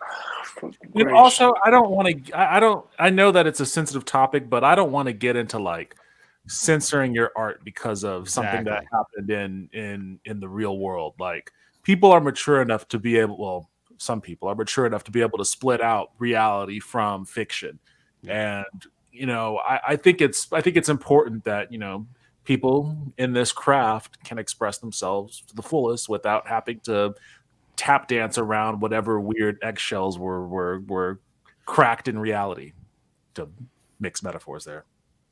no, I completely understand where you're coming from. Like it actually brought tears to my eyes, and in a way, but not like in a good way, in a this is too much way. So those are my initial thoughts on Thor: Love and Thunder and my business analysis. Bottom line, while it might not have turned out great, it does what a Marvel project at the end of the day needs to do, and why the MCU was so successful. And that's that it gives fans a lot to talk about and gets you really excited for what's next. Oh, Thor 5, I'm so excited! And remember, the review embargo lifts July 5th at 9 a.m. Eastern Standard Time. And then I'll have... Thanks, Grace. All right, I'm done with that. Thank you, Grace. You should be banned from New York City and from United States immediately. Yeah. Where are you? Banned from the United States. Yeah. Why? She's annoying, bro. She's been annoying lately. Like, I can't. Because she's annoyed just when you ban her from the country. Like, what? I don't care. It's a longer cut in the movie. Oh, yeah, no shit, Grace. Of course, the audience is gonna see it. No, Grace is annoying, bro. I swear. Yeah, well, Thor comes out in a couple weeks. Gotta get my ticket still, so it should be fun. I'm looking forward to it. So are the people that are against school shootings gonna boycott the movie then? Because there's like some children are in fear of, I don't know, something. Well, Grace said that the scene was so horrific and in poor taste and made her cry. Basically, is what she said. Now I want to see it even more. Thank you. I don't here I agree with the whole idea of like, don't censor your art. And we're in this weird place now where it's like, if you offend anybody, people just get mad. Like they want to cancel you for it. I think it's ridiculous. It's like, look, Texas was horrific. Columbine was horrific. Parkland was horrific. We can trace these events and determine precisely pretty much what kind of causes them. Movies never really play into those factors. You know what I mean? And we as a country, as a society, collectively have dealt with trauma since its inception in a number of different ways. And you know what? We still make content about trauma because that shit sells. Yep. You know what I mean? I'm just saying, it's like, it's true, like, what was it? The movie, like 12 Years a Slave. Great film. Love that movie. It's weird to say I love the movie because the content of it is dark and it's like, oh my God, but it's a very well-made movie, but it still capitalizes on trauma, but it's done in order to tell a story. And at the end, Brad Pitt plays Canadian Jesus, which is true. Actually, if you watch the movie, at the end of it, it pops up and Brad Pitt's the savior. It's pretty funny. But yeah, it's I mean, it's for a lot of these movies that their plot is based on drama. It's the Greek tragedy, basically. Like, you have to have a conflict, you have to have that, and there are discussions about how to use certain elements of writing appropriately in fiction based stories, things like sexual assault and using the R word as a plot device. There's been a lot of discussion about that sort of stuff and whether it's even appropriate to be used in media to begin with. And I don't know quite where the turn happened. I really don't know, but like I feel like there's definitely more of like a reactionary kind of push towards more censorship of that sort of stuff, just based off of the fact that, yeah, we do have a lot of these traumas that people deal with on a day-to-day basis. But at the same time, we've never really found or engaged in a way to resolve these traumas in our lives. Like, we have them and we just kind of live with them. And I think people are just kind of fed up with that. Like, if we are going to do anything to kind of resolve the traumas that we live with on a day-to-day basis, then why should we be forced to watch this shit in our media on a day-to-day basis as well? Like, it's got to be one or the other, right? And I think that's where a lot of that frustration comes from. Well, the problem is capitalism. Well, yeah, I mean, that's just like that's just like if it bleeds, it leads, right? Yeah. But again, it's like I say, it's like humans are voyeuristic by nature, and we want to know about what's happening, good, bad, or the other. If something is bad, it's more salacious. Right? Like, I'm a big true crime fan, but make no mistake, I completely understand that I get enjoyment off of the suffering of others. Right? But my enjoyment doesn't come from the people who have suffered. It's from the mystery of why things happen. That's where I get my draw from it. Because I'm always intrigued by the how and the why.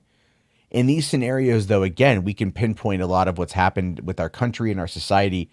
And it's not a left or right issue. It really is in many instances, a mental issue. I know, mental health kind of sounds like a catch-all, but it really is things that like we can identify as being something to work on, right? And I was discussing this with my girlfriend today, especially talking about Second Amendment stuff. And I'm like, you're never going to be able to change the Second Amendment in the way that people want. There's like 400 million guns in this country. Right? You're not going to be able to get rid of them. So I'm not saying don't try to have better regulation, but it's like work smart, not hard. And a lot of the stuff online is all just political, posturing and everything else. So the issue, I think, is when we see these entertainment concepts, it's like, having something that grabs you or grips you in a movie, and it might even reference something from your own personal life, is forming that connection that keeps you engaged. And some people find it to be cathartic that it's been represented in such a way. Whether somebody feels slighted in their personal life and they watch a movie where that event happens to somebody else, but at the end justice prevails, it allows them some form of cathartic release from saying that, in some universe, in some area, I gotta see justice for what happened to me, because so many times in this world injustices go unpunished because there's no way of actually handling it. I think though, at the end of the day, it's like, you're right. The Greek tragedies are really where it's at. It's just been the basis for storytelling for as long as stories have been told. And people out there, I think, are more, when we look at superhero movies, I think they're escapism, but escapism still has to touch upon real world events to escape from.